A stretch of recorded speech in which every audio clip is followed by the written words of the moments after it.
Inside a dark cave, the sharp sound of an axe echoed every time it struck the rock walls. A white-haired young man suddenly stopped when he noticed glowing blue droplets seeping through a crack in the ceiling. His eyes widened with excitement. He had finally found what he had been searching for. Carefully, he placed a bottle beneath the glowing drops. The mysterious liquid was ink. Relieved, he thanked the small black cat, resting on his shoulder, Nero. He knew he never would have found it without Nero's help. His gaze then shifted toward the cave entrance. If he could bring this ink back, the pioneering corps might finally accept him. With that hope in mind, he left the cave. Outside, a vast gray wasteland stretched across the horizon. In the distance stood a massive glowing metropolis. Inside that shining city, cheers erupted as elite colorists proudly walked through the streets with their brightly colored hair. Two citizens talked excitedly about how the team had once again defeated a giant creature. As long as heroes like them existed, the city would remain safe. But the atmosphere was completely different in the gloomy Shadow District. A large crowd had gathered in front of a building where the results for the C-Rank Pioneering Corps entrance exam were posted. The notice clearly stated that anyone with color could apply.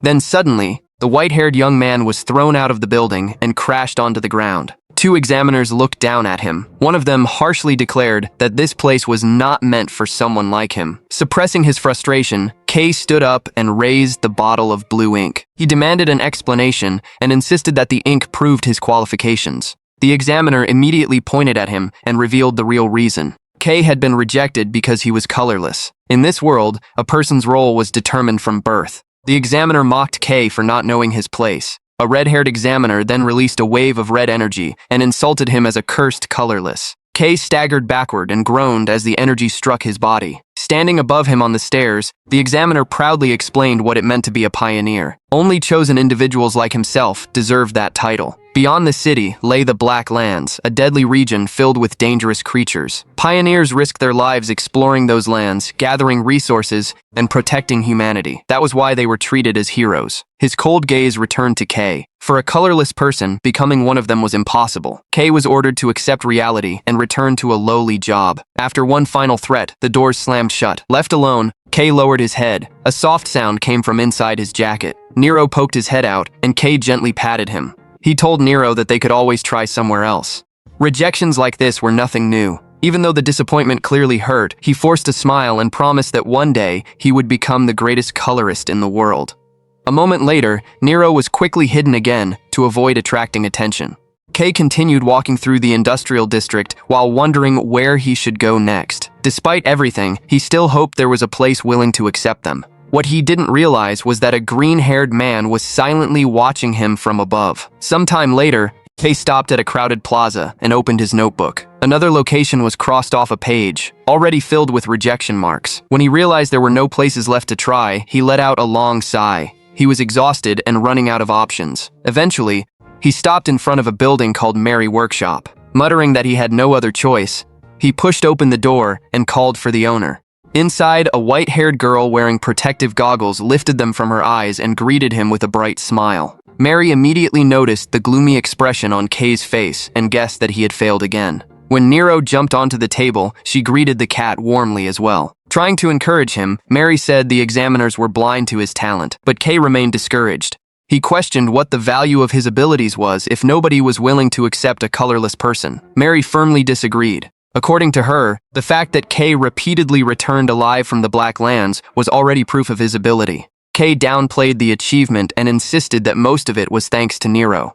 Changing the subject, he placed the bottle of blue ink on the table and asked if she wanted to buy it. Mary's eyes immediately lit up. She agreed to pay a high price and poured the blue liquid into a pipe system while complaining about how expensive ink had become due to its growing scarcity. As Kay watched, he realized why people kept demanding more pioneers. The shortage of ink was becoming a serious problem. The rows of machines inside the workshop made one thing clear. The entire city depended on that colored liquid to function. Kay could only remain silent, frustrated that not a single corps was willing to accept him. Seeing his reaction, Mary brought up the suggestion she had made before. Kay hesitated. The place she was talking about felt far beyond someone like him. But Mary suddenly slammed a flyer onto the table and insisted that he had to take every opportunity he could get. The flyer was a recruitment notice for the Dawn Pioneering Corps, an S-rank corps. What caught Kay's attention was the requirement. The entrance exam was open to everyone, and applicants would be judged purely on their abilities.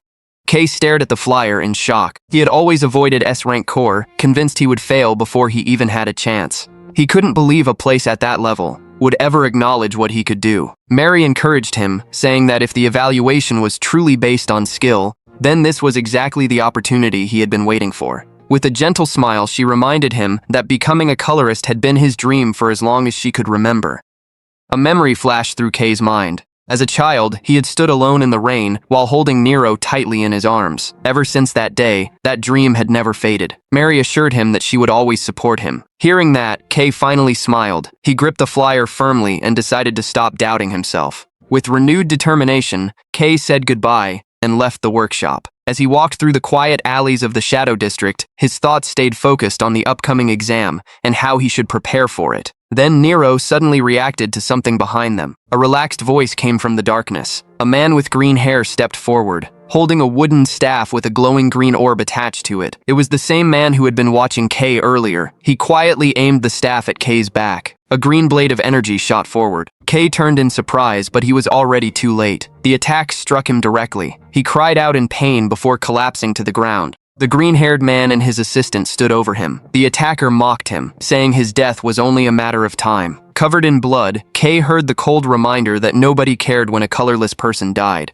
Using the last of his strength, Kay called out to Nero and forced the small cat to run away. Not long after that, his consciousness faded. When he woke up, he found himself in an industrial area marked as an ink waste disposal site. The green-haired man smiled while grabbing Kay by the collar. He lifted him over a massive tank filled with black sludge. Mocking him, the man explained that the ink waste inside could dissolve anything without leaving a trace behind. Terrified, Kay struggled and demanded an explanation. The man finally revealed the truth. Their target had never been Kay. They wanted the creature hiding inside his jacket. A creature capable of following humans was considered extremely rare. Calling Nero a valuable treasure, the man tightened his grip. Behind him, the assistant raised a small cage. Nero was trapped inside. The frightened cat cried desperately. Kay stared in horror and grabbed the man's collar, begging him to let Nero go. The attacker only sneered. According to him, a creature worth that much should never belong to a colorless person. He planned to sell Nero for a huge profit on the black market. Kay was easily overpowered. His body was lifted into the air as the man squeezed his throat. On the verge of losing consciousness, Kay blamed himself for letting his guard down. He had spent his entire life enduring rejection, but losing Nero was something he refused to accept. Nero was the only family he had. A surge of anger erupted from deep inside him. Kay tightened his grip around the man's arm. The attacker suddenly fell silent. His arrogance turned into shock. Green energy began hissing out of his body and flowed directly into Kay's hand. The man screamed in panic. Something was being forcibly ripped away from him. Terrified, he threw Kay backward. Kay plunged straight into the tank of poisonous ink waste. Annoyed, the man dismissed the whole incident as a waste of time. Meanwhile, Nero's desperate cries echoed from inside the cage. The criminals declared that they were about to become rich and prepared to head for the black market, completely ignoring the cat's tears. Deep beneath the black liquid, Kay watched the remaining light slowly disappear. Nero's cries grew more distant. He tried to move, but his body refused to respond. Memories flashed through his mind. Kay wondered if his story would really end in this dark pit. He saw a younger version of himself holding Nero tightly. Then he remembered something important. There was still a promise he had to keep. He couldn't give up yet. Within the darkness, a mysterious voice suddenly questioned why he was doing nothing. Confused, Kay asked who it was. In an instant, giant words appeared before him. They ordered him to accept. A flood of thoughts crashed into his mind. The voice urged him to save Nero and accept his true color. It demanded that Kay reclaim his power. Then a hand emerged from the swirling black liquid. The darkness around him slowly faded. Kay looked down at his hands and realized they were now covered in black energy. He was confused. Only then did he realize he was standing inside the ink itself. His memories felt fragmented, but he forced himself to focus on the one thing that mattered most. Now his body had become nothing more than a shadowy silhouette with glowing white eyes. Kay could only wonder what had happened to him. The silence was suddenly broken by a faint whimper. Kay looked up and saw two blurry figures standing above him with a small cage in their hands. Inside it, Nero was crying. At that moment, Kay's mind cleared completely. Nothing else mattered anymore. He had to save Nero. A hand of darkness stretched forward. The next second, a massive eruption of black energy exploded from the depths below. The green-haired man and his assistant screamed in terror. They stared at the disposal pit in horror. The deadly pool of ink had completely vanished. Only a dark figure remained standing at the bottom. The figure slowly stepped forward. A terrifying aura spread through the area. The green-haired man trembled as his eyes widened in fear. When a giant shadow claw descended toward them, he could barely speak. He wondered if this thing was actually a creature. The explosion left the shadow district in ruins. An old man frantically told the authorities that he had seen a giant hand appear from nowhere before a burst of dark energy destroyed the entire area. When the dust finally settled, medical teams carried away the unconscious bodies of the green-haired man and his assistant. A group of newly arrived pioneers examined the victims. A red-haired man and a purple-haired woman quickly noticed something unusual. The two B-rank pioneers had completely lost their color. The woman couldn't understand what kind of power could drain someone's color entirely. Her companion suggested focusing on the mission first. The red-haired man explained that they had come because of reports about a large creature appearing inside the city.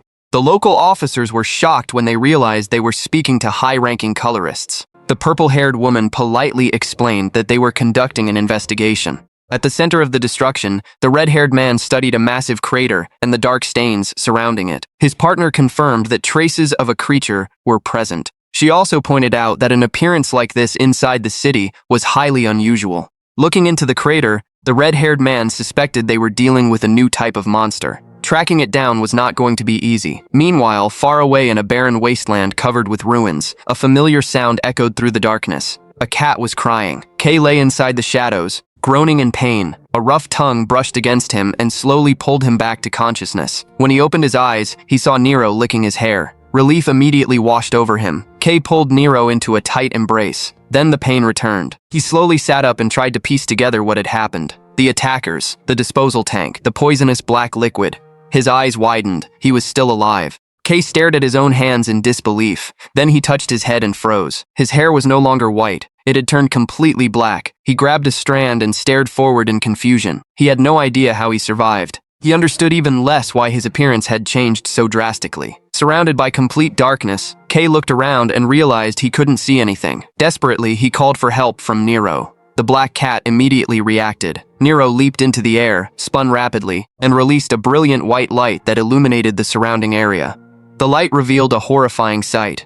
They were inside a deep cave. Countless dark creatures were watching them from every direction. Kay stared at them in shock. His voice shook as he tried to understand the situation. Then the truth hit him. They were in the Black Lands. More specifically, they had somehow ended up inside the Black Forest. This was one of the most dangerous regions outside the city, a place normally entered only by B-rank pioneers or higher. As the monsters began moving closer, panic took over. Kay shouted for Nero to follow him and immediately started running. Nero flew beside him while lighting the path ahead. During their desperate escape, a giant shadow serpent nearly swallowed Kay whole. He knew the situation was extremely dangerous, but he still thanked Nero for providing light. Together they pushed through the dark forest, climbed rocky cliffs, and even threw themselves down a vertical drop just to escape the pursuing monsters. Then something strange happened. Kay's expression changed. His fear slowly turned into confusion. He could feel something unusual inside his body. Dark energy flowed from his chest. At the same time, his body felt incredible. Even after running for so long, he wasn't tired at all. He crossed massive gaps with ease. He moved faster and more smoothly than ever before. When he landed safely, Kay finally realized that mysterious energy was filling his entire body. Nero sensed the next danger before he did. A wolf-like shadow creature suddenly lunged toward him. Kay was caught completely off guard. There was no time to defend himself. Certain that he was about to die, he shut his eyes. Then a loud cracking sound echoed through the area. When Kay opened his eyes again, he was stunned. The creature had retreated in fear. Its teeth had shattered. His arm was completely unharmed. Kay stared at his own hand. At last, he understood something. This durability was the power he had been searching for all his life. Then the ground suddenly began to shake. A massive silhouette emerged from the darkness. A giant one-eyed cyclops climbed over the surrounding cliffs while releasing a terrifying amount of energy. As the monster raised its arm, Kay couldn't understand why a predator that normally lived deep inside the Black Forest had appeared here. The giant fist slammed into the ground, sending debris flying and making Nero cry out. When the dust settled, Kay was still alive. The impact had been heavy, but a confident smile appeared on his face. For the first time, he realized he actually had a chance to win. Memories of his lonely childhood flashed through his mind. All his life, he had been looked down on and pushed aside. But now he finally possessed the power he had always dreamed of. He didn't need to keep running anymore. Energy crackled through his arm as Kay clenched his fist. Shadows wrapped around his body, turning him into a figure of dark energy with glowing white eyes. The Cyclops roared and tried to crush him, but K shot into the air. A single punch was enough. The giant creature shattered into pieces, and the shockwave swept through the forest. K hovered among the falling debris. Then the dark energy suddenly disappeared. A moment later, he found himself floating high above a vast green forest under a bright sun. Dense woods and waterfalls stretched below him, but the power vanished as quickly as it had appeared. His hair turned white again. K looked down in confusion. Then panic hit him. Gravity had already started pulling him down, and he had no way to stop it. Screaming in terror, K plummeted toward the forest and crashed into the ground. He dragged himself out of the impact crater while Nero hovered anxiously above him. Then K dropped to his knees, gasping for breath as the dark energy surrounding his body slowly faded away like smoke. To his horror, his color was disappearing at an alarming speed. Panic immediately took over. K finally understood the weakness of his new power. The more he used it, the faster its energy drained away. If this continued, he would become helpless again. Suddenly, everything around him turned completely dark. A mysterious voice echoed inside his mind and asked what he was waiting for. The voice ordered him to act. It told him that his prey was lying right in front of him and urged him to devour it. K lowered his gaze toward the remains of the Cyclops he had just defeated. The voice kept pushing him, asking whether he wanted to live and telling him to reach out his hand. Exhausted and drenched in sweat, K fought to stay conscious. Desperation filled his eyes as the voice continued pressuring him. A faint glow appeared in his eyes as he struggled to survive. Finally, with his body trembling, K followed the instinct and stretched out his hand toward the monster's corpse. The moment his hand touched the Cyclops, a dark technique activated. It began absorbing the remaining shadow energy inside the creature. Nero stared with wide eyes, unable to believe what he was seeing. A massive pillar of black light erupted from the forest and pierced into the sky as K completely absorbed the energy. When the light finally faded, K was breathing heavily. The exhaustion slowly disappeared from his body. Leaning against a rock, he noticed that his hair had turned black again and his energy had fully recovered. Looking up at the sky, K let out a long breath. He had survived. Meanwhile, things were peaceful inside Mary's workshop. Mary was working on a blueprint when the sound of the doorbell caught her attention. She looked up and saw a figure wearing torn robes standing at the entrance. Although she tried to smile politely, her body trembled. Mary greeted the visitor and asked what he wanted, but the figure remained silent while giving off a dark aura. The figure stepped forward. Mary became even more uneasy and called him suspicious. When he kept approaching, she panicked and grabbed a large wrench, warning that she would attack if he came any closer. Then the figure suddenly rushed toward her. Mary screamed and shut her eyes, but the footsteps stopped. The hood was pulled back, revealing a familiar smile. The man told her to calm down. K scratched the back of his head awkwardly and admitted that he barely recognized himself now. Mary lowered her weapon, her eyes widening in shock. She immediately demanded an explanation for his drastic change in appearance. Her body was still trembling as she gripped a metal pipe. Fear slowly turned into anger. Mary grabbed a hammer and a wrench, shouting that she would never forgive whoever had hurt him while wildly swinging the tools around. K quickly tried to calm her down and assured her that he was fine. After finally realizing it was really K, Mary lowered her weapons. She admitted that she had been overwhelmed by fear after losing contact with him. Mary's expression softened into a relieved smile. She told K how glad she was that he had survived. K apologized for making her worry. At the same time, he couldn't stop thinking about everything that had happened. He had fallen into poisonous ink, yet somehow gained a color instead of dying. He admitted that he was worried about having a black color, since black was often associated with monsters and could make people look at him differently. But he quickly pushed that concern aside. What mattered most was that he finally had a chance to become a colorist. K declared that he would take the Pioneering Corps entrance exam immediately. He thanked Mary for all her help, then awkwardly asked if he could borrow some clothes. Mary let out a tired sigh before smiling warmly. She joked that it was an investment in a future colorist. Then she grabbed K by the hand and told him to follow her because she had something perfect for him. The scene then shifted to a massive crowd of aspiring pioneers climbing the stairs of a gigantic coliseum-like structure. Inside, hundreds of applicants gathered around a floor filled with large white square platforms, all preparing for the entrance exam. Among the crowd, 3 young men were nervously talking. A blue-haired man with the number 183 on his chest tried to calm his anxious friend. The pink-haired man still couldn't believe they had made it this far and were now about to take the entrance exam for the prestigious Dawn Pioneering Corps. As an S-rank corps, Dawn Pioneering Corps was famous for its achievements in exploring the Black Lands. Its members were skilled colorists who were considered one of Shining City's greatest hopes. But that reputation only made the candidates even more nervous. Too many powerful competitors had gathered in one place. Their attention soon shifted to a long blue-haired woman who was rumored to be the daughter of a famous color family. She stood beside a man wearing a hat. Not far away was another rising talent, a pink-haired boy wearing protective goggles, along with a man dressed in a gas mask. Even so, everyone agreed that one person attracted more attention than anyone else. Their eyes landed on a messy green-haired young man with a sharp and intimidating gaze, Gale. Many people believed he was almost guaranteed to pass. Rumors claimed that he was strong enough to fight dangerous creatures on his own. However, Gale was also infamous for being cruel and brutal. According to rumors, that was the reason he had been expelled from his previous course. The blue-haired candidate with number 183 laughed arrogantly and claimed he wasn't afraid of someone like Gale. His friend immediately challenged him to repeat those words. The man's face instantly froze. Gale was staring directly at them. He looked at them with open contempt, called them foolish kids, then turned away with a disappointed sigh. For an S-rank entrance exam, he felt the competition was embarrassingly weak. As Gale scanned the crowd, he dismissed one candidate after another in his mind. None of them interested him. Then he noticed a single exception. The blue-haired girl. Gale recognized her immediately as Ellie Cyan, the second daughter of the Cyan family. A faint grin appeared on his face. At least she seemed worthy of his attention.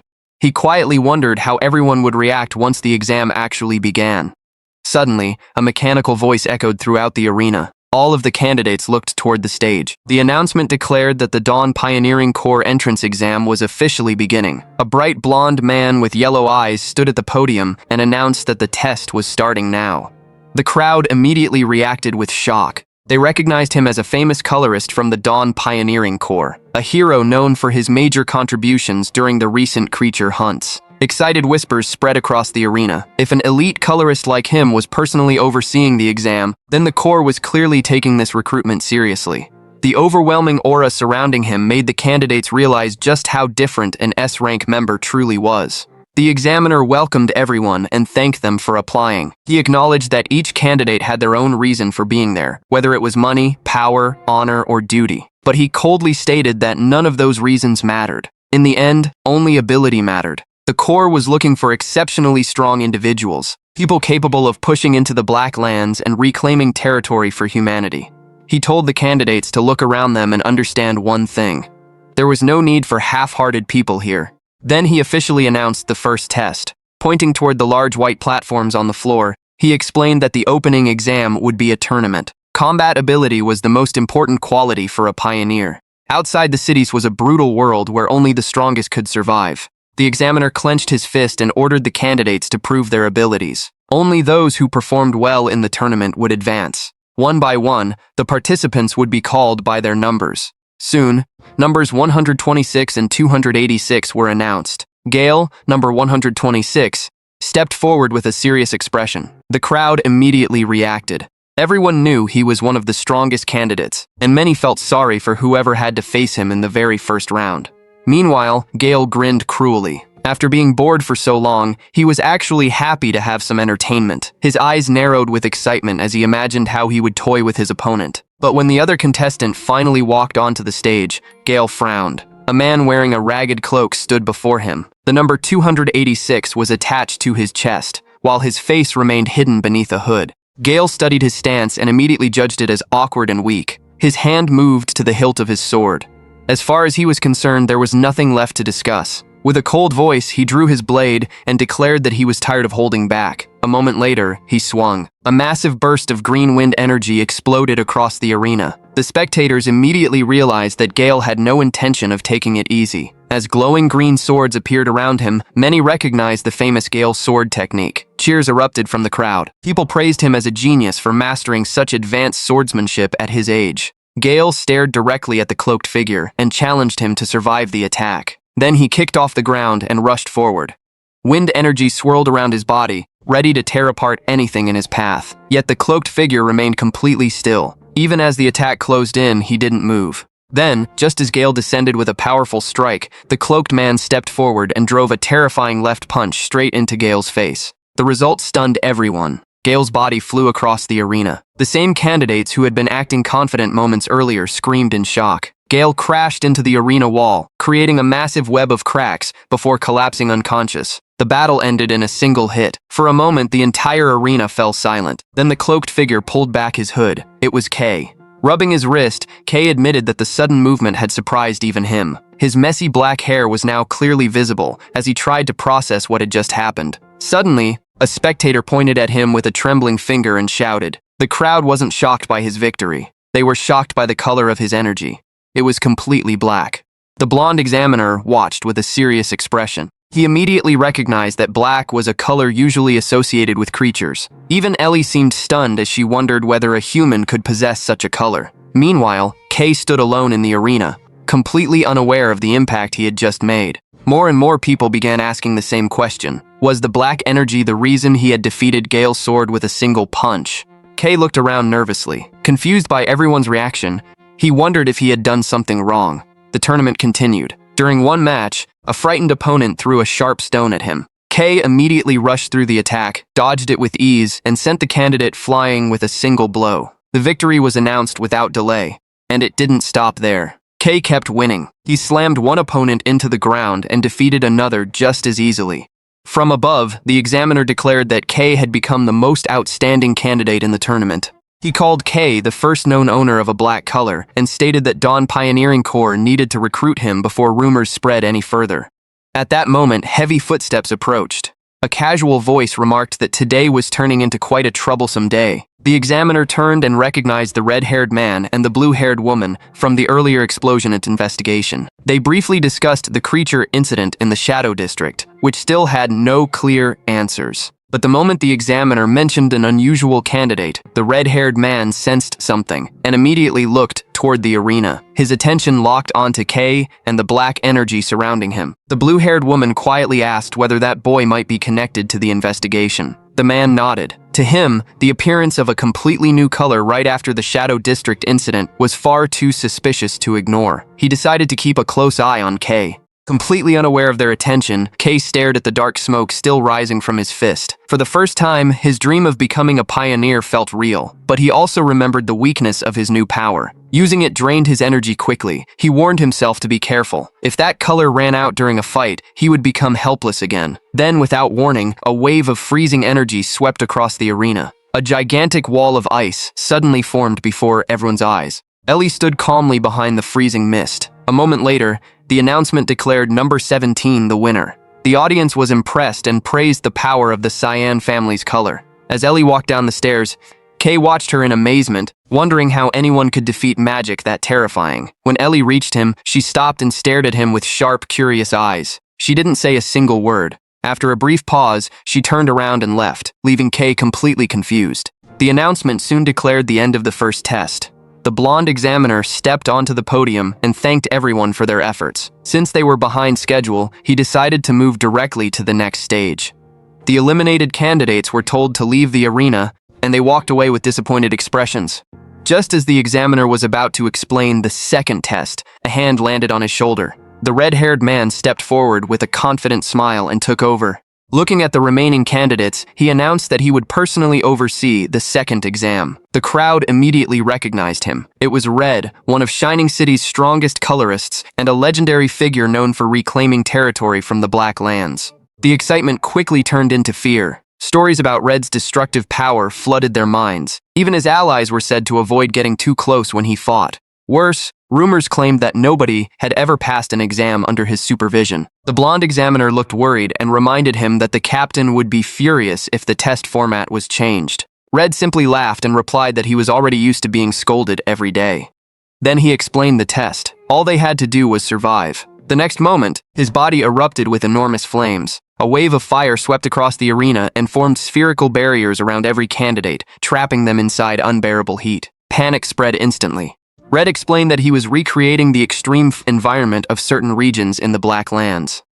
According to him, the Black Lands were filled with places where humans could barely survive. He even mocked the test itself, claiming that this level of heat was nothing more than a warm stove. With a cold expression, Red declared that anyone who endured would pass.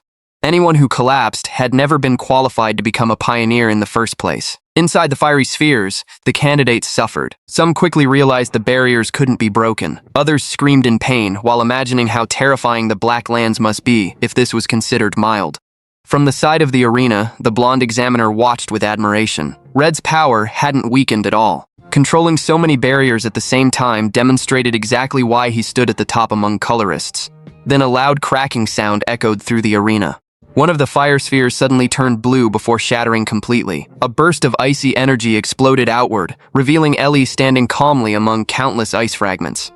Red looked at her and admitted that was impressive. He knew the Cyan family's power naturally countered fire. Even so, his flames were usually strong enough to overwhelm that advantage. Looking at Ellie now, he acknowledged that she truly deserved to be called a genius. His attention soon shifted to another candidate. Inside a different fire sphere, Kay stood completely still. Red watched him without much interest, assuming the boy wouldn't accomplish anything noteworthy. But behind the barrier, Kay was panicking. He had already used too much of his color during his fight against Gale. The black energy leaking from his hands was being drained rapidly by the intense heat. A terrifying possibility entered his mind. If his power ran out completely, he could become colorless again and end up as nothing more than an experiment. Desperate to survive, Kay searched for a solution. His eyes locked onto the wall of flames. Then an idea appeared. If the barrier itself was created through color power, could he absorb it? With no time to hesitate, Kay reached out and touched the rotating flames. An immediate reaction followed. To his shock, the absorption worked. The fire sphere distorted violently, drawing everyone's attention. A vortex of black energy burst from Kay's body and began pulling the red flames directly into his hand. On the podium, both Red and the blonde examiner froze in disbelief. Cold sweat appeared on Red's face as he forced out a stiff smile and remarked that they had found a genuine lunatic. Meanwhile, Kay stood in the center of the fading energy. Red and black power swirled around his hand, and a heavy silence fell over the entire arena. But inside, Kay was panicking once again. He forced a smile, fully aware that none of this had gone according to plan. He had attracted far too much attention. Ellie remained frozen in place, questioning whether what she had just witnessed was even real. Her eyes stayed fixed on Kay and the dark energy surrounding him. No matter how she looked at it, she couldn't understand how a human could possess a black color. Realizing she was witnessing something that had never been recorded before, an uneasy feeling slowly began to grow inside her. The pressure of always being the best surfaced in Ellie's mind once again. She was forced to admit that Kay was genuinely strong. Even if she used all of her power, victory still wasn't guaranteed. As Kay walked away, Ellie felt there was something about him that couldn't be explained by strength alone. She found herself wondering what he really was. A moment later, she shook her head and tried to push away the thought that was weighing heavily on her chest. Red walked over to Kay and casually threw an arm around his shoulder. He told him that things wouldn't be this easy next time. With a relaxed smile, Red commented that Kay's ability to absorb everything was completely wild and had sparked his curiosity. He then led Kay away, suggesting a private conversation to protect Kay's privacy whilst his own curiosity. Kay nervously asked about the exam results. Red casually replied that someone with power like his had obviously passed. Kay fell silent, realizing that all the attention he attracted had actually worked in his favor. Emotion welled up inside him as he felt one step closer to achieving his dream of becoming a pioneer. Suddenly, the blonde examiner's voice echoed through the arena as he scolded Red for acting on his own again. Red simply laughed and asked him to let it slide this once. After letting out a sigh, the examiner announced that the test would continue. Ellie, candidate number 17, officially passed for breaking the barrier, while the remaining participants would face additional evaluations. Ellie barely listened to the announcement. Her gaze remained fixed on the dark tunnel where Red had taken Kay. The scene then shifted to the ruined district. Red stood beside a vehicle with Kay, while the purple-haired investigator waited in the driver's seat. Red told her to wait. Looking around, Kay froze when he saw the destruction spread across the area. To his horror, he realized Red had brought him back to the exact place where he had fallen into the waste ink. Red stared at the ruins and called it an ugly sight. He explained that a major incident had happened there. For the first time in history, 2 pioneers had been discovered completely drained of color and turned colorless. Witnesses had also reported seeing a giant creature at the scene. Red then turned his sharp gaze toward Kay and pointed out the suspicious timing of his appearance. Not long after the creature appeared, Kay emerged as the first human ever seen with a black color. Calling it a coincidence, Red analyzed K's power as an ability capable of absorbing other colors, something completely unknown. Cold sweat ran down K's temple. He realized Red had been suspicious of him from the very beginning. For a moment, the idea of running away crossed his mind. But the overwhelming aura coming from the Colorist made him understand that escape was impossible. Then Red suddenly laughed, breaking the tension. He admitted that he had only been testing K, although he was slightly disappointed because K's honest reaction had made things less entertaining. Red explained that his official mission was to investigate the incident, but personally, he was far more interested in K's ability. Color powers weren't supposed to mix, yet K's power seemed to ignore that rule entirely. Thinking back to the second test, Red pointed out that K still couldn't properly control his power. When K tried to explain, Red cut him off. Red energy began gathering around his body as he announced that they needed to conduct a test. Red extended his hand and challenged K to try absorbing his energy. K immediately panicked and warned him that it was too dangerous. Red simply laughed, saying K was still far too inexperienced to worry about someone on his level. He told K to stop talking and just do it. To Red, black was the symbol of the Black Lands, a terrifying power that devoured everything. He believed that leaving such a dangerous ability unchecked could shake the foundations of Shining City itself. His thoughts drifted toward the dark secrets surrounding humanoid creatures. If K ever encountered them, or worse, became one of them, Red knew he might be forced to kill him. K let out a long breath as he felt the crushing pressure of Red's aura. Even though he was intimidated, he finally agreed to the test. Nervously, he grabbed Red's wrist and asked for confirmation that if something went wrong, it wouldn't be his fault. Black energy immediately began rising from his body. The moment their hands touched, a shockwave twisted the air around them. K gasped as Red's energy slammed into his arm and collided with his black aura. At that instant, he realized he had made a mistake. A massive explosion of fire erupted from the point of contact, causing K to scream in pain. Trapped within the flames, he shouted for Red to stop, admitting that he couldn't control the power. It felt like boiling lava was flowing through his body.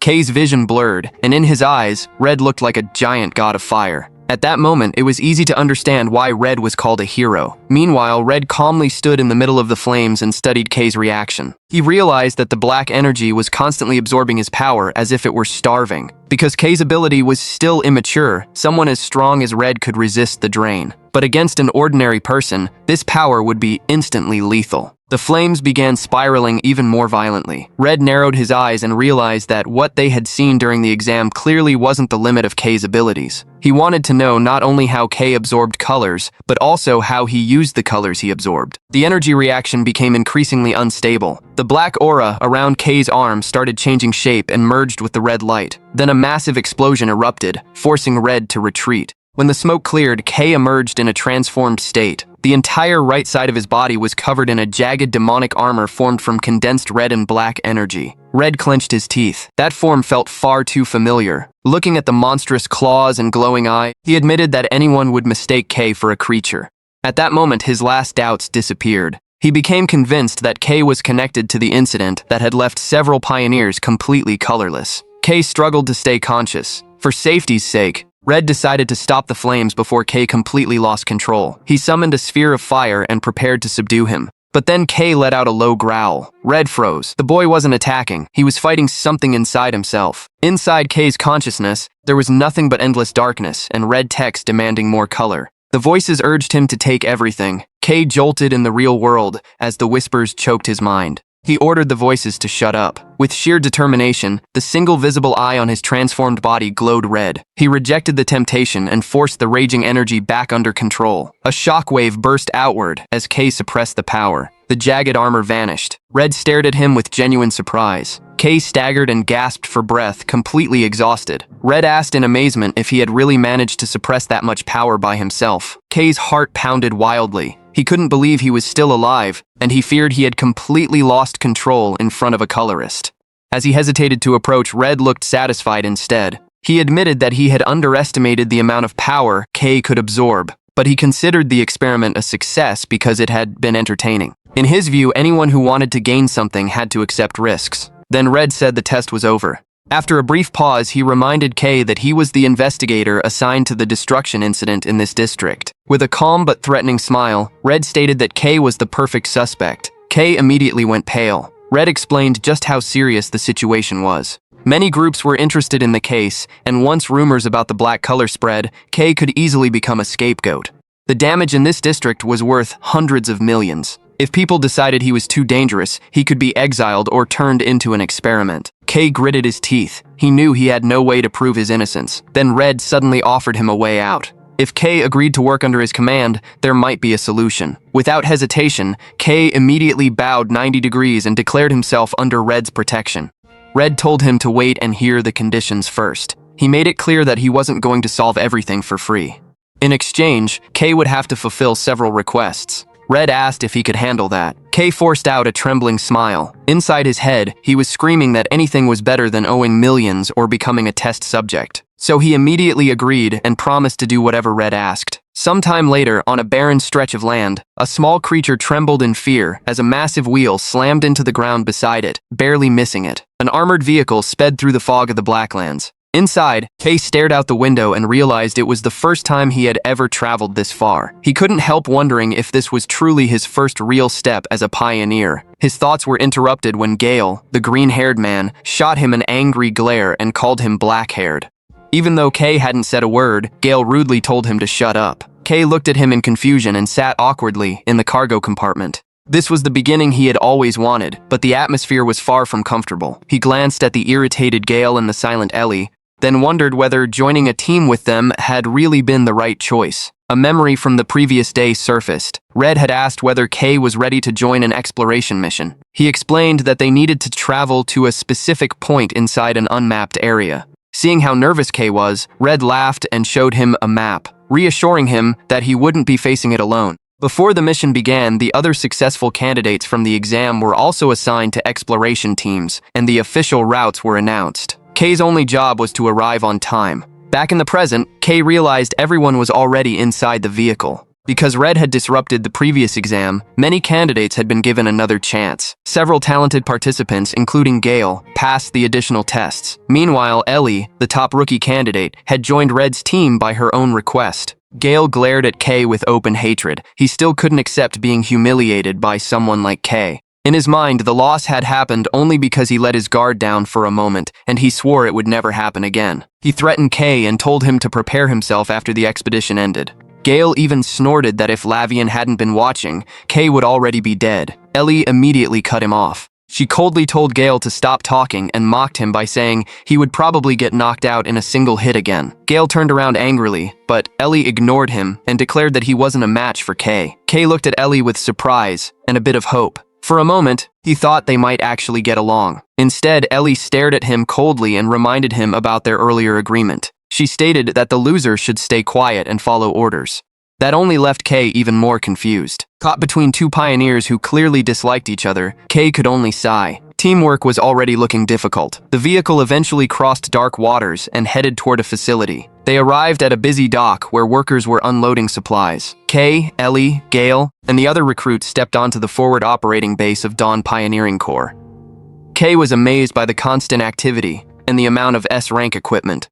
It was far beyond anything he had imagined during his days of exploring alone. Then someone suddenly poked his cheek. Startled, K turned around and saw Mary smiling brightly. She explained that since this was his first mission, she had joined as support staff. Mary opened her jacket and revealed Nero hiding inside. K immediately picked up the black cat and thanked her. Mary smiled warmly and said that Nero was family. She also mentioned that she had received a great opportunity as support staff because her skills were needed. A loud announcement echoed across the base, calling all pioneers to gather. Standing on the gray ground, they were informed that they would soon enter the Blacklands. K handed Nero back to Mary and asked her to take care of him. Mary reminded him not to do anything reckless. K smiled and promised that they would meet again. Mary hugged Nero, but the cat suddenly jumped out of her arms. She cried out in surprise as Nero sprinted toward K and disappeared into the shadow beneath him. Mary's eyes widened. She froze at the impossible sight. Before she could call out to K, the expedition group had already arrived at the entrance of a massive fortress cave. At the front stood Arancia, a woman with bright orange hair wearing a white coat. She loudly ordered everyone to prepare themselves. The new recruits were about to enter the Blacklands, and she stressed that safety remained the highest priority. Arancia then warned them about a new threat. A scouting team had discovered an unidentified dangerous creature in Area 21, an extreme zone where the corpse of an A-rank monster had once been found. At that moment, a male pioneer rushed over with a tense expression and called her name. He reported that team leader Red had taken the new recruits and left formation without authorization. Arancia's eyes widened. After confirming the report, she could only sigh in frustration. Red had caused trouble once again. Meanwhile, a small group quietly slipped into a dark canyon far away from the main force. Red extended a hand toward the shadows and led the way forward. The small squad, consisting of Kay, Gale, Ellie, and Red, had separated from the main expedition. Kay nervously asked whether this was really safe since the main team was heading somewhere else. Red casually replied that their destination was different from everyone else's. Kay glanced at Gale and Ellie. All of them were new recruits, which only made him more worried. Suddenly, Gale exploded in anger. He demanded to know why he and Ellie had been dragged along. Red had originally planned to take only Kay, and Gale felt insulted by that fact. Red smiled as his red aura pulsed around him. He explained that personal guidance from him was not something people received every day, so it wouldn't be fair if only Kay experienced it. At the same time, he made one thing clear. He wasn't going to spoil them, but he also wouldn't allow them to suffer serious injuries. The conversation ended there. Red ordered everyone to move. Moments later, Kay's eyes widened. Enemies had appeared. Inside the cave, they found themselves surrounded by shadow creatures. Red raised a lantern while Kay, Gale, and Ellie were thrown into a chaotic battle. A wolf-like monster suddenly lunged out of the darkness. Ellie reacted instantly. Her blue energy blade pierced straight through the creature's body. She landed lightly and immediately understood how brutal the Blacklands truly were. Surrounded by glowing eyes and endless waves of monsters, she realized this was nothing like training. Ellie tightened her grip on her sword, intending to control her power carefully. She glanced at Kay, unwilling to fall behind him. Meanwhile, Kay grabbed a shadow creature by the neck and crushed it with his bare hand. Ellie stared at him in disbelief and asked why he wasn't using a dropper. Kay hesitated before admitting that he didn't own one. They were far too expensive, and he felt he could fight just fine without it. Gale was stunned. He shouted that such a thing made no sense for a pioneer. A dropper was an essential tool used to channel color energy into weapons. Without one, hunting monsters should have been impossible. The two of them looked at Kay standing among the corpses of defeated creatures and wondered how he had managed to survive without something so basic. Gale's hand trembled around his weapon. He remembered the humiliation from the exam, when he couldn't even injure someone who fought without a dropper. Staring at Kay's back, he swore that one day he would crush him with his own hands. The group continued deeper into the canyon. Red led the way with a faint smile, finding it amusing that a single rookie had pushed two geniuses this far. He encouraged them, saying their destination was close and that they could celebrate after everything was finished. Once another battle ended and monster corpses covered the area, Red announced a 10-minute break. He reminded them that their real mission had not even started yet. Gale complained that his color energy was nearly exhausted. He pulled out a small bottle filled with glowing green liquid and drank it. Kay immediately recognized it as personal ink, a rare alchemical ink tailored to the user's color and incredibly expensive. Kay watched Gale and Ellie recover with obvious envy. However, he quickly pushed the thought aside. Walking toward the monster corpses, he stretched out his hand. Black energy began swirling violently as he absorbed the creature's remaining power into his palm. Once his own energy was fully restored, Kay clenched his fist and declared that he was ready to continue. When he turned around, he found the others staring at him with horror and disbelief. Ellie cautiously asked if he was really okay. Kay simply waved his hand and said he had done this several times before. Gale immediately exploded, unable to believe what he had just witnessed. Kay had casually absorbed monsters without showing even a hint of fear. Before the argument could continue, Red cut them off and announced that the break was over. The group moved deeper into the canyon until Red suddenly stopped and said they had arrived. Ahead of them stood a gigantic barrier made of pure black energy. The swirling darkness completely blocked the path. Kay stared at it and muttered that it looked like a black curtain. Seeing his reaction, Red smiled and finally revealed the real reason he had brought Kay here. To prove his point, Red summoned a sphere of red energy and fired a powerful beam directly at the black barrier. The attack disappeared into the darkness without leaving a single mark. Red explained that every attempt to force it open only made the barrier stronger. Its properties were incredibly similar to Kay's ability, which was why he believed Kay was the only person capable of removing it. Pointing toward the barrier, Red explained that the path to the ruins lay beyond it. Their true objective was hidden inside, a stela fragment. Kay's eyes widened immediately. while Gale and Ellie looked completely confused. Gale asked what Stella was, and even Ellie admitted she had never heard of it before. Red confirmed that it was real and that Shining City was desperately searching for it. Then he pointed at Kay and ordered him to remove the barrier. Kay stepped forward and placed his hand against the black wall. The moment he made contact, his absorption ability activated. Black energy rushed wildly into his body, forming a massive vortex as the barrier began to collapse. Red, Gale, and Ellie watched as the entire structure was devoured. Red smiled in satisfaction. His suspicion had been correct all along, but Kay was clearly struggling. Sweat poured down his face, and his body trembled as he endured the enormous amount of energy flooding into him. Then the ground suddenly shook. Gale and Ellie immediately realized what that meant. A disturbance this large would inevitably attract creatures. And they were right. Shadowy wolf-like monsters began appearing from the cliffs and quickly surrounded the group. Gale and Ellie instantly drew their weapons. Red laughed and commented that their welcome party was a little too enthusiastic. He ordered the two rookies to deal with the monsters, while Kay focused on finishing the absorption. With a cold expression, he told them to slaughter every last one. Gale moved first. His blade unleashed powerful wind attacks that tore through the shadow creatures. Ellie released her own power, creating massive pillars of ice that pierced multiple enemies at once. Watching the battle, Red quickly realized he didn't even need to intervene. Several red energy orbs floated around him, and beams of light effortlessly pierced the remaining monsters. Meanwhile, Kay remained on one knee, struggling against the massive flow of energy. What worried him most was that the barrier's power felt strangely compatible with his own. He realized that if he lost focus, the flow could reverse and steal away his color instead. Clenching his jaw, Kay refused to give in. With one final push, the absorption was finally completed. Kay slowly stood up, breathing heavily, as he confirmed that every last bit of the barrier had been absorbed. Looking beyond the destroyed barrier, Kay was shocked to find a gigantic bottomless black pit. He guessed that it was the entrance to the ruins. After reporting what he saw, Red gave him a rare compliment. Red then ordered the team to clean up the remaining monsters. But his expression suddenly changed. In an instant, he rushed forward and pulled Ellie and Gale backward.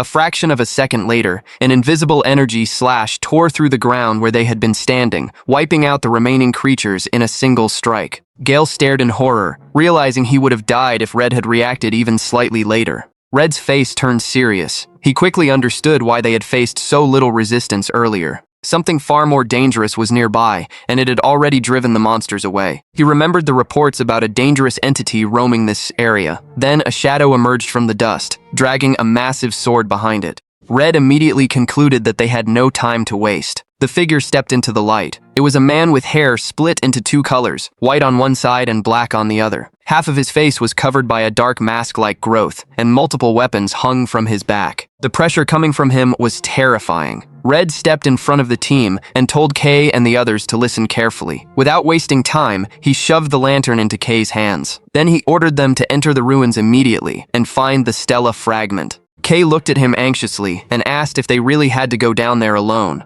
Red assured him that their abilities were enough. Before anyone could argue, Red pushed Kay, Ellie, and Gale into the dark abyss and told them to stop complaining. Kay's panicked scream echoed as the three of them fell. Meanwhile, Red remained alone at the edge of the pit, red energy burning around him.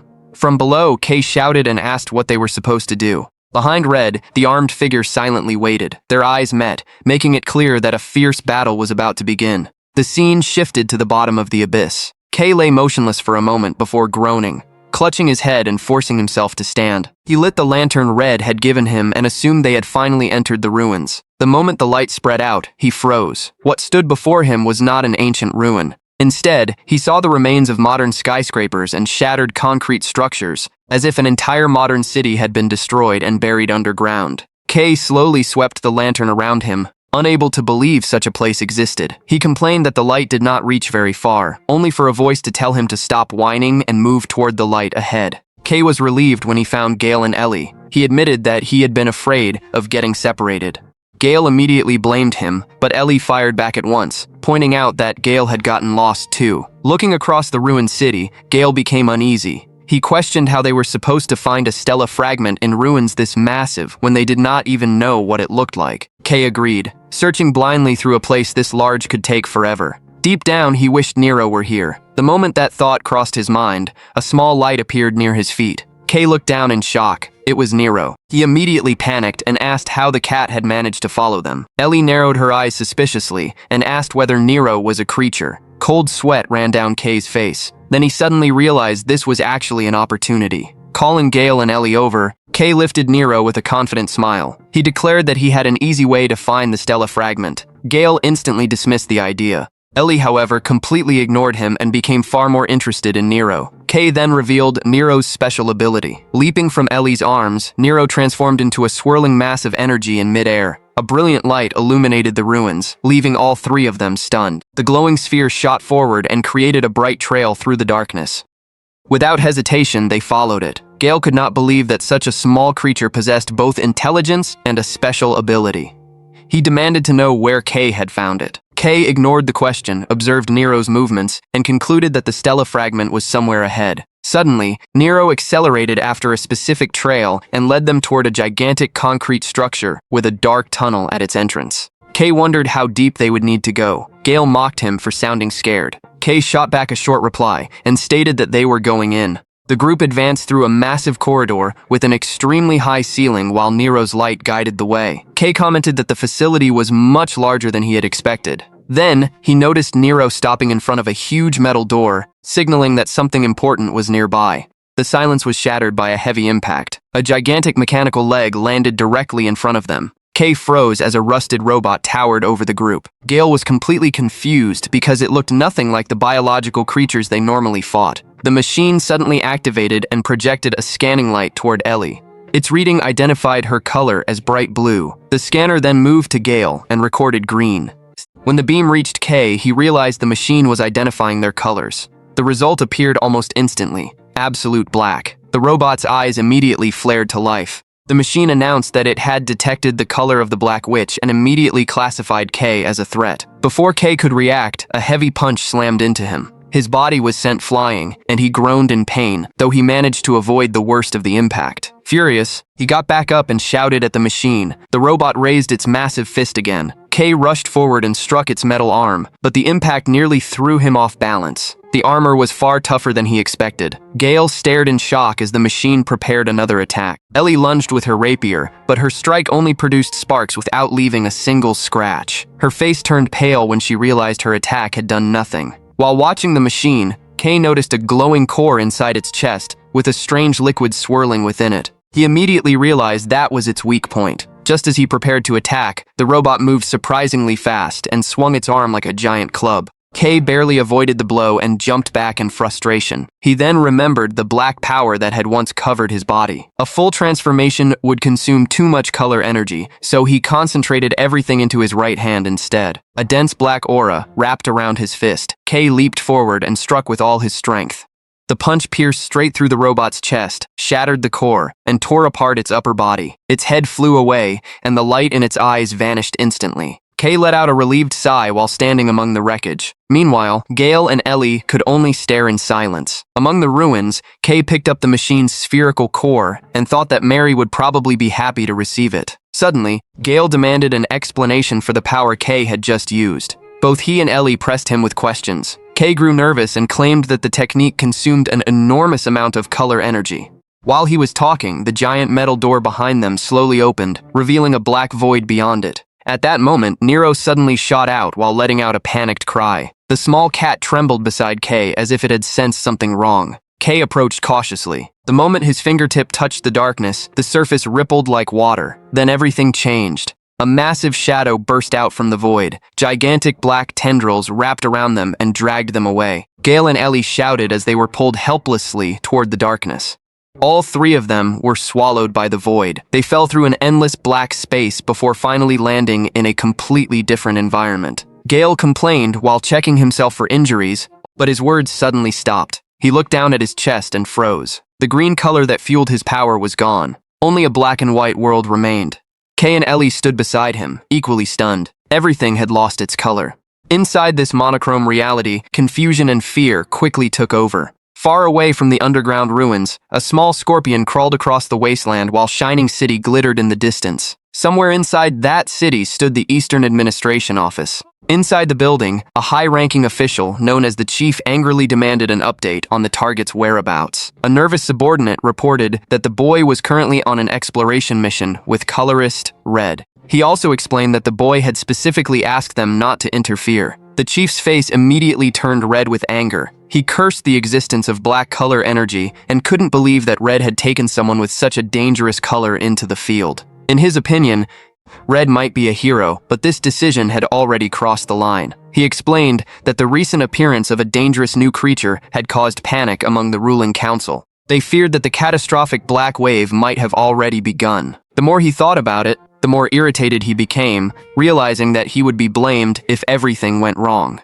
In the middle of his outburst, a woman with pink and yellow hair smiled and pointed out that the chief was angry again. The woman was Camellia, the leader of the Dawn Pioneering Corps. She suggested that he calm down before he actually ended up in a hospital. Camellia admitted that she understood his concerns, but she believed he was jumping to conclusions. She asked whether Red was really the type of person to act without thinking things through.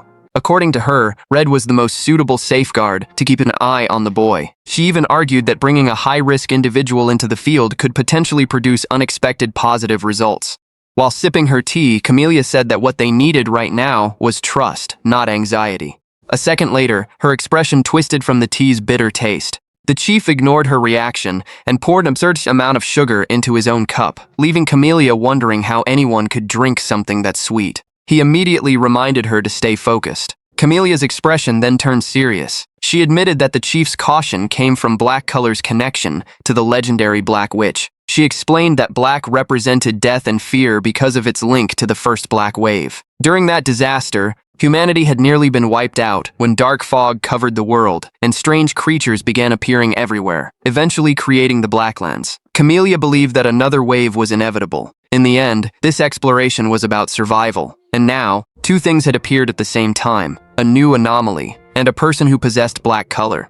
With a firm expression, Camellia insisted that they had to use every power available, including black, and urged the chief to convince the council. The chief let out a long sigh and admitted that it wasn't as simple as she made it sound. Still, as he looked at a file containing Kay's photograph, he promised to do everything he could. Deep down, he couldn't help wondering if the fate of the city might somehow revolve around that one boy. Meanwhile, the three pioneers stood inside an endless black void. Their bodies appeared only as glowing white outlines. Gale panicked and pointed at himself, shouting that his color had disappeared. He demanded to know why Kay still had his. Kay calmly admitted that he had no idea. His only guess was that his color was black, so it naturally blended into the darkness around them. Suddenly, Gale bent over in exhaustion. At the same time, Ellie grabbed her head as a wave of weakness washed over her. Kay was confused because he felt completely fine. Then he realized something. He had spent most of his life living without color, so this condition felt normal to him. As Gale focused on the strange sensation inside his body, he noticed a faint light pulsing within him, almost like a hidden core. Without warning, eerie whispers echoed from every direction. All three of them turned in panic. With a trembling voice,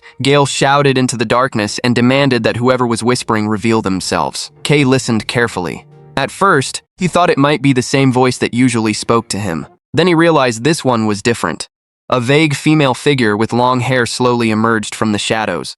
Kay immediately sensed her presence and spun around. Gale and Ellie froze in fear, unable to tell whether the figure was even a living creature. What terrified them most was how suddenly she had appeared. The mysterious woman slowly raised her hand and pointed directly at Kay's chest. His body stiffened. His eyes widened as he realized that he had been chosen. In an instant, his consciousness was dragged into a chaotic vision. He saw a vortex of energy devouring an entire city. Then the scene shifted into a blood-red nightmare. The world was ruined and filled with gigantic monsters. A massive eye opened in the sky above countless shadow creatures, while a many-eyed monster stared from the center of the horde. The vision shifted once more. The mysterious woman looked directly at him with a single glowing eye. Then Kay found himself standing before an enormous blue energy that radiated overwhelming pressure. He couldn't tell whether he was witnessing a memory or reality. The confusion became unbearable. For the first time, he began questioning his own identity. Deep within his subconscious, a voice from a bright light told him that he needed a name.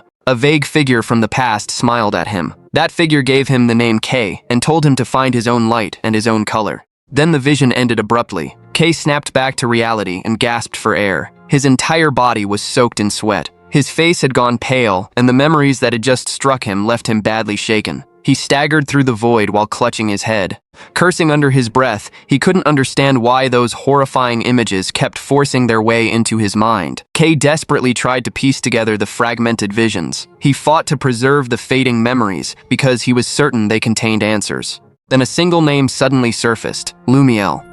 Kay frowned. He had no idea who that person was. Before he could think further, Gale's scream shattered his concentration. Gale had completely lost control. He roared into the darkness and wildly swung his sword at invisible enemies. Kay quickly turned and saw Gale's blade cutting dangerously close to Ellie, who was curled up in fear. Gale kept screaming. He had completely lost touch with reality. Ellie trembled and begged him to stop, but her pleas went unheard. Gale continued his rampage and shouted that everyone should die. His eyes turned black and began bleeding, clear signs that the void had already corrupted his mind. At the same time, Ellie was trapped inside a nightmare of her own. Black tears streamed down her face as she clutched her head. She repeatedly apologized to her sister while reliving a traumatic memory over and over again. Kay watched both of them with growing concern. Their conditions were clearly getting worse. He finally understood that both the creature and this strange space were slowly corrupting them.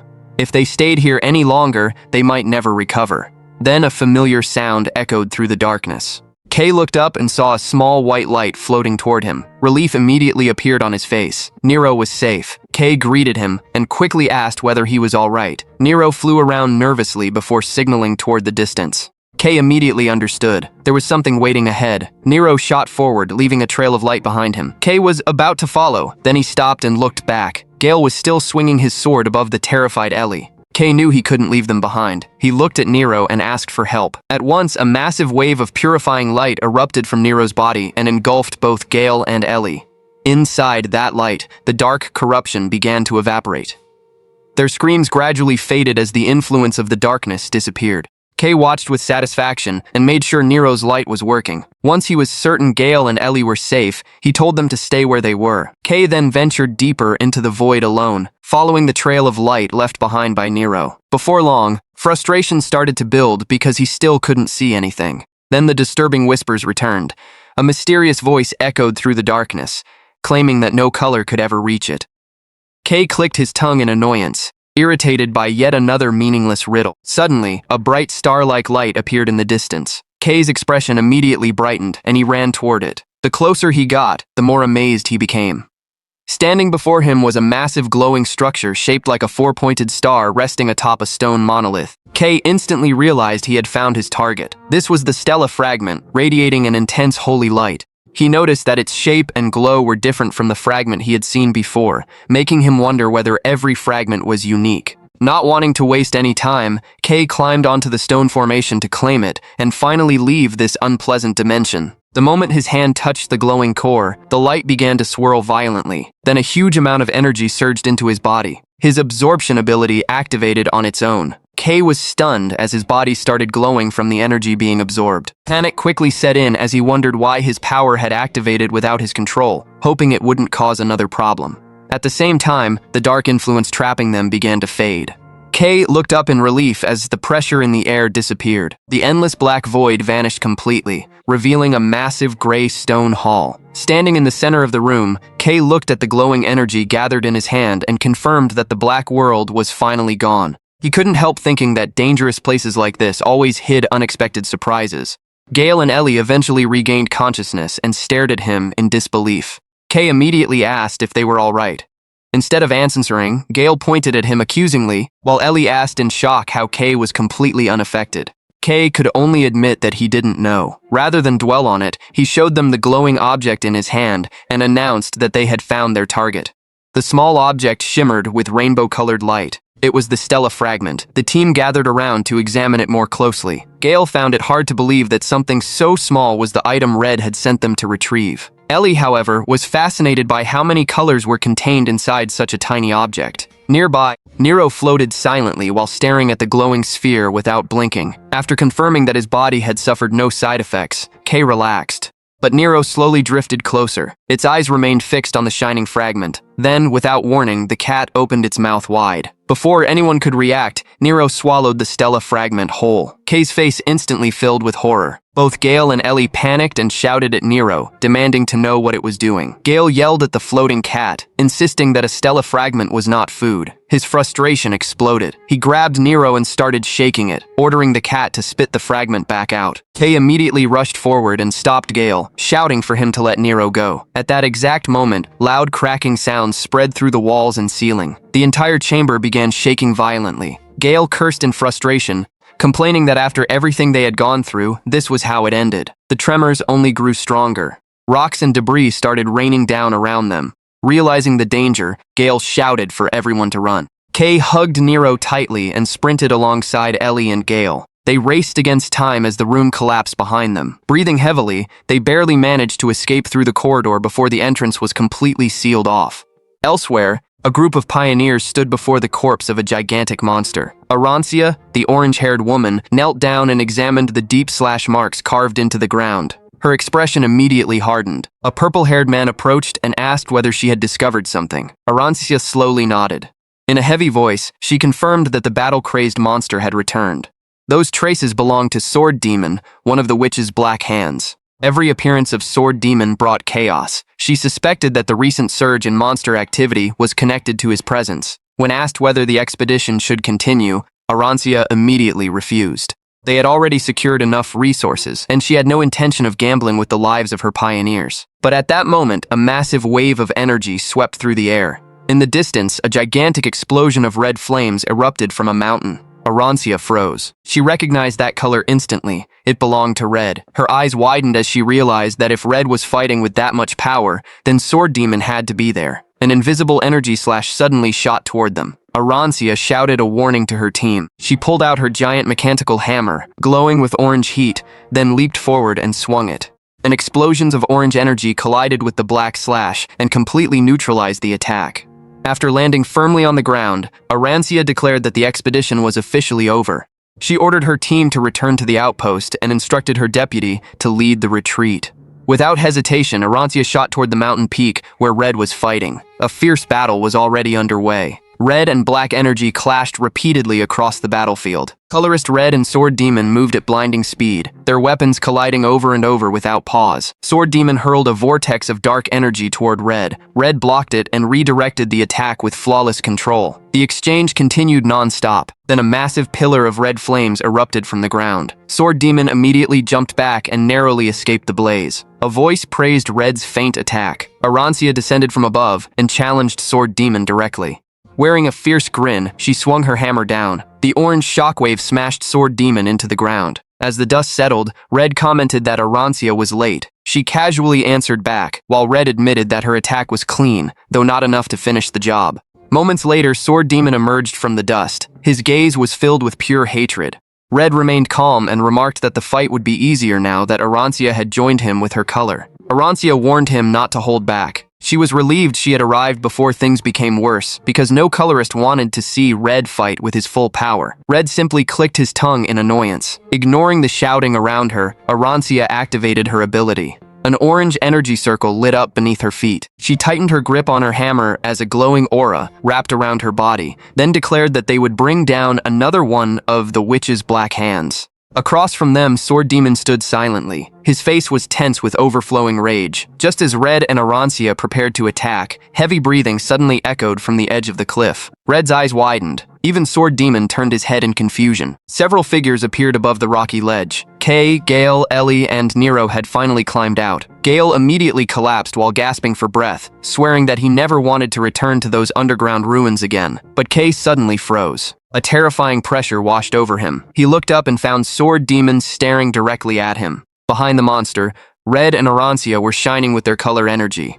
Only then did Kay realize that they had walked straight into the middle of a battlefield. Red and Arancia cursed the terrible timing and immediately moved to intercept. Red shouted for them to get out of the way, but Sword Demon ignored the two colorists. His attention was fixed on weaker prey. With terrifying speed, he charged straight toward Kay, Gale, and Ellie. Instinct took over. Gale tightened his grip on his sword and Ellie immediately raised her weapon. Despite their exhaustion, both stepped forward. Sword Demon swung his massive black blade. With a single strike, both Gale's and Ellie's weapons shattered into pieces. The two froze in horror. Gale couldn't comprehend how his reinforced weapon had been destroyed instantly. Fear completely paralyzed him. He realized the gap in power was simply too great. Then the giant sword rose once more. A white energy slash tore through the air. Without thinking, Kay jumped forward and shielded Gale and Ellie. The attack cleanly severed his left arm. Pain exploded through his body. Ellie screamed his name, while Gale shouted in panic. Kay was thrown backward as blood poured from the wound. Sword Demon immediately advanced, slammed his knee into Gale, and grabbed Ellie by the neck, taking her hostage. Red and Arancia arrived a moment later, but both stopped. They couldn't attack without risking Ellie's life. Sword Demon ordered them to stay where they were. He demanded that they clear a path and stop pursuing him. Then he demanded the key. Red and Arancia were visibly shocked. Sword Demon warned them that the girl's life was in his hands. Red narrowed his eyes as he weighed the situation. Arancia shouted angrily and demanded to know what key he was talking about. Her hands trembled with rage. Meanwhile, Kay lay face down on the ground. Blood continued flowing from his severed arm. Nero floated above him, meowing frantically. Then suddenly, Kay's remaining hand moved. Dark energy began seeping out from the ground. Kay slowly rose to his feet. His silhouette towered over the battlefield. Sword Demon felt a strange pressure and turned toward him. Confusion filled his face. He couldn't understand what he was seeing. Kay stood upright. His face was hidden beneath shadows. Black energy swirled violently around his body. Darkness gathered around the stump of his severed arm. Then a new arm began to form. It was made entirely of dense shadows. Sword Demon stared in disbelief. He instinctively stepped back as an overwhelming pressure washed over him. His voice trembled as he demanded to know why a human possessed the color black. Kay took a step forward. The dark energy condensed further. His new arm became complete. Then an explosion of black power burst outward and slammed into Sword Demon, sending him flying backward. Arancia and Colorist Red could only stare in shock. Sword Demon suddenly began choking on an invisible force, clutching at his own throat. With only one hand, Kay lifted the massive creature into the air. Arancia immediately pulled Ellie and the others back to safety. Red watched with a grim expression, afraid that the black power had already consumed Kay's mind. Sword Demon struggled desperately as darkness crushed his body. His armor cracked, and his very existence began to erode. Through the pain, he realized that Kay was stealing his existence itself. The moment Sword Demon looked into Kay's glowing eyes, an old memory struck him. This feeling was far too familiar. It was exactly like his own. In the final moments of his awareness, Sword Demon finally understood. Kay was the one they had been searching for all along. He was the key itself. Terrifying jaws of darkness emerged from Kay's body and closed in around Sword Demon, trying to devour him. Realizing the danger, the monster immediately drew his sword and unleashed a barrage of slashes, tearing through the shadow creatures to create an escape route. He knew he could not win like this. Instead, Sword Demon rushed directly at Kay, aiming for his limbs to cripple him. A loud impact echoed through the battlefield. His eyes widened when his attack was completely stopped. Kay stood motionless within the darkness, blocking the blade with his transformed arm. The strike had no effect at all. Kay's black-covered hand tightly grabbed the sword itself. Sensing the shadow jaws closing in again, Sword Demon jumped back and barely escaped, but more shadows immediately appeared around him. Holding his breath, he admitted that Kay's power far exceeded his expectations. Then another presence entered the battle. Arancia charged forward with a furious expression and shouted that she had finally had enough. Her giant mechanical hammer came crashing down with overwhelming force, forcing Sword Demon to block. The next impact shattered his sword completely. The monster groaned in pain as Arancia's hammer pinned him down, ready to crush him. But Sword Demon made a quick decision. Now that he had confirmed the key's identity, there was no reason to continue fighting. He suddenly retreated, causing Arancia to curse and chase after him. The moment she realized where he was heading, panic crossed her face. She warned Red to stop him before he entered the depths. Sword Demon suddenly halted when a voice called out. Colorist Red stood directly in front of him. His crimson eyes glowed sharply, and his sword blazed with red light as he activated Chroma, Annihilation Fire. A single slash shot forward at terrifying speed. It severed Sword Demon's left arm and split the ground behind him. Sword Demon staggered backward and grabbed his shoulder, horrified as he realized he was facing the power of Chroma. Red gave him no opportunity to recover. Wave after wave of crimson energy slashes crashed toward him. With only one arm remaining, Sword Demon fought desperately before finally swearing that he would return and take the key for himself. Covered in blood, he leaped away and disappeared into the shadows. Red remained at the cliff's edge, staring into the darkness where the monster had vanished. Arancia wanted to continue the pursuit, but Red stopped her. He said it was too dangerous. This was already their limit, and the Blacklands itself served as the enemy's natural shield. The team finally regrouped. Arancia apologized, while Red reassured everyone and said he was grateful they were all alive. But his expression hardened when he looked behind him. Kay was standing completely still. Black shadows were flowing from the ground and wrapping around his entire body. Red was shocked as he realized Kay seemed to be absorbing the Blacklands itself. Slowly, the dark aura began to fade. Kay staggered, his eyes rolled back, and the black energy vanished completely. All strength left his body, and he collapsed forward unconscious. The group stood around Kay's unconscious body in silence. After witnessing the power he had just unleashed, they could no longer stop questioning who he really was. Elsewhere, Sword Demon stumbled through the darkness, while blood poured from his wounds. He groaned as he endured the pain, but dark energy soon gathered around his shoulder. His severed arm slowly began to regenerate. Then a mocking voice echoed through the darkness. The voice laughed at his miserable condition and asked if he had just been beaten up. It mocked him further, saying he always had a habit of interfering where he did not belong. Sword Demon narrowed his eyes toward the shadows. Two mysterious girls with green and black hair stepped forward, and Sword Demon immediately recognized them as Viper. The Vipers surrounded his injured body while cheerfully teasing him about his condition. Curious, they wondered who could have possibly injured a monster of his level. One of the Vipers examined the ground and found traces of scorching heat along with pure crimson energy. She looked up with a sly smile, realizing Sword Demon had fought Colorist Red. She laughed and said surviving a battle against a monster like that was practically a miracle. Sword Demon let out an annoyed snort as the teasing continued. He snapped at the Vipers and told them to shut up and leave. The Vipers remained completely unfazed. Instead, they commented on Colorist Red's strength, admitting that the human was incredibly powerful. However, they pointed out that his fighting style consumed his own life force, meaning his destruction would come sooner or later. Then Viper's tone became serious. She caught up to Sword Demon and brought up the question he had been avoiding. She asked whether he had noticed that the Black Witch's barrier, the massive barrier surrounding the ruins, had been opened. With a dangerous smile, she asked who had done it and how it had happened. Sword Demon remained silent. Viper sighed and continued pressing him for answers. Meanwhile, Sword Demon cursed her in his mind. He knew there was no reason to reveal information that important. If Kay's identity became known, it would only create problems for him. His eyes flashed with desire as he became determined to be the one who claimed the boy. Seeing his reaction, Viper looked disappointed and complained that he was boring. She watched Sword Demon walk away and sensed his hesitation. The two Vipers chuckled to themselves and mocked his suspicious behavior, saying that his silence only made it more obvious that he was hiding something. But their curiosity quickly shifted elsewhere. The dominant Viper casually stated that it did not matter. Sooner or later, they would find out on their own.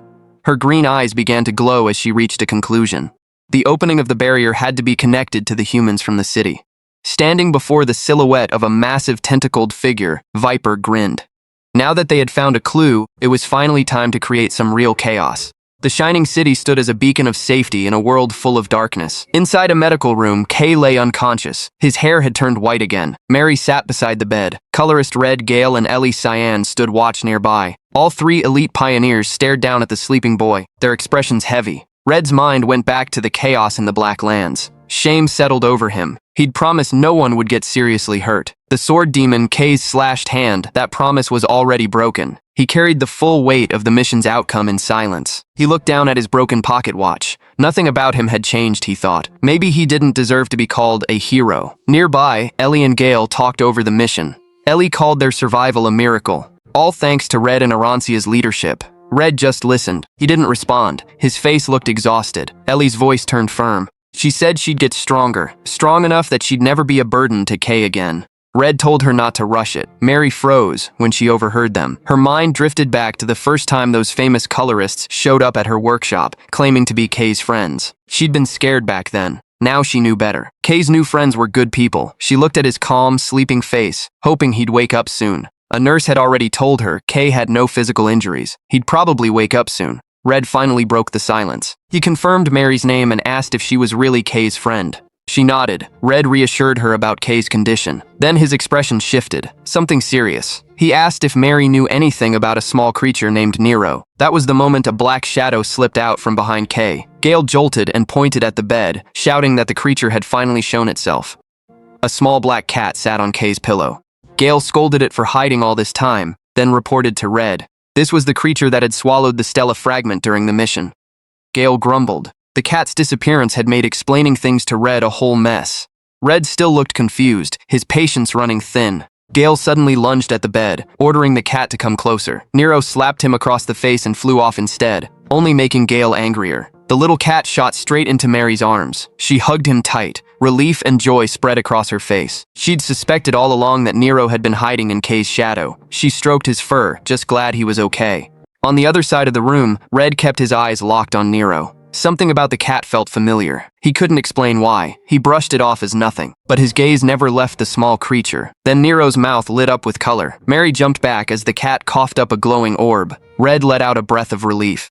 He admitted he'd been worried about how they were going to get it out. The room filled with rainbow light from the Stella fragment. Red reached out and closed his hand around it. One more fragment secured. But his face darkened again. He remembered the price they'd paid for it. Meanwhile, Kay was still trapped in a battle dream. He saw Ellie and Gale unable to stop the sword demon. The need to protect his friends pushed him forward, risk be damned. Fear and panic spiked. With a sharp cry, Kay jolted awake, gasping, drenched in sweat. He looked around, confused. Red was holding the Stella fragment. Ellie and Gale stood close by. Kay's mind raced. Where was he? What happened to the enemy? Then he looked at his own hands. Fear hit him instantly. The black color was gone. He was colorless again. Panic set in. Kay scrambled for a reason to hide who he really was from these elite pioneers. The memory of being rejected for having no color came flooding back. He was scared they'd cast him out all over again. Red noticed the tension on his face right away. He told Kay to lift his head, calm as ever. He asked why Kay looked so guilty and told him straight. His appearance wasn't the problem.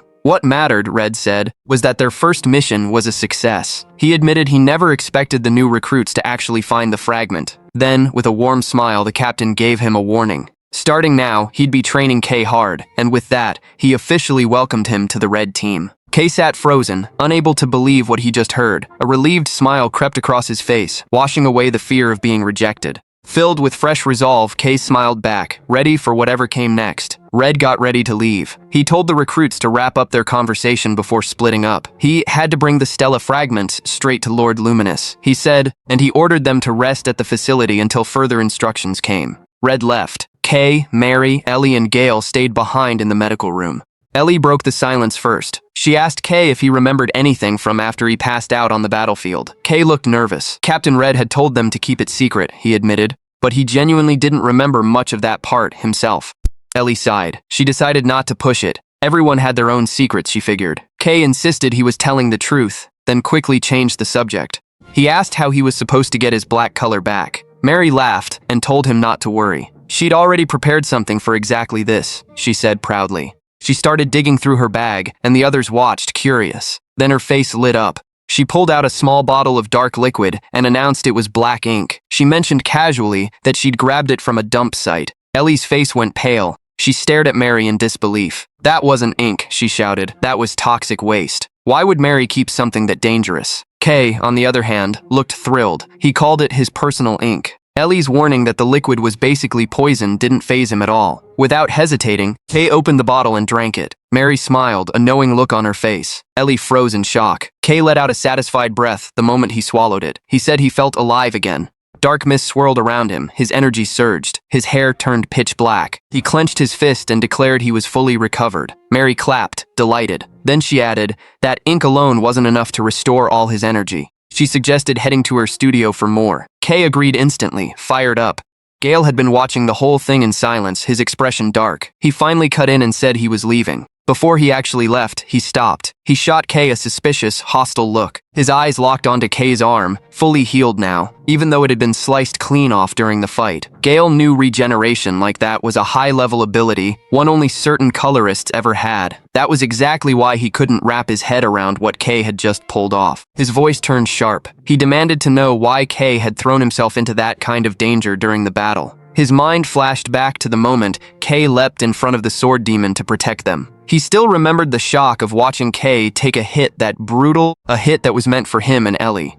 Kay hesitated under the weight of that anger. He explained that in the moment he genuinely felt they were all in danger, and he thought his ability might stop the attack. Then he added, it hadn't worked. It had nearly made things worse instead. That honest answer did nothing to cool Gale down. His jaw tightened. Then, In a sudden burst of emotion, he grabbed Kay by the collar. He shouted, demanding to know who had ever asked for Kay's help. His face twisted with anger as he said it straight to Kay's face. He didn't like him. Kay went silent, confused, unable to understand why Gale was reacting this hard. Mary stepped in immediately. She snapped at Gale, demanding an explanation for his crazy behavior. Gale said nothing. His face clouded over with something complicated. After a tense pause, he let go of Kay's collar. Without another word, he turned and walked off. Mary was still fuming, but Ellie calmed her down, saying Gale had always been difficult like that. Ellie decided it was time to head out too. Kay thanked her. Ellie suggested they push back their match for another time. Once Ellie left, it was just Kay, Mary, and Nero. Kay suggested they head back to Mary's workshop. She agreed right away, happy about it. Before they left, Kay remembered something he wanted to show her. Mary looked at him, curious. Kay explained it was something he'd picked up after taking down an enemy during the mission. Thinking back to the giant mechanical automaton, he pulled a bag off the shelf and said he was pretty sure she'd love it.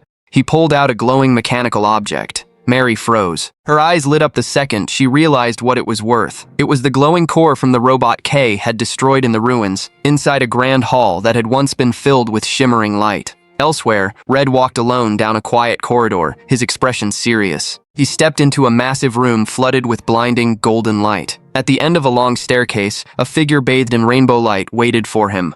Red announced his presence. A woman with long, pale hair stood waiting, dressed in an elegant white gown. She greeted him, saying she'd been expecting him. Red got straight to it. For the first time in a long while, he said he had good news. His prediction had been right. They'd found a way to open the Black Witch's veil. The woman, Lord Luminous, turned to face him. Back at the workshop, Mary was completely absorbed in the mechanical core Kay had given her. She tore into it with excitement, amazed at how its structure matched the ancient technology she'd studied in books. It still ran on ink as fuel, just like modern machines, she explained, but its efficiency was way beyond anything current. What blew her mind was that this thing could power a ruined golem using ink that had nearly faded out completely. Kay, on the other hand, sat there bored with Nero. He gave the core a skeptical look and asked if it was actually special. To him, it just looked ordinary.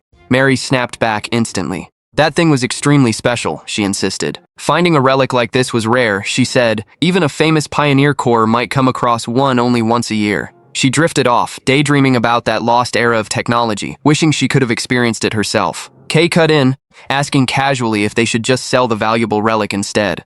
Mary got mad immediately. She swung her wrench and called him an amateur, saying a real technician would never pick money over research like this.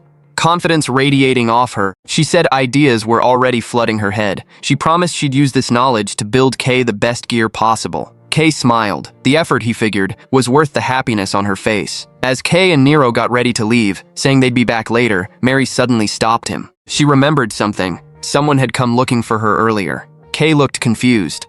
Mary explained that while she was out in the Shadow District collecting ink, a group had approached her. At first, she thought they were thugs and almost pulled out her saw wrench. Then she realized they already knew exactly who she was. Their leader, a man in a tall hat, asked with an uneasy tone if she was Kay's friend. They wanted to meet the black color holder, he said. Mary admitted the whole encounter felt like a bad omen, so she ran. Kay looked worried and scolded her for going into that district alone. She brushed it off. Her business was urgent, she said, and told Kay to stay away from weird people like that. Kay agreed and left the workshop. Walking through the industrial streets, a bad feeling settled over him. He told himself if they really had business with him, they'd find him directly. His body felt tired. He decided to head home and rest. Then suddenly his eyes sharpened. Something felt off. Kay spotted a group gathered in a narrow alley. He figured the homeless population in the area had grown again. Looking at their worn-out faces, he wondered if some kind of underground gang war had pushed them this far up. Then Nero popped his head out from Kay's hood, meowing loudly to get his attention. The cat jabbed a paw toward a dark, narrow passage, restless. Kay hesitated. He knew that place was dangerous, but Nero's persistence won out. He muttered an awkward apology, admitting Nero's instincts were almost always right. Kay decided to try something new. He focused dense black energy into both eyes. His vision shifted. Things invisible to the normal eye came into focus. Inverted vision activated. His left eye glowed with a dim white light. The technique worked instantly. In the pitch-black alley, a glowing figure appeared, wrapped in rainbow light. Kay froze. Someone had been standing there the whole time without a sound. The figure was a woman with pale hair, dressed in an elegant gown, Lord Luminous. Kay felt her gaze and called out to her. She turned and stepped straight into a portal of light. Kay rushed forward, asking her to wait. His face hardened. This had to be the person who'd been looking for him. He couldn't just let a potential threat walk away. With full resolve, Kay pushed through the light. The moment he crossed the threshold, his expression twisted with shock. He'd landed in a fantasy world filled with floating light and massive pillars. Kay looked around, confused, his mind struggling to process the sudden change. Panic crept in as he realized, just moments ago, he'd been standing in a filthy alley. He turned to look back. The dark door he'd walked through was already distorting, fading away. He was trapped. The mysterious woman turned to face him. She said Kay was just as interesting as she'd expected. She admitted she hadn't planned to reveal herself this soon. But Kay should be proud, she said, for finding her first. Kay stammered, asking who she was. The woman introduced herself gently as Celestia. She greeted him as the child of black. She stood before him, radiating an overwhelming holy aura. Kay stared, unable to believe his eyes. Her body glowed with every color at once. Cold sweat ran down his back. Only one legendary figure could give off light like that. Kay realized exactly who she was, the current Lord Luminous. Fear settled over him. He couldn't understand why someone of that stature would come down to the Shadow District just to watch him. As he asked Celestia what she wanted, that intense light triggered something strange. Kay's mind filled with dark static. His vision was flooded with chaotic noise. Panic surged through him. The horrifying voices that usually haunted him came roaring back, full force, starving for that light. They ordered him again and again to seize it, to take it for himself. Kay's eyes turned pitch black as the darkness took over his mind, forcing him to devour that light right now. Celestia watched the sudden shift with curiosity. She noted that Kay's black energy had abruptly swallowed him whole. Kay fought to stay conscious. He mumbled in confusion, insisting he wasn't doing any of this on purpose. Celestia stayed calm. If anything, she looked fascinated. She said it was remarkable that Kay hadn't died despite being consumed by darkness that deep. She compared his aura to the Black Witch, Nyx, and yet Kay hadn't turned into a monster. Celestia suspected there was some hidden connection between Kay and the witch. She revealed that some of the city's leaders wanted him gone, worried about the danger he carried. She disagreed. Her eyes lit up as she made it clear she had no intention of letting that happen. Kay's ability, in her view, was far too valuable to throw away. To protect the city, the power of black had to be used, no matter the risk. She decided it was time to get serious. Celestia gripped her staff and unleashed a massive wave of purifying light to push back the darkness surrounding Kay. The light swept over his body, and the dark influence vanished instantly. Kay gasped for air, clutching his head. That voice he'd just heard, he realized, was the clearest it had ever been.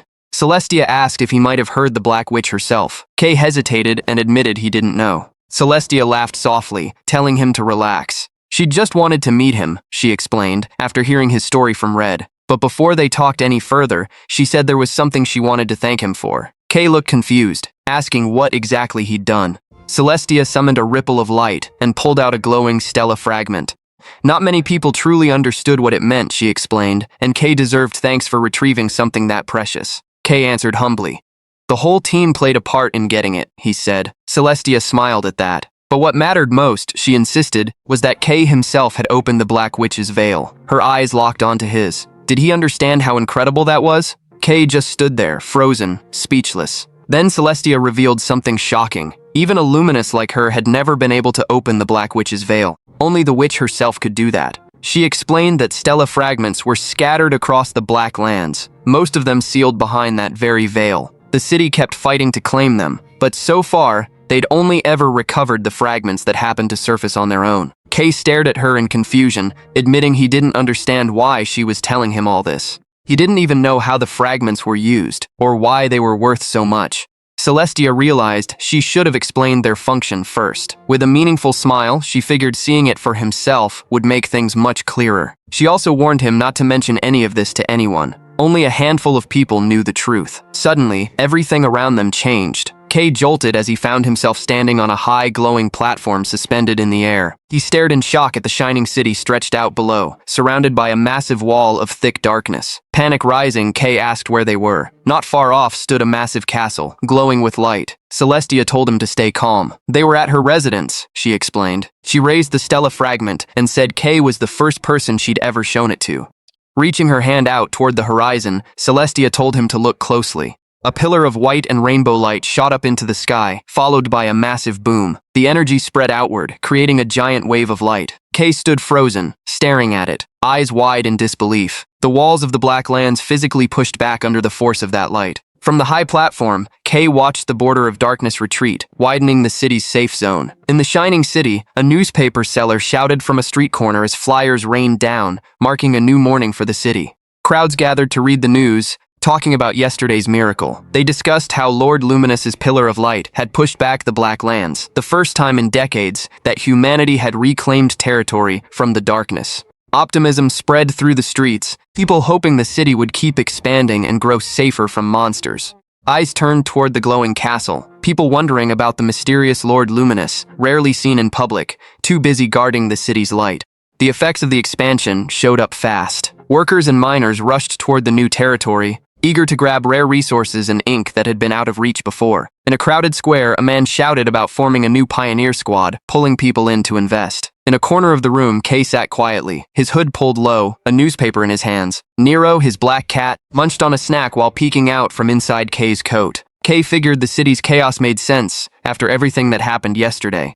A few hours earlier, Kay had stood before Celestia's glowing form in her ethereal realm. Celestia explained that the Stella fragment he'd retrieved was an extraordinary item, one that opened up countless possibilities. Then her tone turned serious. She warned him about the Black Hand, an organization tied to the figure Kay had fought. They were hunting the same fragments. Once they learned about Kay's power, she said they wouldn't stop trying to capture him. She noticed Kay's unease and reassured him. The city had held the Black Hand back for a long time, she said, and she promised to protect him. Her expression dimmed as she revealed something harder to hear. Behind all the celebration, the city was actually pushing its resources to the breaking point, just to survive the war. Her rainbow eyes locked onto his. Kay was someone special, she told him. Plenty of people would either fear him or try to use his power. Celestia promised to handle any trouble from her side and asked him to keep going as a pioneer, business as usual. The meeting ended there. She told him he was free to go. As Kay turned to leave the platform, Celestia smiled warmly and said she'd enjoyed their conversation.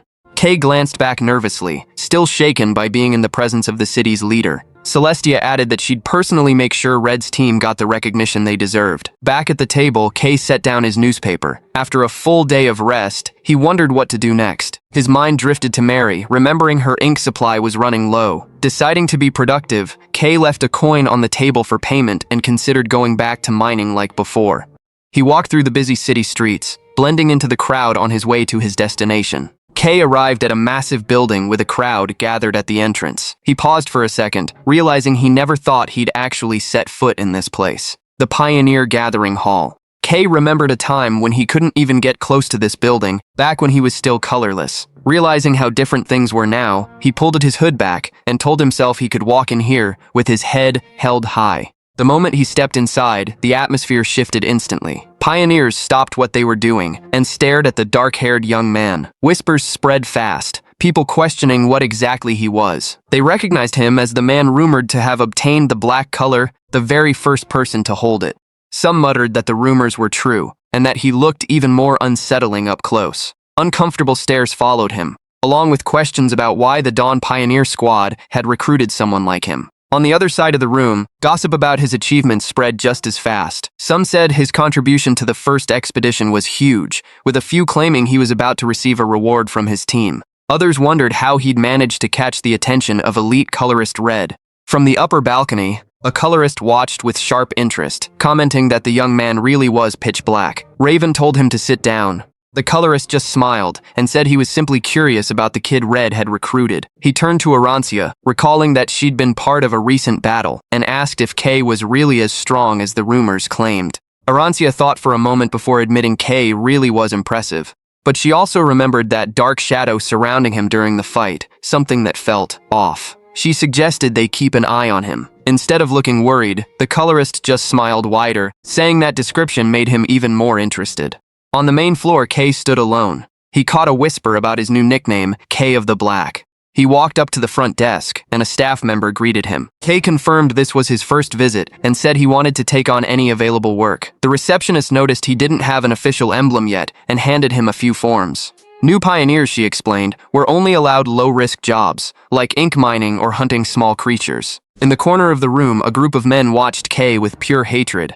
One of them sneered at his color, calling it disgusting, questioning how a human could even be black. He complained that Kay's aura felt like something dangerous, criticizing the people who kept hyping him up. He turned to the man beside him, called him boss, and asked for his opinion. The boss, a man with dark red hair, stayed silent, his eyes cold. His gaze stayed locked on Kay from across the room. As Kay finished his paperwork and turned to leave, the red-haired man glared hard, muttering that the black-haired kid was seriously annoying. This was the examiner who had once rejected Kay, and his hatred had only grown deeper since then. He remembered the last mission, seeing Kay standing alongside the elite colorists, and admitted he'd hated him ever since. To him, Kay was nothing but a lucky rat who happened to catch a colorist's attention and strut around like he belonged. Hearing that Kay was just an inexperienced rookie only made his anger burn hotter. As Kay walked off, the examiner stood up and signaled his group. He scoffed, convinced a veteran like himself deserved a spot on the elite squad far more than Kay ever could.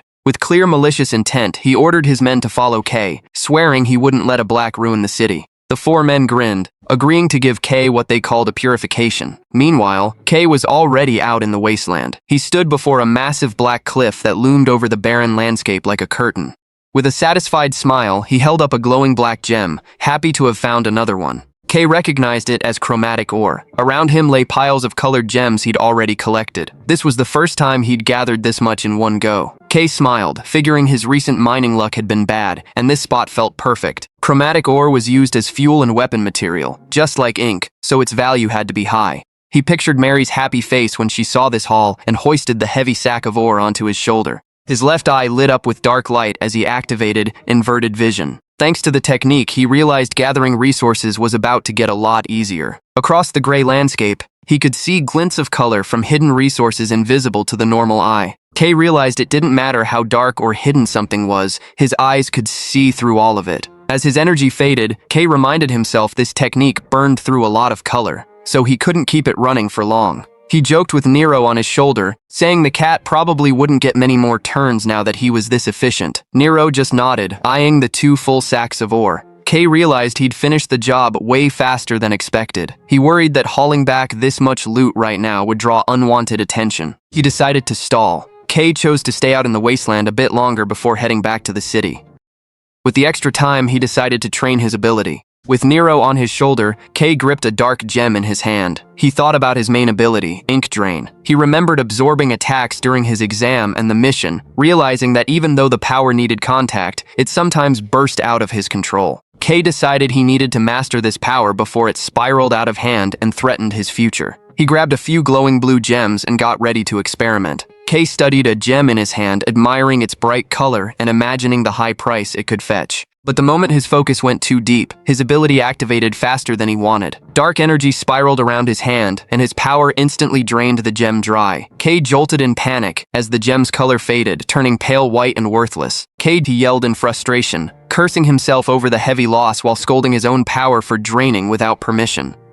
Despite the frustration, Kay calmed down quickly. At least now he was starting to understand the sensation of his power moving. Kay thought back to his earlier experiences and noticed a pattern. The denser the target's color, the harder his power was to control. His mind drifted to the whispers he'd heard near Celestia. Kay told himself to stay alert, determined not to let this power take over completely. His eyes dropped to the dark energy swirling in his chest. Kay wondered if absorbed colors simply turned black, or if they kept their original properties underneath. If that was true, maybe he could use them differently. A theory started forming. If black contained every color, then maybe he was similar to Celestius in some way. That thought made his heart race. Kay might be able to use every color that existed.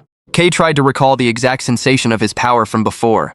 He needed to master that moment if he wanted real control. In his mind, he pictured Red's overwhelming strength. He remembered that crushing, burning red aura and tried to replicate it. Gripping a red gem, Kay locked in his focus. Intense heat surged through his entire body, like he was burning from the inside out, but his control slipped. The gem shattered into pieces, leaving Kay standing there, disappointment written on his face. Alone in the rocky wasteland, Kay admitted mastering this power wasn't going to be easy. He accepted that big results weren't going to come overnight. Still, his resolve held firm. Kay decided to keep training until the sun went down. Hours passed. The sky above the canyon turned dark. Kay walked through a narrow gap, hauling a massive sack of mined ore on his back. His breathing was heavy. Sweat soaked through his clothes. Kay wondered if he'd been too greedy, gathering this much in one trip. Then mocking laughter echoed from the shadows, someone calling him slow. Kay looked up, startled to see 4 silhouettes blocking the exit. They were the pioneers from the gathering hall. The red-haired man stood at the front with his 3 subordinates, glaring at K with open hostility. K returned the stare, confused. The boss smirked coldly, saying he never expected to run into the city's little celebrity in a place like this. His tone dripped with mockery as he greeted K. Meanwhile, his men closed in around K inside the canyon, telling him to move faster. K stayed calm, even as they mocked him as a clueless new recruit. When K calmly asked who they were, the men took offense. But one of them suddenly noticed a strange glint coming from the sack on K's back. He stepped closer and froze when he realized the sack was packed with high-value chromatic ore. His eyes lit up as he shouted the news to his boss. The red-haired man leaned back against the rock wall, smiling greedily. He called it good news, then looked at K, commenting on the rookie's luck, while accusing him of being bold enough to try keeping it all for himself. His gaze hardened, threatening to make K talk one way or another. On his order, one of the men pulled out a knife and warned K not to resist if he wanted to live. K said nothing. Without a word, he dropped the heavy sack onto the ground. The man paused for a moment, assuming K had given up. He quickly started digging through the hall, praising what he thought was a smart decision. A satisfied grin spread across his face, confident K would behave. But before he could react, K moved. A hard punch landed square on his face. The boss's eyes went wide, stunned that the rookie had struck first. The force of the hit sent his man flying backward. K clenched his fist and let out an irritated breath. Even as a pioneer, he thought, he still had to deal with people like this. K shifted into a fighting stance, his eyes darkening. He told them to stop wasting his time and just attack all at once, since Mary was waiting for him. Enraged, the man in the red jacket screamed insults and charged in, knife raised. He thrust forward, but K sidestepped with ease, calm in his movements. Seizing the opening, K countered with a strike straight to his opponent's face. The impact sent the man crashing into the canyon wall, leaving him helpless. In an instant, K shifted his focus, sensing an attack coming from his blind spot. A bulky man in a green jacket lunged in, swinging a heavy punch. The attack stopped cold the moment K caught his fist with one hand. K twisted the man's wrist, swept his legs out, and slammed his large body straight into the ground. Without hesitation, K landed one final punch, knocking his opponent out cold. K stood over the fallen man and said anyone who comes after someone else's stuff has to pay the price. His gaze shifted to the last enemy standing, but his eyes went wide instantly. A red energy bullet was already streaking toward him. K spun his body at the last second, barely dodging it. The shot slammed into the rock wall behind him, leaving a smoking crater. K stared at the damage. That attack had come with zero warning. From the destruction alone, he could tell how brutal this weapon's penetration power was. This guy was using a long-range dropper. The red-haired boss smirked, visibly surprised that K had dodged his sneak attack. He stepped forward, gripping his massive smoking weapon, complaining that the shot should have ended K in one hit. His eyes filled with hatred as he admitted he'd hated K since the very beginning. He kept closing in, jealousy spilling out of him. He'd always wanted to join an S-rank corps, he said, and it felt completely unfair watching some black-colored guy stroll in like he had connections handed to him. He rambled on, unable to accept why the first black holder was treated like something special. In his head, he pictured K standing shoulder to shoulder with elite colorists, and disgust hit him instantly. That disgusting color, getting all that attention. His grip on the weapon tightened. He announced he'd changed his mind. He originally just wanted to break a few bones. Now he was going to kill K. He aimed the massive weapon straight ahead, his crazed grin widening as he said no one out here would ever know what happened, so he could finish K off right here. He pulled the trigger. A barrage of red energy bullets tore through the area. K moved instantly, weaving through the deadly barrage as he pushed forward. He skimmed low across the ground, barely grazed by the shots.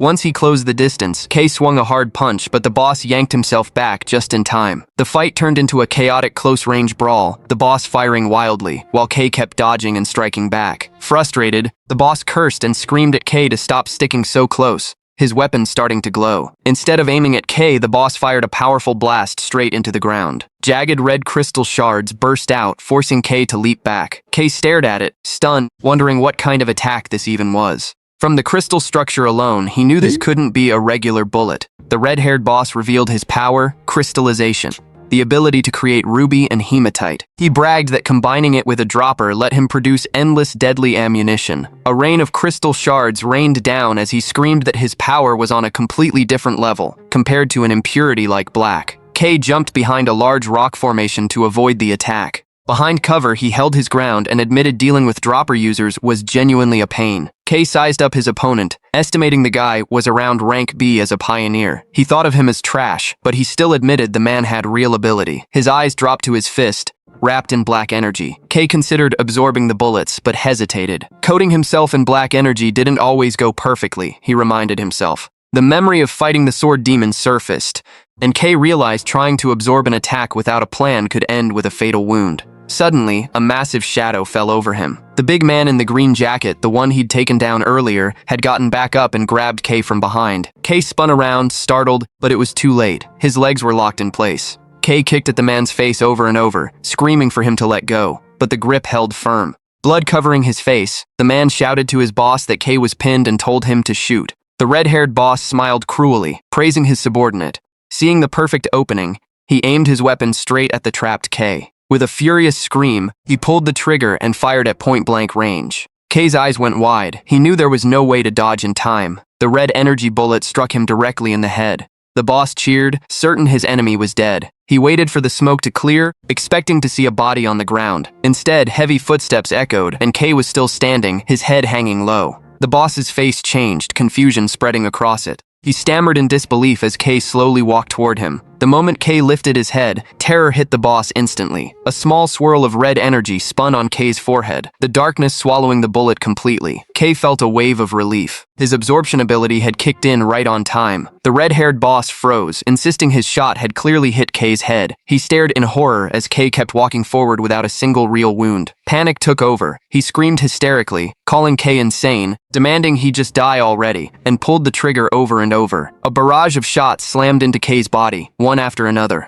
When the dust settled, all the boss could do was stare at a silhouette wrapped in dark red mixed with black. K mocked him coldly, asking why he'd stopped shooting and daring him to keep using his ability. The red-haired boss clenched his teeth, anger and fear tangled together.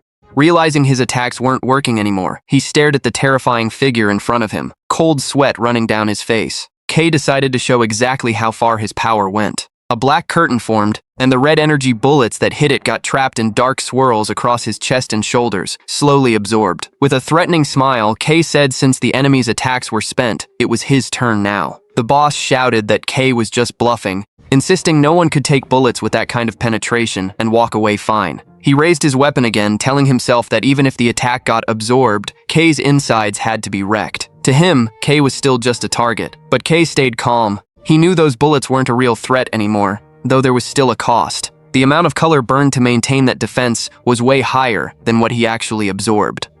K calculated that using this ability carelessly would drain him too fast. He decided he needed to take out the dropper first, but he needed a new approach to close the distance. He muttered something about trying a new trick, leaving the red-haired boss confused. K picked up a piece of red crystal shard off the ground, saying he wanted to copy his opponent's ability. Instantly, the black energy in his hands surged and the rock transformed into a long black spear with a jagged tip.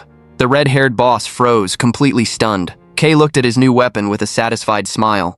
Realizing the spear covered his weakness at range, he explained that while absorbing the enemy's attack, he'd caught the essence of the crystallization ability, the power to compress color into solid form. With a mocking expression, K thanked him for the lesson and hurled the massive spear. The boss leapt aside in a panic as the spear slammed into the ground with a thunderous boom. Furious, he screamed and fired back with a barrage of red energy bullets. But K was already ready. He spun his black spear, deflecting bullet after bullet, sparks flying as black crystal clashed against red energy. K smiled with confidence, showing off the dark swirl on his chest absorbing whatever impact got through, and mocked him for wasting his effort. Deciding to turn this fight into practice, K gripped his spear and charged forward, declaring his opponent would now be his test dummy. He leapt high with surprising agility. As he dropped down through the air, the red-haired boss looked up, his face filled with panic. K slammed the weapon into the ground, triggering a massive burst of black crystal spikes that mimicked the boss's earlier attack. The boss stared in pure terror, unable to believe what he was seeing. He realized, with horror, that K had copied his crystallization ability perfectly. K smirked and asked if he wanted to see another form. The black energy shifted again, the spear morphing into a massive curved black blade.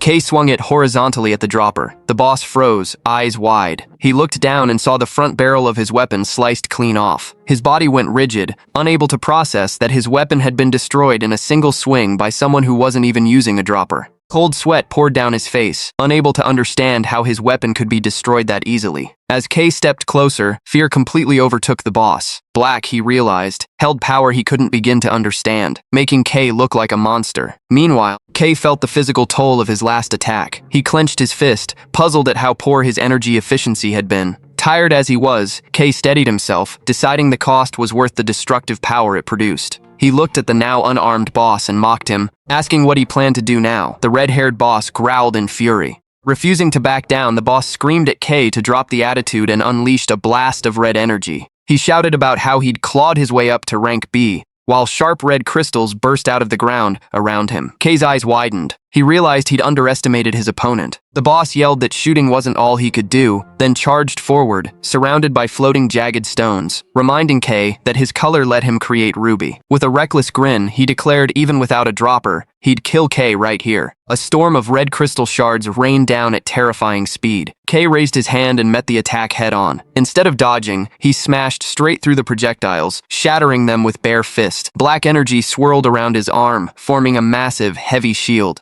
Red crystals slammed into the black barrier again and again, but none of them broke through.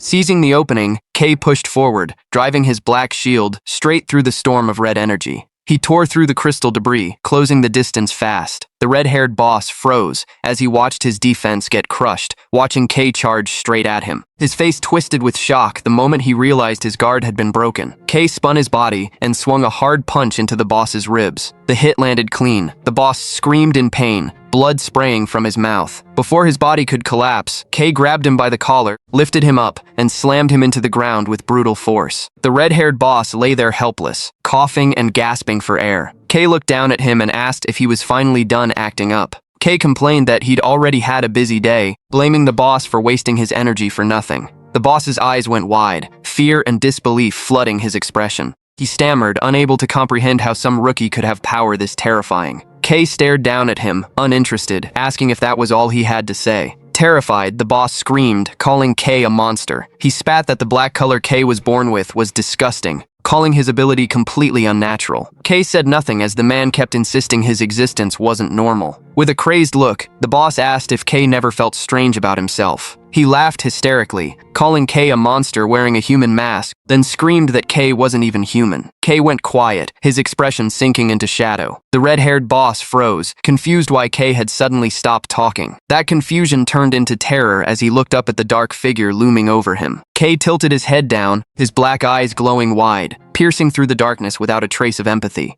The boss's body shook violently, panic completely taking over. Then, breaking the tension, K smiled coldly. He asked what exactly the man was making such a fuss about. The red-haired boss trembled uncontrollably as K mocked him, asking why he still wanted to argue after attacking with full intent to kill.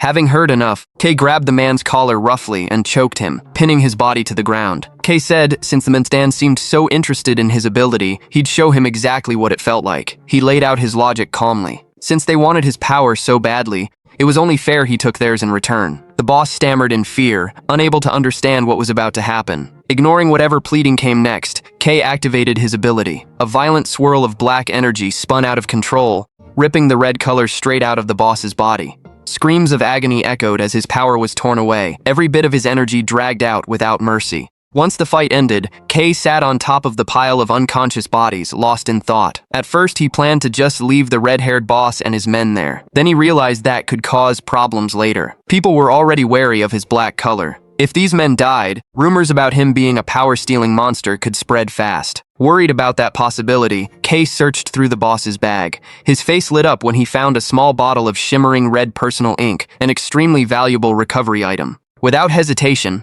K forced the liquid down the throats of the boss and his men, making sure they got just enough color back to survive. After that, K dragged the beaten-up men across the rocky terrain. At the busy eastern gate of the Shining City, a guard jumped at a strange noise. He found the red-haired boss and his men tied up, covered in wounds, dumped there like a package. The guard frowned, confused by how pale they looked. Hidden nearby, K let out a quiet breath of relief. He hadn't been caught. When the guard called for a gathering at the hall, K told himself giving them the ink was the right call. He hoped the whole incident would just get brushed aside. He walked off through the city, the heavy sack slung over his shoulder. If anything went wrong, he figured the captain would back him up anyway. K reached Mary's workshop. She was already deep in work when he walked in. Mary asked where he'd been all this time. Kay apologized and explained he'd been out on a request. Then he grinned, telling her he'd brought something special. He opened the sack, revealing a pile of chromatic ore in dazzling colors, left advers from the job he'd saved just for her. Mary cheered and pulled him into a tight hug, calling him the best. Kay laughed as she stepped back, beaming, promising she'd put every piece to good use. That was when Kay noticed it. A strange shimmer floating around him. He remembered the green light he'd once seen from Gale. Now he was sensing a warm yellow glow coming from inside Mary. He watched her carry the ore boxes with a bright smile. Being around her, he thought, always made things feel lighter. Kay's mind drifted to their childhood in the slums, back when she kept smiling even when there was nothing to smile about. Kay decided that warm, bright color suited her perfectly. Mary's excitement spiked. She said she couldn't wait to show him her secret project. Then she dropped the news. She was building him a custom dropper. Kay's eyes went wide. Mary bragged that her skills had been improving, and with ore this high quality, the weapon could go even further. The workshop door suddenly opened. Heavy footsteps. A voice announced that Kay was back. Ellie Cyan walked in, saying she figured she'd find him here. Kay jumped. He asked what brought her and Gale to the workshop, then warned them not to start anything with him again. Gale drew his sword, complaining it was a shame he couldn't fight right now.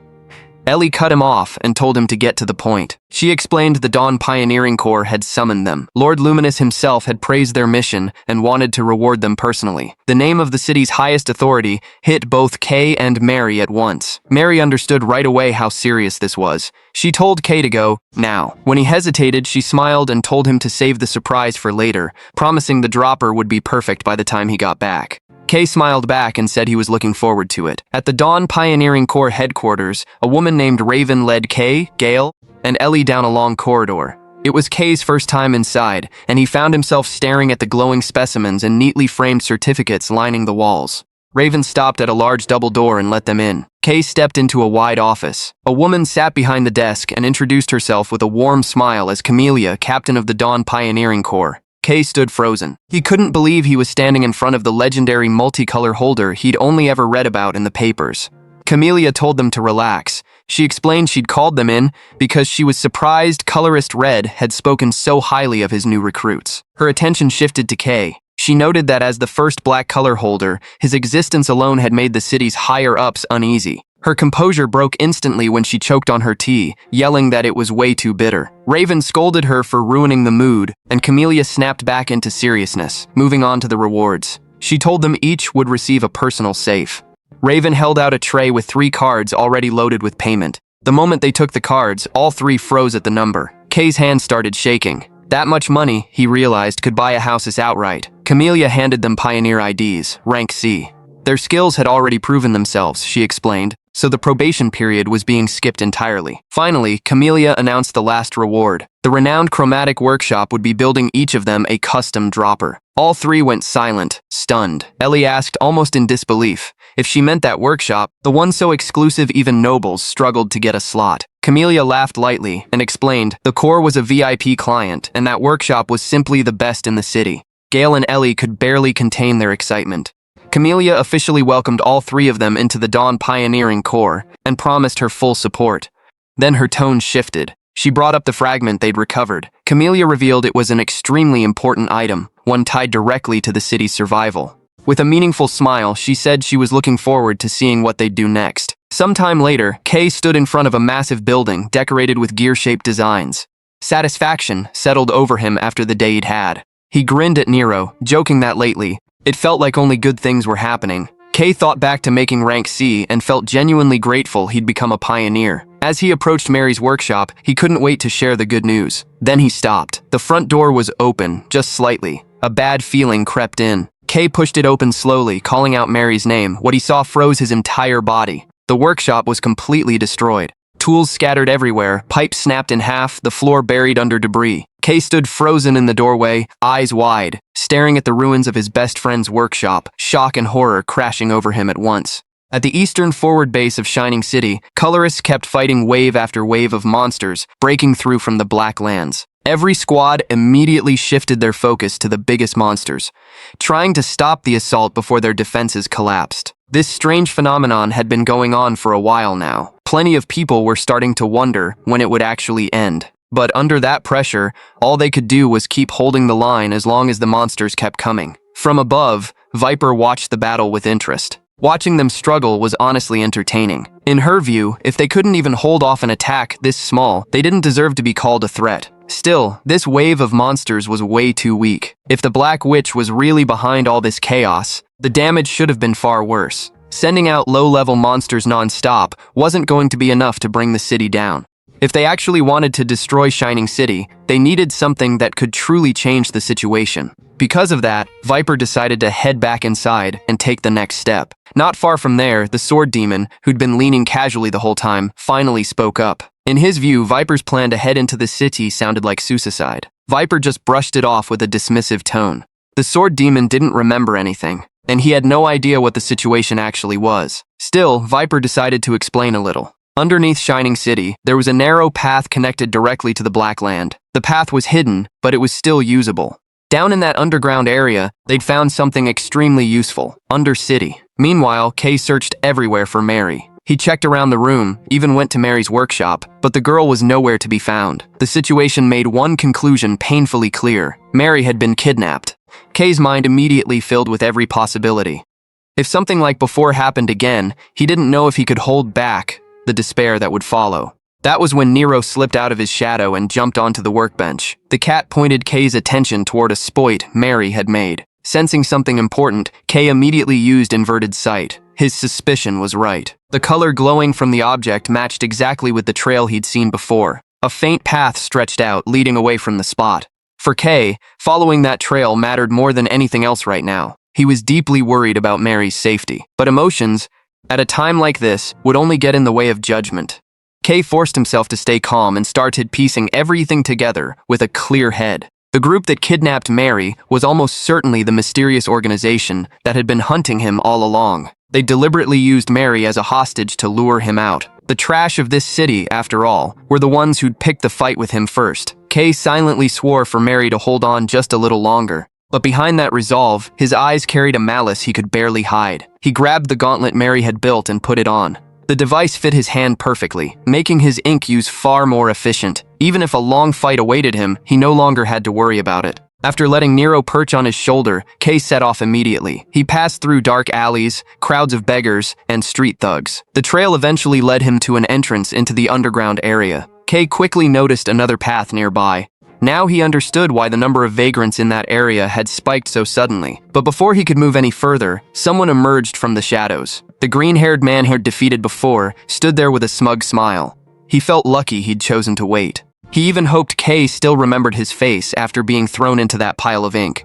Their relationship was clearly far from good, and their business with each other wasn't finished either. Kay demanded Mary's location right away, but the man just refused, arrogant about it. According to him, there was no way he'd give up information just because he was asked nicely. He didn't know what trick Kay had used back then, but he still remembered how his life fell apart after that defeat. To earn back even a sliver of his lost color, he'd had to work from the very bottom of the organization. He survived doing low-level work while holding on to the desire for revenge. For him, that day had finally come. Lord Blank had ordered them to bring Kay in alive, but no one said his body had to stay intact. Hearing all that, Kay didn't waste any more time. He immediately shaped a sharp, jagged blade out of his ink. The men charged in together, but Kay moved first. Strike after strike landed without mercy, taking them down one by one. The green-haired man tried attacking with Juan's spoit. The attack got crushed instantly. In a flash, Kay took him down and pinned him to the ground.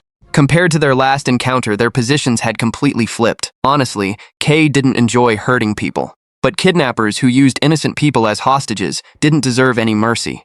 Some of them might end up disabled for life, others might never walk again. But all of that was a result of their own choices. They even called themselves pioneers. To Kay, people who did something this low didn't deserve to carry that name. They didn't even deserve the blessing of the light. After that, Kay drained every bit of color from the green-haired man and dragged him along as a guide. He needed someone who knew the way down there. Before long, Kay leapt into a place he never imagined he'd set foot in again. Undercity. Walking through the underground tunnel, Kay kept pushing the now colorless man forward, ordering him to keep moving. He warned him not to try anything stupid. Even in his pitiful state, the man still dared to talk. He mocked K for picking a fight with Zed, calling it the same as signing his own death warrant. Instantly, K grabbed him by the throat. In his view, the man talked too much for someone who didn't understand his own position. He ordered him to shut up and keep walking ahead. Otherwise, he'd kill him and dump the body right there. For K, only one thing mattered. If Mary got hurt, even the smallest scratch, then the worst day of this man's life had just begun. They kept moving deeper into Undercity. And looking around, Kay realized something. This place hadn't changed at all, not even a little. Undercity was like a shadow hidden beneath the city's lights. It was a place the light of Luminous never reached. Without laws or supervision, it had gradually turned into a haven for criminal groups. The Colorless, who had nowhere else to go, survived by working in the underground mines. For them, it was the only way to stay alive. The place also held memories Kay could never forget. It was where he had first met Mary. Meanwhile, the man guiding him still couldn't understand Kay's actions. But Kay didn't care what he thought. The man's job was simple. He only had to lead him to the hideout. If Kay wanted to walk straight into a trap, that wasn't his problem. In his eyes, Undercity was about to become Kay's grave, and just as expected, they soon arrived at a wide-open area. The man stopped walking. Moments later, dozens of people emerged from every direction. One of them complained that they'd been waiting so long, they were practically growing roots. But their attention quickly shifted to Kay. Their eyes widened when they saw his black ink. To them, Kay looked like a valuable chunk of ore that had walked willingly into their trap. Not long after, one of the leaders stepped forward. He looked pleased that their target had finally arrived.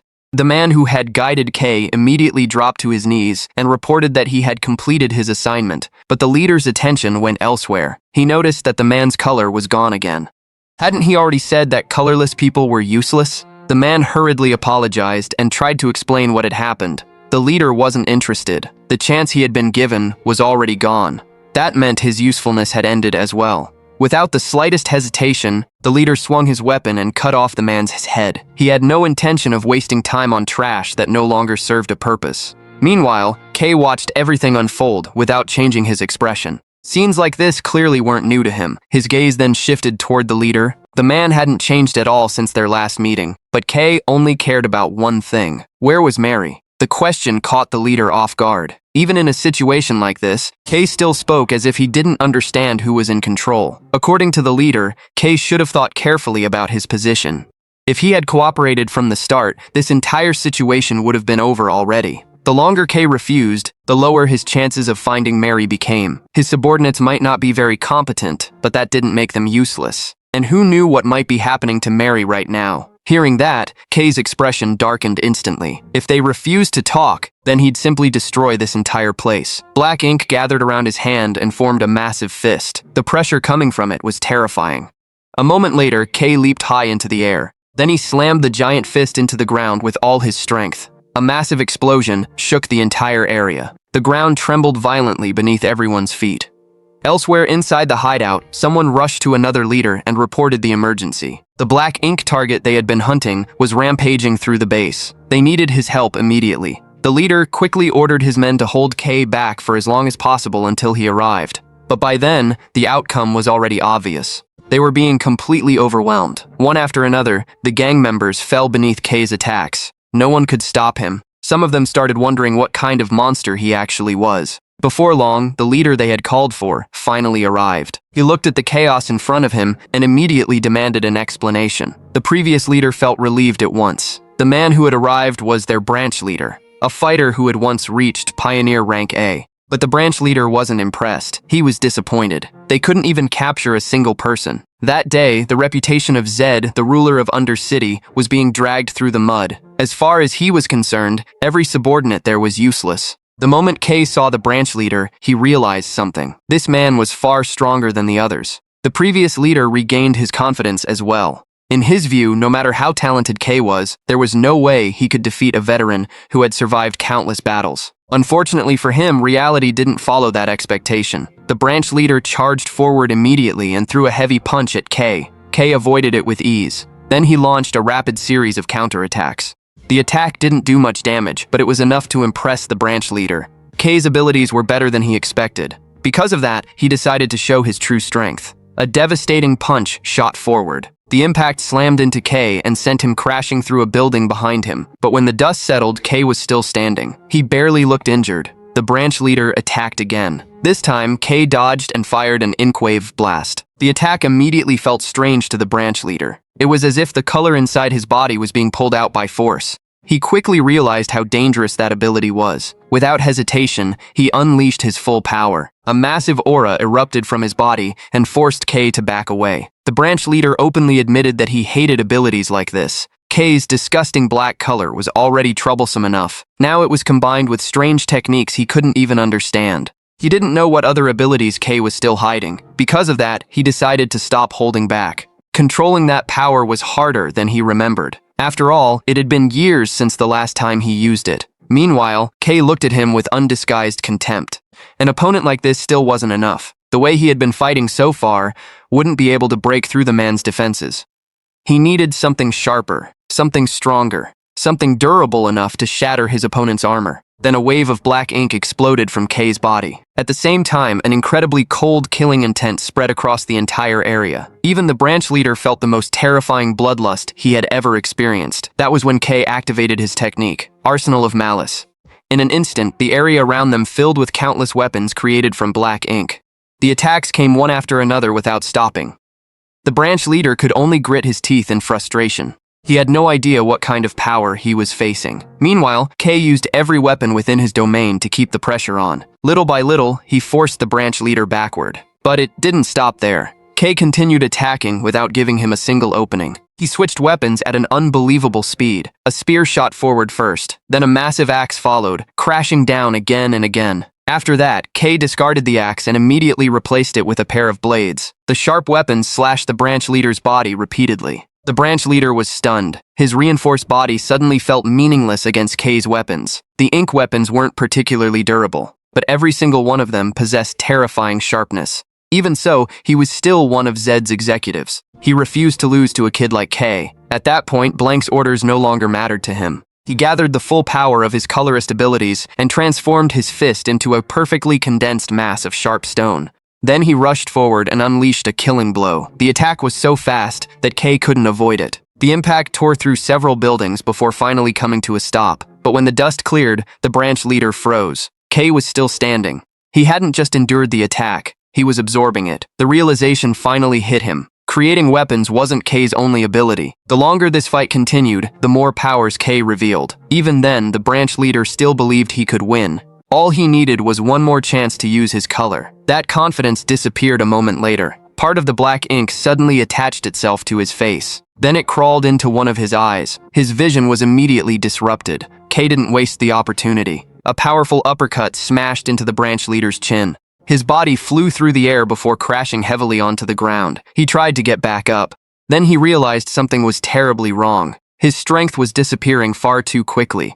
None of it made sense. An attack like that shouldn't have been enough to bring him down. Then he finally understood why. It was poison. K didn't care in the slightest. This was a fight to the death. There was no reason to show mercy to an enemy. By now, the branch leader could no longer resist the color absorption. The color inside his body continued draining away. The vice leader and the remaining thugs could only stand there in shock. Their bodies trembled as they watched the branch leader suffer a complete defeat. At that moment, K looked less like a person and more like a real demon. Once he finished dealing with the branch leader, K slowly shifted his gaze toward the remaining gang leader. His intentions were obvious. Meanwhile, somewhere else, Mary slowly opened her eyes. She found herself trapped inside an unfamiliar empty room. Someone welcomed Mary with a satisfied smile. The man admitted that he had been waiting a long time for her to wake up. According to him, both Mary and K were extremely interesting. Who would have expected a colorless person to suddenly awaken such a rare color? But what surprised him even more was K's change. The man he once knew had never possessed this much humanity. The moment Mary heard that voice, she immediately recognized it. It was Blank, a man she had known in the past. Blank smiled when he realized Mary still remembered him. It had been a very long time since their last meeting. Mary stared at him in disbelief. As far as she knew, Blank should have died during that incident years ago. Blank simply laughed. Back then, when everything collapsed, he had nearly been buried alive. He had almost died. But luck was still on his side. He survived, and now fate had brought them together once again. The reunion brought back many old memories. To Blank, they had all been his very first test subjects. Even though he nearly died back then, he had grown far beyond what he was in the past. His abilities were now recognized even by Zed's highest leadership. At present, he was one of the organization's top executives. Blank then told Mary to follow him. He wanted to show her how far his research had progressed. A massive door opened. The sight beyond it immediately froze Mary's expression. A huge laboratory stretched out before her. Colorless people were being treated like livestock. Meanwhile, numerous ink beasts were locked inside large cages and used as experimental materials. Mary's heart almost stopped. She never imagined a place like this nightmare still existed. Not long after, a researcher arrived with a report. The latest shipment of extract had finally arrived. Blank looked pleased to hear it. According to him, the timing couldn't have been better. Mary could no longer hold back her question. She demanded to know why Blank was still doing the same things he had done in the past. Blank seemed genuinely confused by the question. In his eyes, something this extraordinary was meant to be used. Leaving it untouched would be the real sin. Then he proudly welcomed Mary to his newest extraction laboratory. Meanwhile, chaos continued to spread throughout Undercity.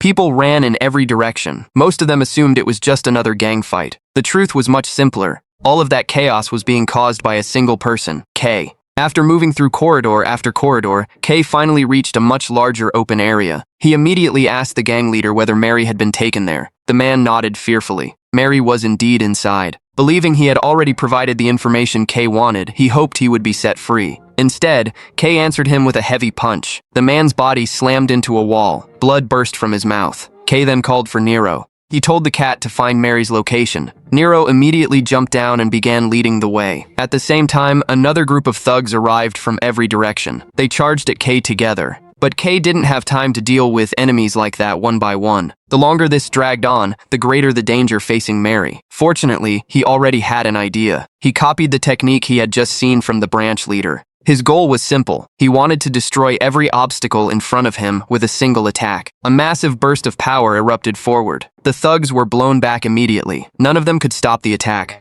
Wall after wall shattered apart as K forced his way straight toward his destination. No one could stop him. Meanwhile, Mary continued looking at the madness unfolding inside the laboratory. As far as she was concerned, Blank had completely lost his mind. Mary couldn't understand him at all. In her eyes, he was simply repeating the same cruelty from the past without feeling even a trace of guilt. But Blank looked confused by her reaction. He genuinely didn't understand why Mary was so angry. According to him, there was no reason for anyone to be tense. In fact, he believed he owed all of them a debt of gratitude. His research had only succeeded because of the experimental subjects from the past. Blank then invited Mary to observe the process taking place inside his laboratory. He believed seeing it firsthand would be much easier than listening to an explanation. On one side of the room, two guards were dragging a colorless man toward a giant extraction device. The man struggled desperately. He screamed in fear and refused to enter the machine. His hands gripped the doorway with all his strength. It didn't matter. The guards forced him inside. The iron door immediately slammed shut. The machine began to shake. Then it started producing a horrifying sound. A few moments later, a thick red liquid began flowing out of the device. The color was so dark that it almost looked like blood.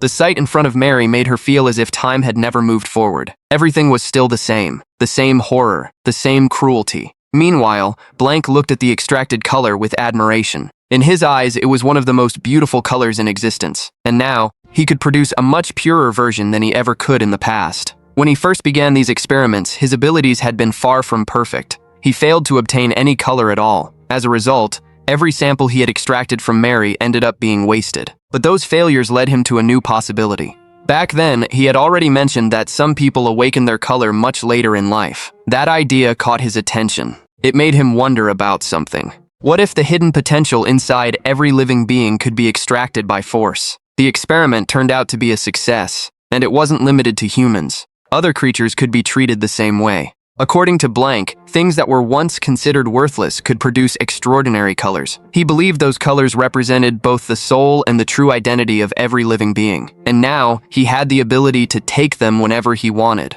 To him, all of this was a gift to the world. He believed he was uncovering possibilities that otherwise would have remained buried forever. Years of non-stop research combined with his extraction ability had finally produced the results he had been searching for. Even now, he continued studying new ways to use the extracted colors. His latest discovery had produced another breakthrough. It allowed certain monsters that naturally hated color to be controlled. The method was still incomplete. Even so, the results were extremely promising. Mary could only look at him with disgust. In her eyes, everyone in that place had completely lost their minds. They had just forced a living person into an extraction machine and treated him like an object. The worst part was that nobody seemed to think it was wrong. Mary couldn't believe they could remain so calm after doing something that cruel. She was also certain that Shining City would never allow this to continue. Blank had already expected that reaction, but the truth was that he never really understood what other people considered wrong. Maybe his way of thinking had gone too far for most people to understand. The explanation only made Mary angrier. She immediately called him a murderer. As far as she was concerned, Blank wasn't saving souls or identities. He was simply killing people to satisfy his own obsession. And if he loved color extraction so much, then he should extract his own color instead. Mary was convinced that his color had already been corrupted by the disgusting pleasure he took from all of this.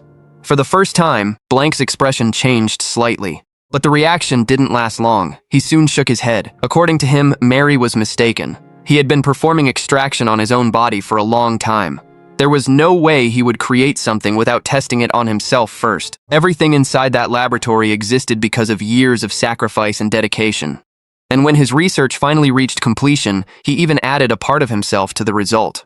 That was why his own color had changed as well. Blank then revealed a container that he had been preserving with extreme care. He was saving it for the future. Perhaps it would become useful someday. Mary immediately cut him off and told him to stop talking. She had no interest in listening to any more of that nonsense. Blank simply let out a small laugh and apologized. He admitted that he had gotten a little carried away. But before leaving, there was still one thing he wanted to mention. According to the reports he had received, Kay had already entered Undercity. Bringing Mary there had turned out to be the right decision. Ever since the past, Kay had always followed Mary like a shadow, and just as expected, the moment Mary was kidnapped, Kay came on his own. There was no better bait than that. Blank was confident that his subordinates were already in the process of capturing Kay. Black ink or not, facing that many enemies alone wouldn't be easy. After saying that, he ordered the guards to take Mary away. The two of them would meet again once Kay arrived. As for Blank, he still had preparations to make for his special guest. He was even planning to hold a special banquet to welcome Kay. But then the entire facility suddenly shook. A powerful explosion echoed from above. The ceiling shattered apart. Rocks and debris rained down in every direction as someone forced their way in from overhead. Mary immediately recognized the figure. Kay had finally arrived. Meanwhile, somewhere else, an advisor was reviewing a report alongside Camellia and several others. The report stated that Kay had entered Undercity and was currently at war with the Z organization. According to the agents operating in Undercity, Kay had been tearing through one Z branch after another to rescue his kidnapped friend. The advisor immediately turned toward Camellia. She was the one who had asked everyone to trust Kay in the first place. Camellia explained that they had already acted as quickly as possible once the situation escalated. She had also sent observers to keep tracking Kay's movements. It wasn't as if she had been sitting around doing nothing. She also pointed out that the city's current situation was far from normal. The strange phenomenon at the border had forced almost every combat unit to reinforce the defensive line. Even requesting help from other pioneer units had become extremely difficult. Everyone was competing for resources just to survive and keep Shining City standing. The advisor then asked about Red's whereabouts. Camellia explained that Collector and Jester had appeared at another fortress. Red had no choice but to move first and intercept them. That report only strengthened the advisor's belief that Blackhand was connected to the strange events happening across the region. Still, before investigating further, they needed to send peacekeepers into Undercity. Their priority was securing the situation and ensuring Kay's safety. Not everyone agreed. A senior colorist immediately urged them to think more carefully. In his opinion, deploying troops into Undercity could be extremely dangerous. Such a move might provoke the countless criminal groups operating beneath the city. Some of those groups might be traitors, who would eventually need to be eliminated. But their strength couldn't be underestimated. Many gang members were former pioneers with years of experience. If this incident escalated into an open war, the entire city could be dragged into chaos. He also admitted that he still didn't trust Kay. The council's decision had prevented him from speaking up before. But after seeing the destruction unfolding now, he felt his concerns might not have been entirely wrong. The more he thought about Kay's black ink, the more worried he became. What if that color brought disaster to the city one day? Maybe this was the best chance to remove that threat before it was too late. Hudson understood those concerns. Even so, he insisted on following the plan they had already agreed on. Kay was the only person capable of uncovering many of the secrets that had remained hidden until now. His value was simply too important to ignore. No matter what happened, they had to protect him. Luminous also saw enormous potential in Kay. Hudson had chosen to place his hopes on the future that young man might build. If things went wrong, he was prepared to take full responsibility and handle the consequences personally. The old colorist fell silent for a long moment before letting out a sigh. He had always respected Hudson. Despite possessing an ordinary color, Hudson had climbed all the way to the position of advisor. But he never expected the man to become so rational that it almost seemed unreasonable. Hudson only smiled and apologized. He promised to do his best to live up to those expectations in the future. Camellia quickly tried to ease the tension. She explained that Hudson had already taken precautions. Alongside the peacekeepers, she had also dispatched members of Red's team. They were talented fighters who had already proven themselves during their first expedition. At the very least, that would significantly improve their chances of success. After hearing that, the advisor finally let out another long sigh. He ordered everyone to move immediately. This situation had to be resolved as cleanly as possible without allowing the city itself to suffer. Meanwhile, deep beneath Undercity, Blank stood frozen in confusion. He couldn't understand how Kay had broken through every layer of defense and reached his laboratory. This outcome was completely outside his expectations. On the other side, Kay's attention was focused entirely on Mary. He barely even noticed the enemies around him. The only thing he saw was Mary, and the fact that she needed to be rescued. They had to be taken down before they could organize another defense. Kay immediately activated Arsenal of Malice. Dozens of ink blades shot across the laboratory and forced the researchers and guards to retreat. The blades also destroyed many of the large containers stored throughout the facility. Amid the chaos, Kay charged forward and knocked down the two guards who were escorting Mary away. The moment he reached her, he apologized for arriving late. Then he asked if she had been waiting for him for too long. At that exact moment, Nero jumped straight into Mary's arms. Mary smiled in relief as she patted Nero's head. She told Kay there was nothing to worry about. If anything, she should be the one thanking him for coming to save her. The imprisoned Colorless immediately seized the opportunity to escape. They knew this was the best chance they would ever get. Blank only sighed in disappointment. There were still plenty of experiments he wanted to conduct. Still, losing a few test subjects wasn't a major problem. He could always find more. What interested him far more was Kay.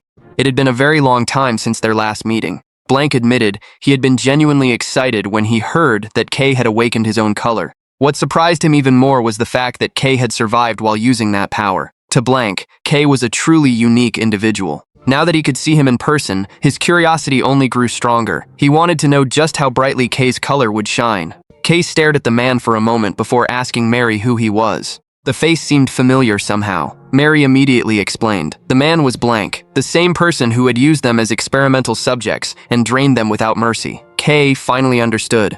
So Blank had survived the destruction back then. Blank pretended to be offended by their conversation. He complained that talking about someone as if they weren't standing right there was rather rude. Still, he had no interest in wasting time on meaningless conversation. Both sides wanted something, so they might as well begin the experiment immediately. As fellow researchers, Blank then threw 2 containers of color onto the floor. The glass shattered, and the liquid spread across the area. Kay had no idea what it was. Mary recognized it instantly. She warned him that the substance could attract monsters. Blank happily confirmed her warning. He explained that he preferred not to dirty his own hands. If the monsters couldn't kill Kay, they could at least wear him down. A moment later, massive gates opened throughout the laboratory. Dozens of monsters were released into the area, but things didn't go the way Blank expected. Kay charged straight into them and began cutting them down one after another. Monster after monster fell before they could put up any meaningful resistance. Their numbers were overwhelming, but they still couldn't stop him. Meanwhile, Blank noticed an ink dagger lying on the floor. He slowly picked it up. Throwing away such a valuable research subject felt like a terrible waste to him. Normally, the power inside a color would fade as it was used, but Blank believed the result might be different if he handled it himself. He immediately activated his extraction ability. The black ink stored within the dagger slowly flowed toward him. At last, he obtained it. Kay's black color was now in his hands. Curiosity filled his mind. He wanted to understand what made Kay's darkness different from every other color. The amount he obtained wasn't large, but for Blank, it was already more than enough. Besides, he was eager to see the true limits of Kay's power. Mary watched the battle and quickly realized the situation was becoming dangerous. Under normal circumstances, Kay could have wiped out those monsters in moments, but this wasn't a normal situation. He had already spent far too much color just to reach this place. If he kept pushing himself, his body might collapse before the fight was over. If only he could absorb pigment from the monsters, his strength would recover much faster. Mary knew she had to do something. Her eyes landed on the mixed ink scattered across the floor after Blank's containers shattered. Not far away, she also noticed a machine that looked like a generator. Mary immediately got to work. She adjusted the device for several moments before reconnecting it to its power source.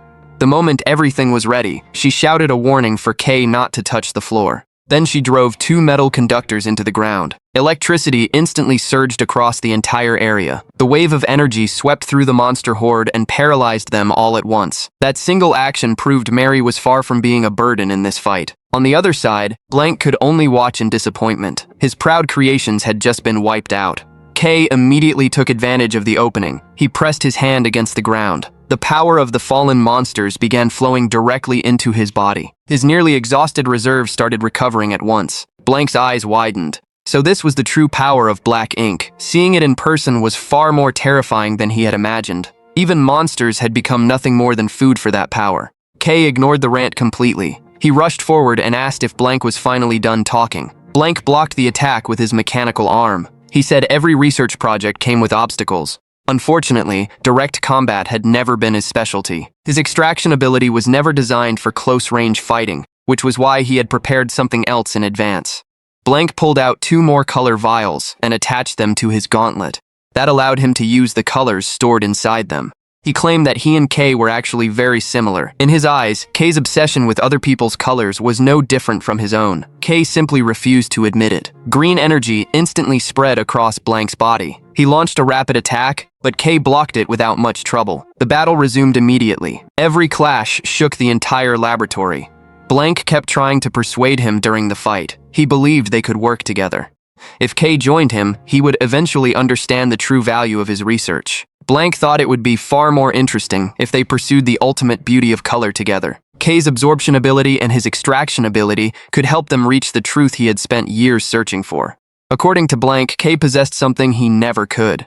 Unlike him, Kay could touch a person's color in its purest form. Blank charged again and demanded that Kay hand over his power. The attack landed directly on Kay. But instead of being overwhelmed, Kay naturally absorbed the energy flowing into him. Kay immediately took advantage of the opening and countered with a powerful punch. Blank was sent flying into a wall and coughed up blood, but the injury only made him more fascinated. He never expected Kay to absorb color so effortlessly during combat. Their abilities looked similar on the surface, yet the gap between them was far greater than he had imagined. That realization pushed Blank to use his final card. He pulled out the vial of black ink he had extracted from Kay's dagger earlier. Then he injected it directly into his own arm without hesitation. Kay immediately questioned the reckless decision. To him, Blank looked like someone who had grown tired of living. Blank disagreed. He said he only wanted more research data. Besides, the black ink belonged to Kay in the first place.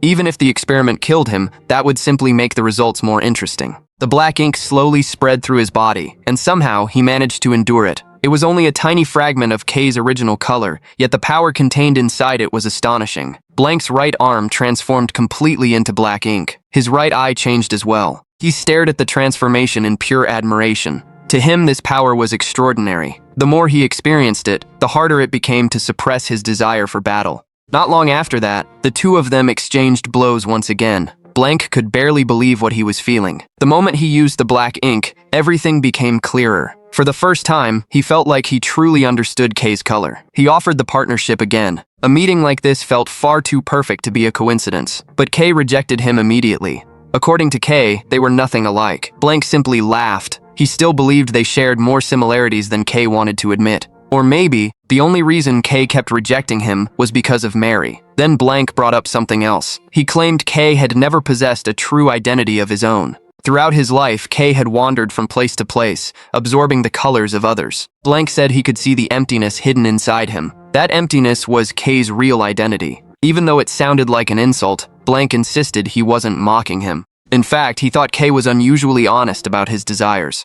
Whenever K saw someone else's color, he became jealous. He wanted it. He wanted to make it his own. And wasn't his current appearance, along with the color he possessed now, the result of exactly that process? In Blank's eyes, K had always acted for his own goals as well. At least, that was how he saw it. Blank genuinely couldn't understand why K kept trying to live like an ordinary human. To him, all of that was nothing more than unnecessary pretending. Blank still agreed to play along. In his eyes, K was one of the few people who could truly accept who he really was. Those words finally started to crack the calm expression K had maintained the entire time. But before Blank could continue, a wrench came flying through the air and smashed into his head. Mary stood there with an annoyed look on her face. She told Blank to stop talking nonsense. Who was he to act as if he understood K's entire life? All he had ever seen was a small piece of K's childhood. Nothing more. Mary refused to let Blank compare himself to K. To her, Blank had completely lost his mind. How could someone who treated people like disposable tools dare compare himself to K? K had never tried to copy anyone. He kept fighting because he wanted to become a better person.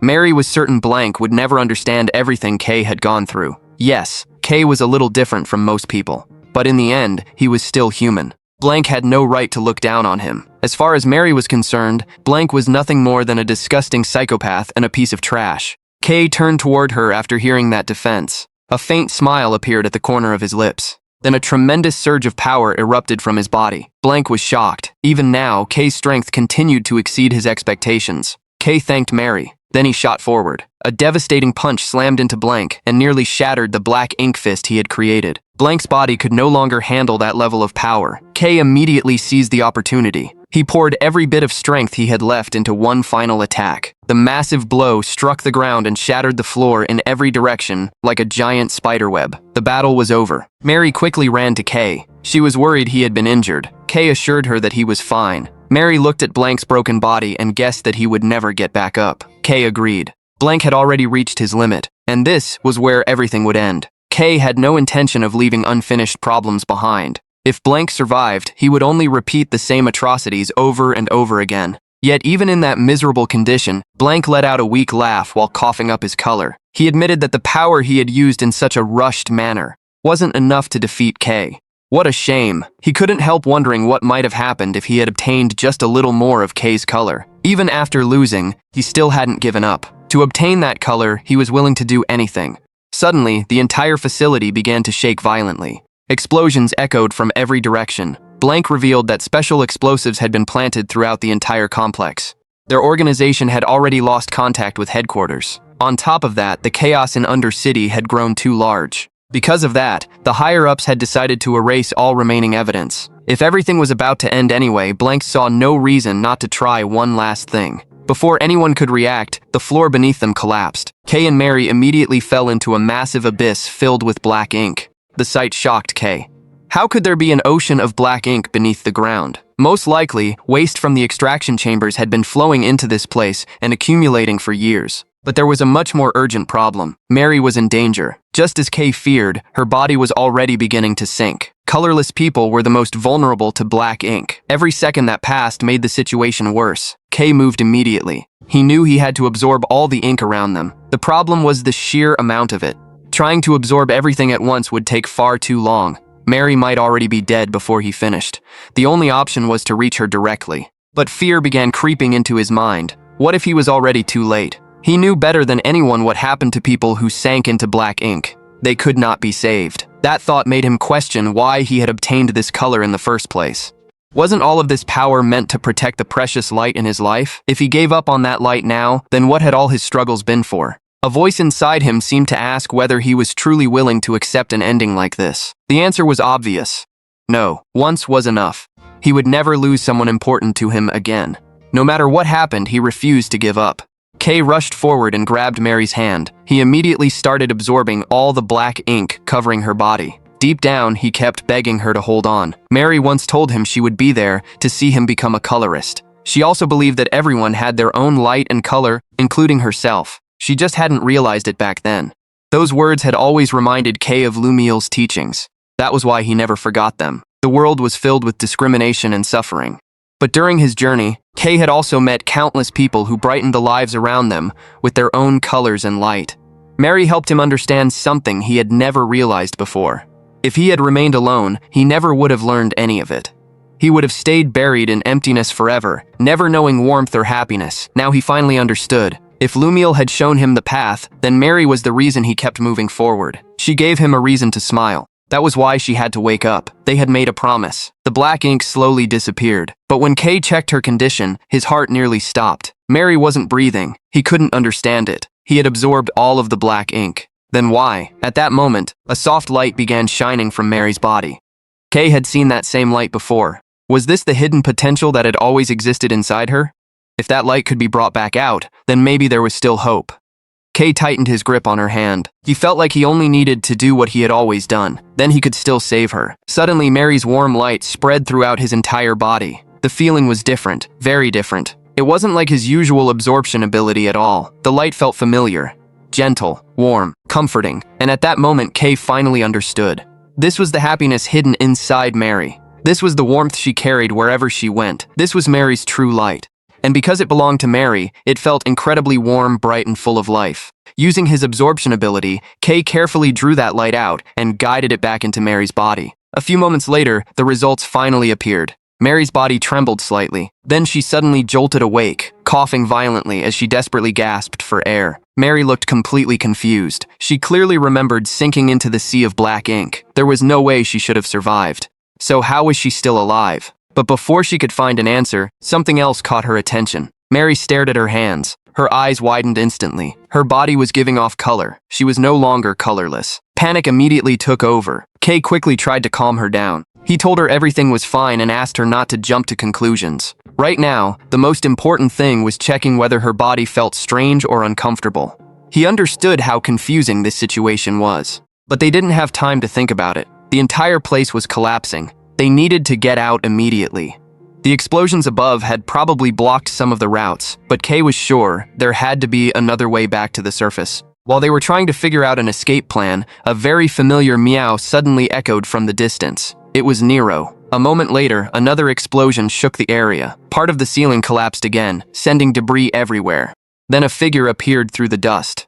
Nero stood there proudly. The cat had successfully guided Gale and Ellie straight to their location. Relief washed over both of them the moment they saw Kay and Mary alive. The situation was still critical, but they had found them in time. Even better, neither Kay nor Mary seemed seriously injured. They were exhausted and had just survived a nightmare, but they were still able to move. For now, at least, all of them had made it out alive. Kay couldn't even remember when his memories first started forming. Back then, his mind felt wrapped in thick fog, making everything seem distant and blurry. Even the line between himself and the world around him barely registered. Kay just kept drifting along with the current, with no clear destination. Sometimes, when the fog in his eyes cleared and his mind came back into focus, he'd wake up somewhere unfamiliar, a place he'd never seen before. Strangely, that was never a real problem for him. Wherever the wandering took him, one presence always stayed by his side. That presence was Nero. When Kay had absolutely nothing, Nero was the only one who stayed with him. Then one day, in his world of pure darkness, someone appeared, glowing with light, so bright it filled everything around him. The man introduced himself as Lumiel.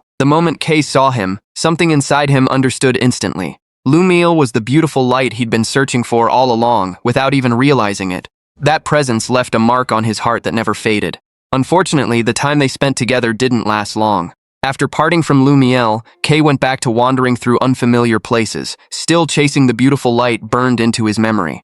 Like a moth drawn to flame, he kept asking himself if he'd ever get to stand in front of that light again. Eventually, at the end of that aimless wandering, right at the gloomy bottom of the Undercity, Kay met Mary. Mary felt confused because Kay never spoke at all. She thought he might be mute, or maybe deaf. Still, a kid like that wasn't unusual in the Undercity. It was raining that day. Mary warned Kay not to let the rainwater touch his skin, since the old pipes in the ceiling had been leaking, mixing with leftover ink residue that was dangerous to health. Curious how Kay had even gotten into that place, Mary also noticed Nero sticking close by. She wondered why he was carrying a creature like that, but since Nero was small, she figured it was probably fine. Mary then led Kay to a more hidden spot so the guards wouldn't find them.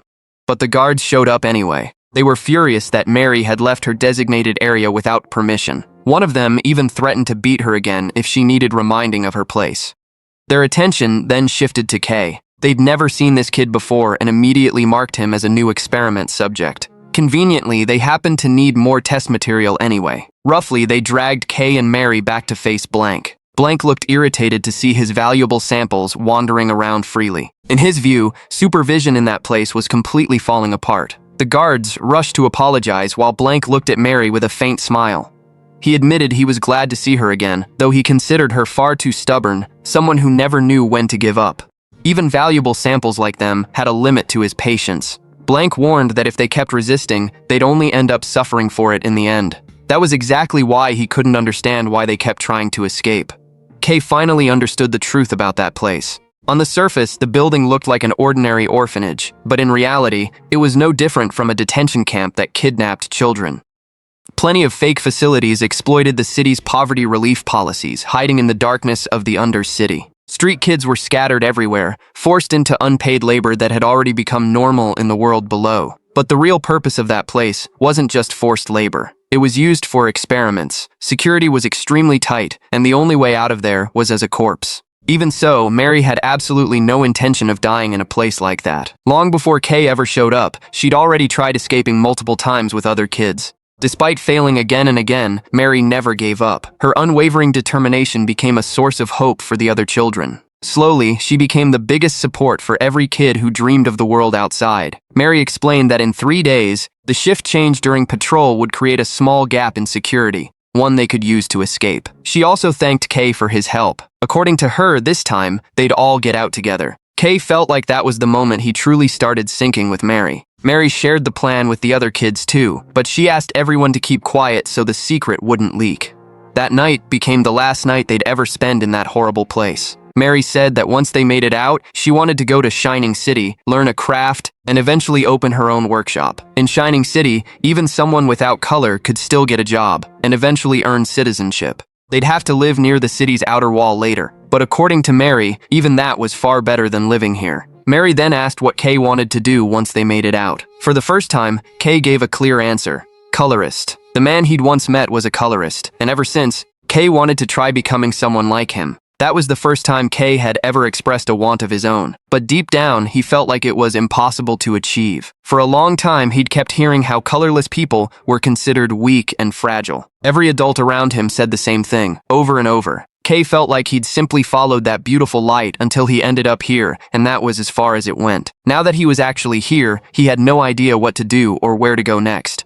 Even while every other kid looked excited about escaping the next day, Kay couldn't understand why they felt happy at all. He felt completely different from all of them. Mary just smiled hearing that. She said colorless people could actually awaken their color later in life. Lumiel, the previous Luminous, had once been colorless too, and yet he still managed to shine brighter than anyone else. That was exactly why Mary believed everyone carried their own light and color inside them. Kay was no exception. It wasn't that he didn't have it, he just hadn't realized it yet. Mary promised she'd help him, little by little. In her view, becoming a colorist sounded cool, and Kay should go after it. He hadn't even really started yet. If he gave up now, he'd definitely regret it later. Even just trying meant something significant. Failing didn't mean it was over either. Mary told him he just needed to do what he genuinely wanted. She also told him to be more confident. If he kept that gloomy face on all the time, his motivation would never show up. But that night, full of hope, didn't bring them the better future they'd imagined. Brutal reality crushed everything instead. The children were caught with ease and dragged toward the extraction room. Their desperate struggle stood no chance against the horrifying fate waiting for them. One of the guards saw Mary still fighting back and slammed an iron pipe against her head to shut her up. Even with her body weakened and blood running down her face, Mary kept her eyes on Kay, telling him to run. That was when Kay felt something boiling inside him. He finally recognized the feeling: rage. Moments later, Kay got struck on the head too. Meanwhile, a few guards started questioning why they'd been ordered to dispose of all the children. They weren't even sure if this was allowed without Blank's permission. But the other guards didn't care at all. They were just following orders from above.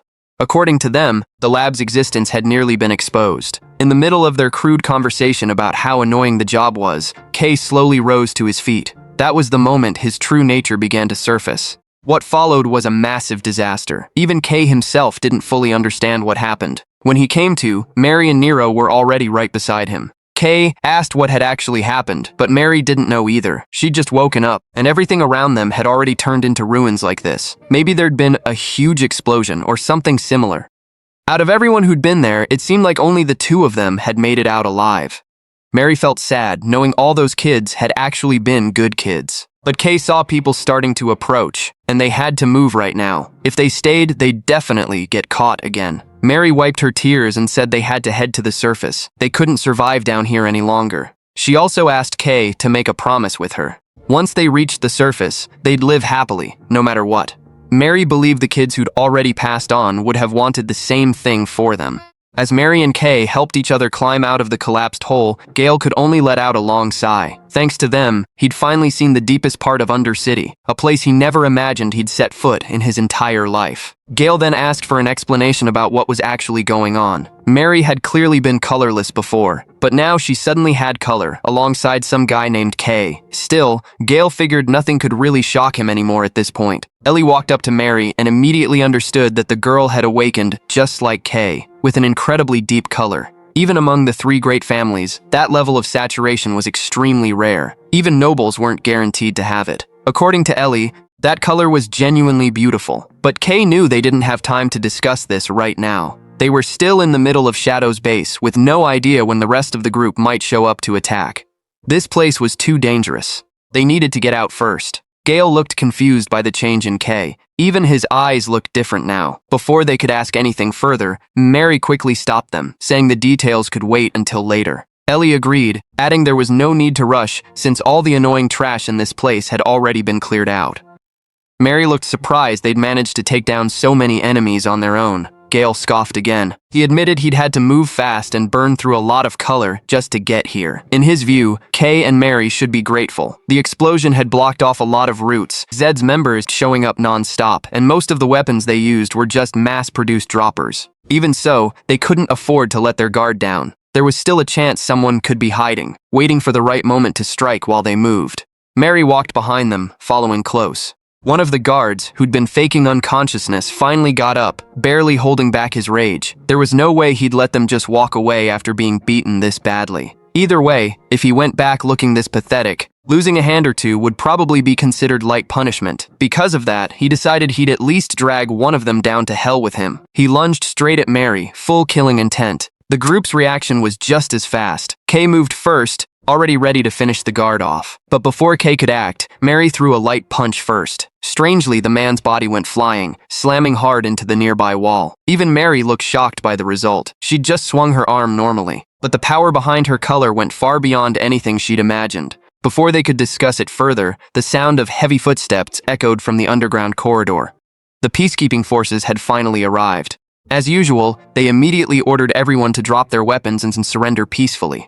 A few seconds later, though, they realized the only people there were the pioneers they'd already gotten reports about. The peacekeepers looked relieved that Kay and the others had made it out safely. They even thanked the group for their help. Ellie just answered casually that they'd simply done what needed to be done. One of the peacekeepers explained they'd actually tried to chase after them once they heard Kay's group had moved ahead. But by the time they arrived, everything was already over, before they could even step in. Truly, the work of a pioneer. They didn't even get to do anything, which felt a little embarrassing. The peacekeeper added that, after this incident, Zed's members probably wouldn't make any moves for a while. Most of their members had already been captured, so the rest would be fully handled by the peacekeepers from here. Mary felt like they should head back to the surface right away. It felt like she'd been trapped underground for years. Still, there was a sense of relief inside her, knowing it had all ended well. Gale and Ellie's curiosity finally got the better of them. Ellie noticed Kay had looked completely different earlier and asked if something had happened to him. Kay looked at his own hands before covering his face. He seemed to have just realized his earlier change in demeanor had made everyone uncomfortable. In a calm tone, Kay apologized for worrying them. After that, he put his cheerful mask back on. He said he was fine. There were just a few things from the past that had crossed his mind. Nothing serious, so they didn't need to worry too much about it. Seeing that, Gale stopped Ellie from pushing further. In his view, it was probably something from Kay's past he wasn't ready to talk about yet. When Kay was ready, he'd say it himself. Ellie nodded slowly. Right now, getting back to the surface mattered most. Elsewhere, Blank was still alive. Covered in wounds, he limped through the undercity corridors, thinking he'd only survived by pure luck. His condition was truly pathetic. Even Blank himself felt like his end might genuinely be near this time. Still, one regret lingered in his mind. He hadn't gotten the chance to see Kay's true form completely. Suddenly, footsteps echoed closer from the dark corridor. The figure that appeared was Viper. She greeted Blank with a sharp stare. In her view, they'd made a deal before. So how exactly was she supposed to understand this pathetic situation? Viper had gone through the trouble of sneaking into the Undercity, only for her business partner to vanish without a trace. Now that she'd finally found him, he looked like a walking corpse, just waiting for time to run out. Viper reminded him he still had something he was supposed to hand over to her. So what was he going to do now? She could see Blank wasn't fully dead yet, but this situation was genuinely troublesome. Honestly, Viper didn't want to use her poison on a human again, but this time she had no choice. Either way, her poison could turn into medicine too, depending on how it was used. Sometime later, Viper returned to her hideout. Her sister immediately hugged her, complaining about being left alone. The girl insisted that next time, she'd definitely come along with Viper. Viper just reminded her that she'd been the one who said she'd be fine on her own. But how was Viper supposed to stay calm when something always happened the moment she let her guard down? The sword demon, who was with them, also noticed Viper had taken longer than expected. He asked if she'd managed to bring back the item. Viper nodded casually. This was the thing she'd mentioned before. A substance capable of drawing the attention of creatures. Mixid, or something along those lines. More importantly, she'd managed to bring back even more than planned without any trouble. Since she felt she'd contributed a lot, Viper also started hoping her share of the profit would end up bigger this time. Now, all the preparations were finally complete. It was time to start their plan. Viper leapt onto a giant creature covered in black ink. The sword demon climbed on as well, asking if that substance would really work on a creature this massive. After all, these creatures were living disasters, ones that usually only moved according to the Black Witch's will. The sword demon had joined this plan because he was interested in bringing down Shining City. But if the creature went berserk and attacked randomly, things could turn bad for them too. Viper didn't seem to like hearing that kind of doubt. In her view, ever since the Black Witch went dormant, the power that used to control these creatures had weakened. The mixed substance only amplified their natural instincts temporarily. Viper told the sword demon to see the results for himself. She poured liquid from a bottle straight onto the creature's nose. Instantly, the giant monster began thrashing wildly, moving with brutal force, exactly as Viper expected. These creatures would keep moving like this without stopping. And this time, they intended to tear Shining City apart, piece by piece. Meanwhile, the security perimeter around the Undercity entrance had already filled with crowds and panicked conversations from the people there. It looked like Zed's members had caused trouble on a massive scale again. If the peacekeepers were stepping in directly like this, the situation had clearly gone too far. The peacekeeper who'd helped them earlier approached and thanked them.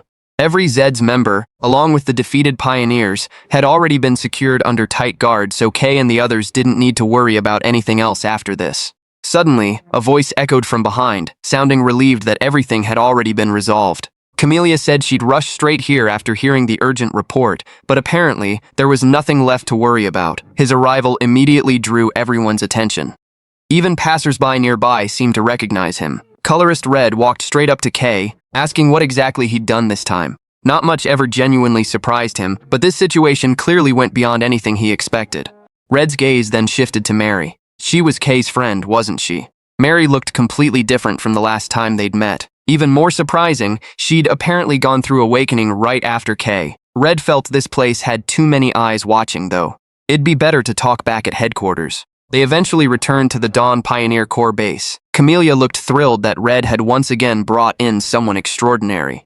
A new awakened had appeared, following right behind Kay's footsteps. According to Red, the Lumial Awakeners phenomenon had already become one of the hottest topics across the entire city. Every color that ever emerged from a colorless person always belonged to someone with massive power, enough to leave a mark in history. Mary was no different. She was a talented engineer, the same one who'd actually created Kay's ink drain. Camellia kept staring at Mary, eyes sparkling. The girl's color looked so vivid and beautiful. She genuinely wanted to recruit her into the Dawn Pioneering Corps. Camellia immediately offered all kinds of incentives, hoping Mary wasn't already considering another corps. After all, pretty much everyone would want an awakened like her right now. But Camellia was confident the Dawn Corps could treat her far better than anywhere else. Kay just smiled faintly, watching Mary. Without hesitation, Mary accepted the offer. She wanted to join the Dawn Corps. Beyond that, there was something she wanted to achieve there. Camellia looked overjoyed hearing that confident answer. She even wanted to prepare the contract right then and there, asking Mary to sign it immediately. But before everything could be finalized, another colorist suddenly walked in. He'd apparently been listening to their conversation from outside, and he didn't agree with letting Mary in just like that. In his view, everyone had to go through a test before officially becoming a core member. Camellia looked annoyed at how stubborn he was being. Mary wasn't awakened, wasn't she? What if another core snatched her up because they took too long? But the man didn't care about Camellia's protest at all. He looked straight at Mary and asked if she was ready. Since Mary already seemed to have chosen her own dropper, he'd go ahead and explain the test rules. It was simple. Mary just had to defeat a test golem the core had prepared. The golem's combat strength represented the minimum standard required to become an official member. If someone couldn't even handle something like that, they shouldn't be dreaming about stepping into the Black Land. The man admitted a sudden test like this was actually pretty unusual, since Mary hadn't even scheduled an appointment beforehand. But at the very least, the results would be enough to make the other members accept her presence. He also knew Mary was an engineer, not someone used to direct combat. But if her color was genuinely real, a test like this should be easy for her to clear. Mary needed to prove, with pride, that she truly deserved to be here. The test began. The moment it activated, the golem charged immediately, throwing massive punches at Mary without stopping. Camellia panicked instantly. She asked what exactly that man thought he was doing. Mary wasn't even used to handling a weapon yet, and he'd thrown her straight into a test like this. They should have trained her gradually first. What if Mary got scared and decided to join another core instead? Under that pressure, Mary herself started doubting. Could she actually win against a monster like this? But she realized doubting herself wouldn't solve anything. She had color now. Running away wasn't an option anymore. Mary started channeling all her color into the dropper. She pushed the output to its absolute limit, intending to take the golem down in a single strike. And she succeeded. A massive explosion of power shot out, tearing straight through the ceiling and shaking the entire room.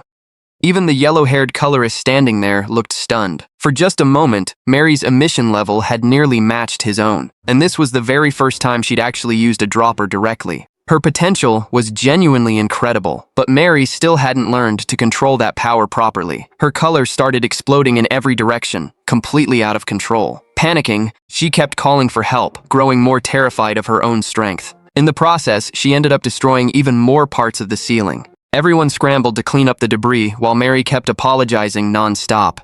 Camellia just laughed lightly, telling her not to think about it too much. She was genuinely curious where they'd found a gem like Mary. What the girl had just shown was truly extraordinary. Even during a sudden test while nervous, Mary still managed to display power far above the minimum standard. Because of that, Camellia officially welcomed Mary as a member of the Dawn Pioneer Corps. In her view, seeing so much talent gathered in one place felt incredibly promising, and now, Camellia genuinely couldn't wait to see what they'd all accomplish, starting today. Camellia immediately called Colorist Yellow, who turned out to be her own uncle. She made sure there shouldn't be any more objections to accepting Mary now, right? The man replied that he'd never actually opposed it from the start. He just needed a strong enough reason for everyone to accept Mary's recruitment, even as an awakened. If procedure got skipped entirely, it would definitely cause a major uproar. Still, he had to admit, the power Mary had just shown was genuinely extraordinary. In terms of total color output, she might be one of the best in her generation. Even so, he reminded Camellia to stop calling him uncle in front of other people, since it did absolutely nothing for his image. Camellia just told him to relax.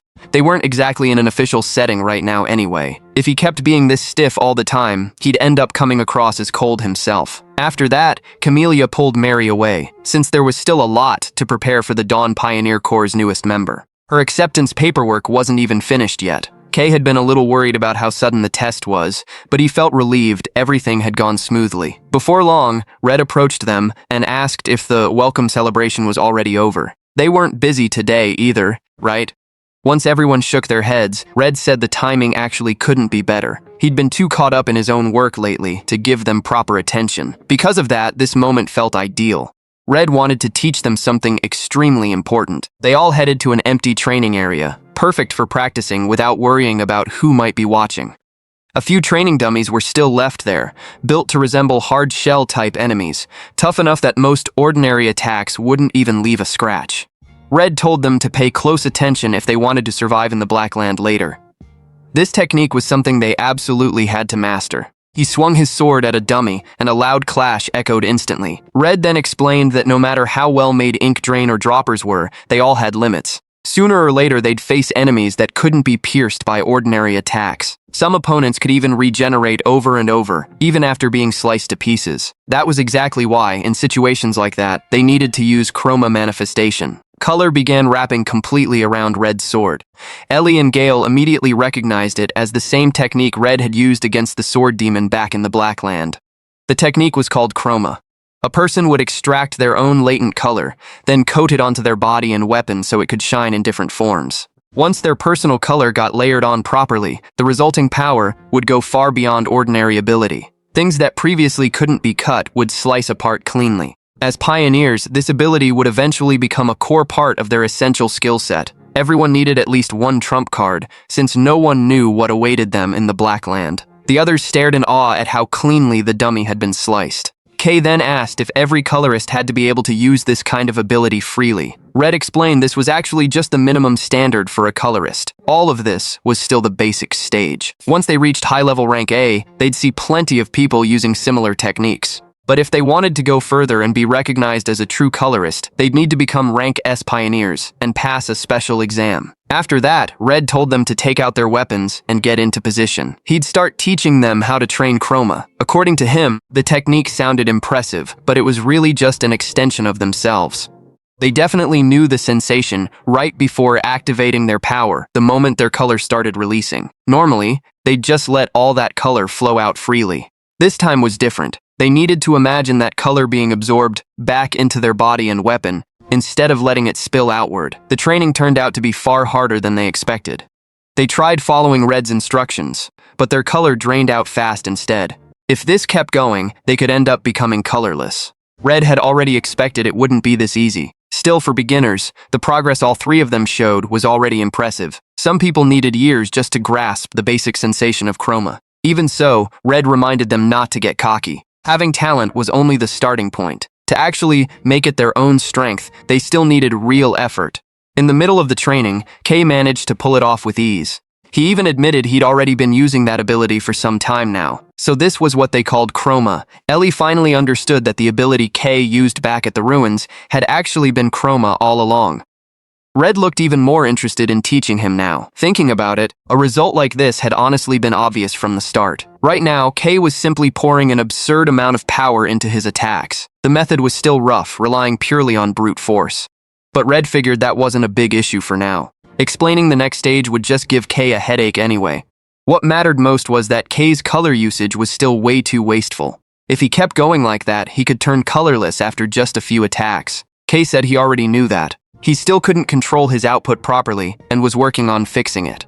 Hearing that answer, Red finally understood something. This whole time, Kay had been surviving that terrifying color consumption by simply absorbing even more of it. Red then told Gale and Ellie to keep training until their chroma actually manifested. If they didn't want to fall too far behind Kay, they needed to start working a lot harder, starting now. For Kay specifically, Red said there was something far more urgent than just learning chroma. In his current state, Kay was actually in a worse position than either Gale or Ellie. Red immediately forbade him from using ink drain right there. They needed to go back to basics and start training his color efficiency. This whole time, Kay had been pouring out 100 units of power for something that could have easily been handled with just 10. Sure, that kind of strength looked impressive, but if he kept using it like this, the ability would eventually turn into a double-edged sword that destroyed him from the inside. Red knew Kay had been trying to control it in his own way, but in the end, he was still just dumping color blindly, with no real control. Most of his power was getting wasted in the process. On top of that, Kay's fighting style, leaning too heavily on absorption, was genuinely dangerous.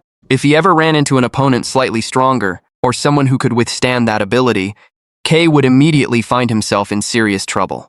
Red told him to imagine what would happen if he suddenly turned colorless in the middle of some dark place crawling with monsters. So far, Kay had managed to survive, but was that enough to actually guarantee his safety? Kay finally understood what Red meant. This whole time, he'd been in far more danger than he'd realized. He immediately released his ink drain and asked what he should do now. Red told him to release every bit of power he had first. That was the starting point of their training. Kay followed the order, and black color surged out with massive intensity. Even Red still found it hard to believe every time he saw it. The power had already been incredible the first time they met, but the growth since then had gotten almost ridiculous. Without the help of ink drain, though, Kay started getting exhausted fast. Maintaining a flow of color like that felt brutally heavy. Red told him to hold that condition no matter what happened. He even threatened to kill Kay if his output dropped even slightly. Kay immediately protested, calling the threat completely excessive, but Red insisted he was dead serious. According to Red, it would be genuinely disappointing if someone who wanted to become a colorist couldn't even handle basic training like this. Red questioned where all that big resolve from earlier had gone. Hearing that, Kay's emotions flared up instantly, and he declared he'd hold that condition until the very end. The training turned brutal. By the time it was over, all three of them were completely exhausted, having burned through almost all of their personal ink. Kay even started wondering if training like this would become a daily routine from now on. He never expected it to be this hard. He'd already lost count of how many personal ink bottles he'd drunk throughout the session.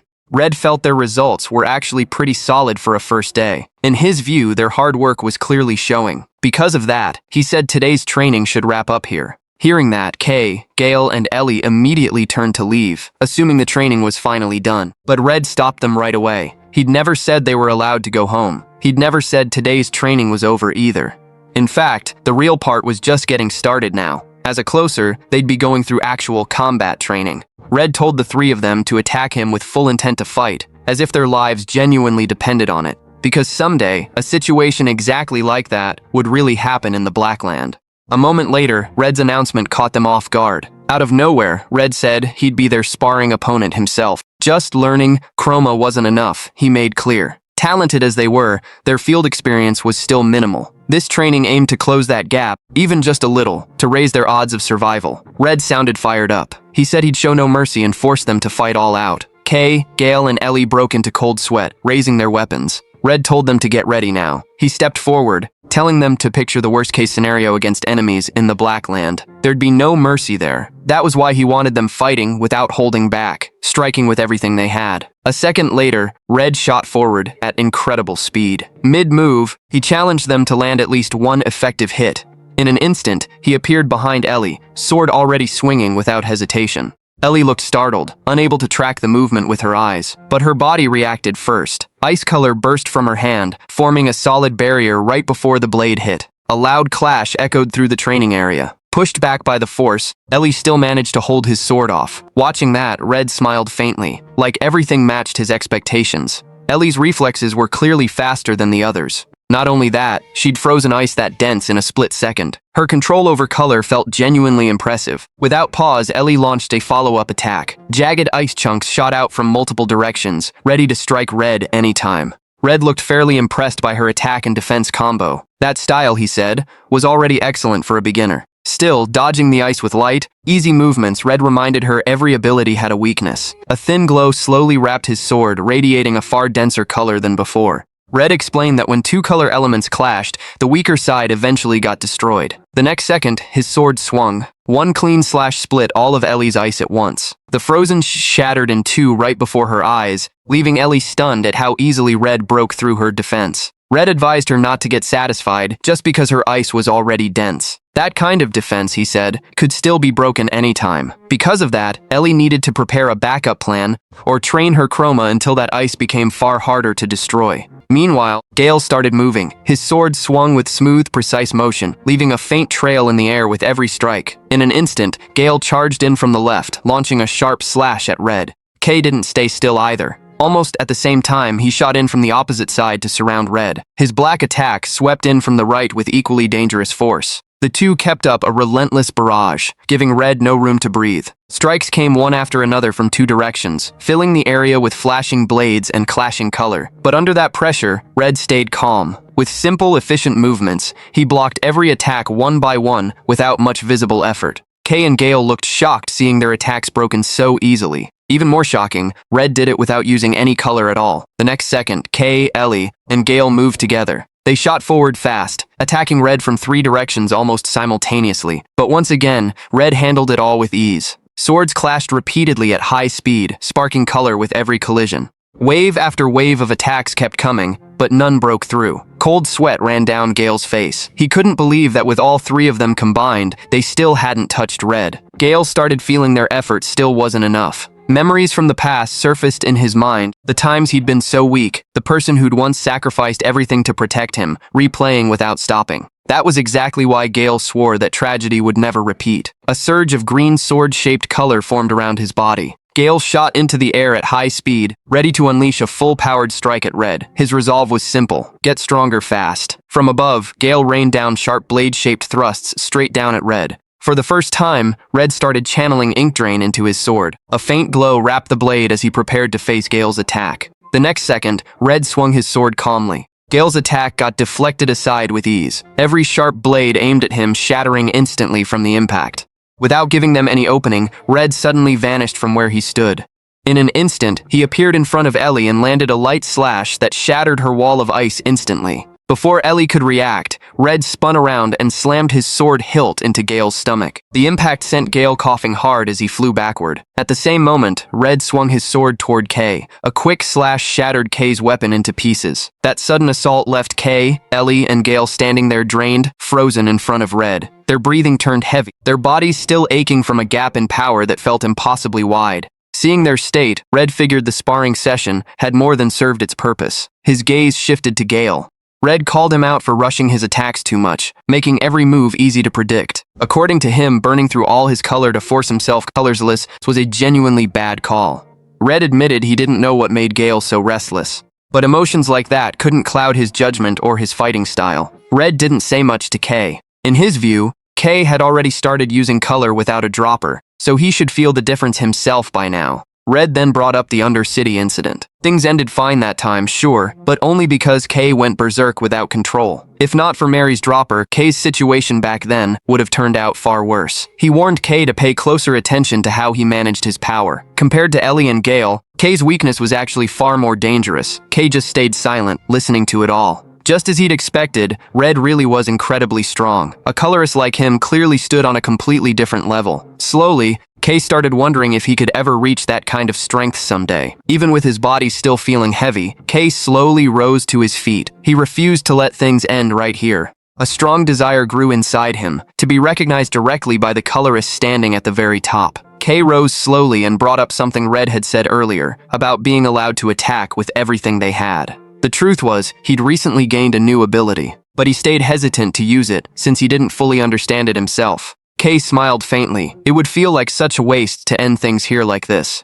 Slowly, a surge of dense black color gathered in his hand, joined by yellow lightning sparking wildly in every direction as he activated the power. The energy around Kay turned unstable instantly. A massive pressure filled the training area. Kay admitted he still couldn't fully control that power. Ellie and Gale stared in disbelief at the change happening to Kay. The aura coming off his body felt far more terrifying than before. Meanwhile, for the first time, Red's expression actually shifted. His eyes showed genuine shock at the massive power, now standing right in front of him. Kay's fist shot straight toward Red with overwhelming force. The collision triggered a massive explosion, instantly destroying the arena's ceiling. As the dust settled, Kay stood there swaying, gasping for breath. The color on his body slowly faded, slipping into a colorless state. Kay himself hadn't expected his color to drain completely from just one attack with that new power. In front of him, Red still stood firm, but for the first time, cold sweat ran down his face. Red's gaze dropped to his sword, now snapped in half from the impact. His expression showed clear surprise. Red couldn't hide his amazement at Kay's strength. Beside them, a massive crater stretched out, carved by the force of that single punch. Even Red found it hard to imagine how far Kay's growth might go. Gale and Ellie could only stand there in shock after witnessing Kay's new power firsthand, a strength that felt almost impossible. Red himself hadn't expected Kay to wield black alongside another color at the same time. From what he'd just seen, Red started thinking that someday, Kay might wield multiple colors, just like Illuminous. Recognizing that potential, Red just smiled faintly and said he'd probably need to start getting serious if he didn't want to lose face as a teacher. Before long, Red decided to end the training for the day. Supporting Kay's exhausted body, he told Gale and Ellie to head back and regroup later. Red then carried Kay out of the arena. Glancing aside, Red told Ellie and Gale not to dwell on what happened today. He knew they might feel discouraged after seeing Kay's ability, but in his view, their strength already stood far above other beginner pioneers. Because of that, they just needed to keep training harder from here. Meanwhile, the training arena had turned into chaos. Cracks covered the floor, debris scattered everywhere from the earlier impact. The scene shifted to the Dawn Pioneer Corps headquarters. Inside the room, Camellia suddenly felt a strong tremor from outside. She barely paid it any attention though continuing her usual activities. Mary noticed Camellia had gone quiet and called out to her. Snapping back, Camellia quickly apologized before asking Mary's opinion on the cakes laid out on the table. Mary nodded gently, admitting everything looked delicious. But something else weighed on her mind more. She asked if she really deserved gear this expensive. By then, Mary was already wearing her new brown-toned outfit, far neater and more elegant than before. Camellia just smiled, relaxed, saying it wasn't a big deal at all. She explained the gear Mary wore was made from high-quality, extremely durable material, so it would help her a lot in battle later. Mary was now officially part of the Dawn Pioneer Corps. Because of that, Camellia told her to think of all the equipment as a welcome gift from them. Mary finally smiled, relieved by the explanation. She added she was looking forward to working together going forward. Suddenly, the door slammed open. One subordinate rushed in, panic on his face, reporting an emergency. Camellia immediately told him to explain. Instead, he urged them to look at the sky outside for themselves. Mary and Camellia hurried out right away. The moment they stepped outside, both froze. Thick black smoke billowed up from the direction of the black land, slowly spreading across the sky over Shining City. Camellia reached her hand out as black ash drifted through the air. Her expression turned serious the instant she recognized the sign. It was the mark of a black wave. Meanwhile, in the Black Land, giant creatures began surfacing. Standing on top of one of them were the Sword Demon and the Twin Viper, ready to launch an attack to destroy Shining City. Monster creatures began rampaging, tearing through several settlements in the Black Land. Residents screamed in panic, urging each other to flee before it was too late. In the middle of that chaos, one man still refused to leave behind his ink containers and chromatic ore. His friend kept pushing him to run before he lost his life right there. Panic spread even faster once word got out that a wave had appeared. No one expected this phenomenon to happen again, especially since the fourth black wave had shown no warning signs at all. The sheer size of these creatures felt almost unreasonable, more like a walking disaster than a monster. It wasn't an exaggeration to say that even ancient civilizations, once at their peak, had vanished because of them. Rumor even claimed a single one of them could level an entire major city. Panic kept spreading fast as the creatures rampaged without stopping. Their attacks tore through buildings in every direction, while human bodies got thrown back by the sheer brutality of each strike. At the last line of defense, soldiers immediately fired artillery to slow the monsters down. The atmosphere there was just as chaotic and tense. A soldier shouted at his comrades to move the shell artillery as fast as possible before the defense line got breached. The captain then gave a firm order. The moment a target came into clear view, no one was allowed to hesitate before firing. The scene shifted. Gale snapped at Kay and Ellie, who kept staring out the window, telling them to get ready immediately. He stressed that Red would arrive soon, and they needed to move too. Before long, Red actually arrived and ordered everyone to grab their weapons and prepare. Seeing how chaotic things had gotten, he said they didn't have time to relax anymore, then immediately led the team forward. Meanwhile, Kay, watching through the window, started feeling uneasy. The blaring warning siren reminded him of the moment those creatures had first gathered near the city. Ellie agreed, but pointed out that this time felt far more tense than usual. She looked up at the black ash falling from the sky, which immediately brought back memories of a similar event from the past. Suddenly, an emergency speaker blared across the entire area, ordering every pioneer to return to their respective corps. The announcement kept repeating, its tone growing more urgent each time. Hearing it, residents froze in shock and started questioning what was actually happening. The streets quickly descended into chaos. Some shouted for everyone to clear the road, while others panicked at the sight of black ash continuing to fall from the sky. Slowly, they began realizing the horrifying possibility. A monster wave had truly arrived. In the middle of that panic, a child clung to his mother, trembling with fear. The mother tried to calm him down, telling him the pioneers would surely handle everything. The crowd ran in a frenzy, pushing each other to move faster. Shouts filled the streets, people asking where exactly the monsters were spawning from. Amid the chaos, someone yelled that the monsters were reportedly gathering on the eastern outskirts. But before anything became clear, a massive explosion suddenly hit the area behind them. A green-haired man screamed in panic, ordering everyone to fall back and take another route, warning that a far bigger threat was closing in. Once the dust settled, the creatures known as Black Hand finally came into view. Their size dwarfed ordinary monsters, and even more terrifying, some of them carried massive weapons like swords and axes,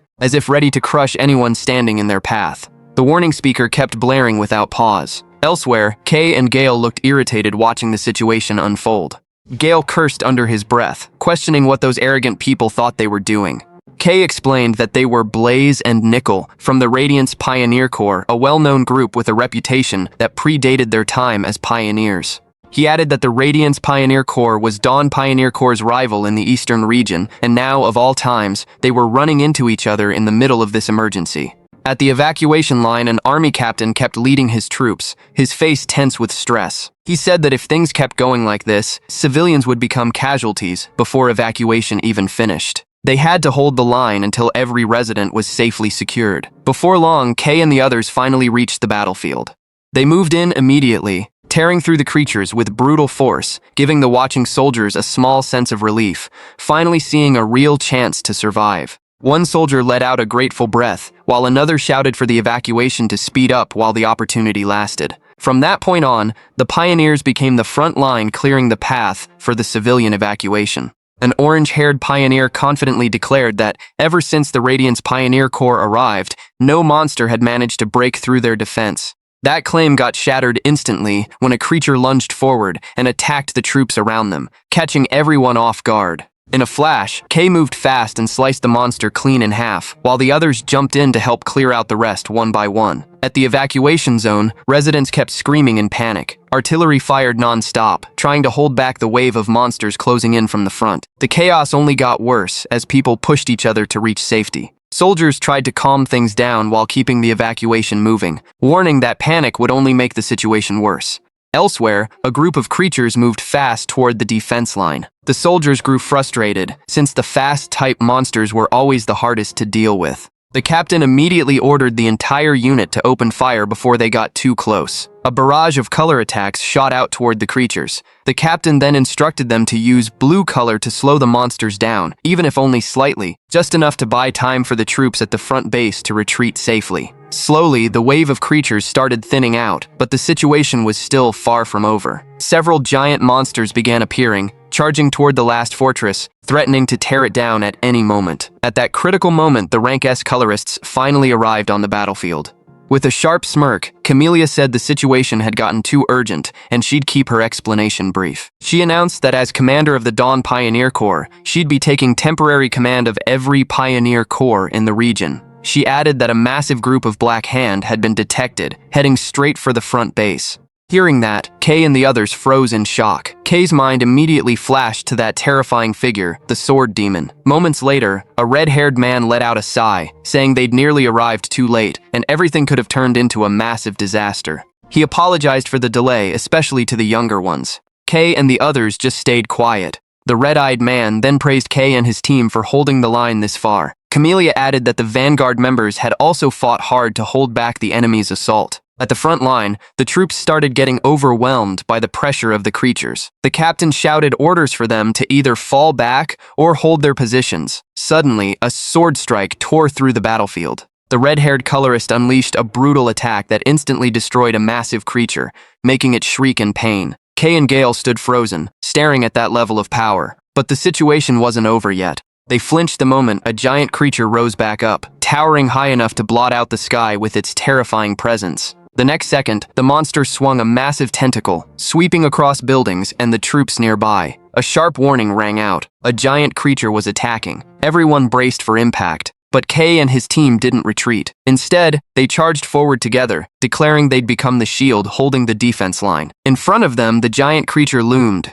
ready to strike. Without hesitation, Kay and the others pushed forward, slashing and striking down every monster that got close. From above the battlefield, the Sword Demon watched the entire fight unfold. He recognized Kay's presence and saw him as the key to opening the Black Witch's veil. He was determined not to let Kay slip away again. Meanwhile, Camellia handed control over to Red, who calmly replied that he'd handle the situation there. Camellia herself sensed that someone out there had to be targeting Kay, so she asked Red to keep watch. At the same time, high above the battlefield, the Twin Viper and the Sword Demon observed the chaos with calm interest. Viper looked satisfied, her plan working out even better than expected. She hadn't imagined she could control this many creatures with just a few vials from blank, and she laughed like she herself was the Black Witch. She said her next plan would be far more interesting. In the middle of the battle, Camellia raised her voice again, declaring that the city's defense would now be fully handed over to the pioneers. She ordered them to spread out, encircle the enemy from both sides, sweep through every creature, then regroup with the defense forces to focus their attack on the giant creature. Kay and the others answered firmly, ready. The pioneers moved without hesitation, scattering across the battlefield as the chaos spiraled further out of control. Camellia shouted for everyone to hold their ground and stay patient until they managed to repel the Black Hand's assault before executing a coordinated retreat. Elsewhere, the red-eyed man spoke calmly, saying he and the Dawn commander would move ahead to hold and stop the enemy at the front line. Camellia replied briefly that she'd follow from behind. Meanwhile, Kay actually felt a small sense of relief. Not because the situation had gotten any safer, but because Mary wasn't out on the battlefield. In his view, a situation this dangerous was way too risky for a beginner to get involved in close combat. Elsewhere, Mary was busy supporting the troops with her mechanical skills, backing up the operation from behind the front line. It was definitely safer for her to stay out of direct confrontation with the Black Hand. Across the entire battlefield, orders kept echoing non-stop. Every colorist in the area got mobilized to stop the Black Hand before the situation spiraled completely out of control. The soldiers continued firing their artillery without stopping, trying to slow the monster's advance. Their captain repeatedly ordered them to keep firing because the monsters were getting closer. As the pressure increased, one soldier called for more supplies. Their ammunition was starting to run low. Seeing the situation, Mary quickly carried 3 wooden crates filled with bullets and delivered them to the soldiers. The soldiers were surprised by how quickly she responded. One of them admitted that moving those supplies alone would have taken much longer.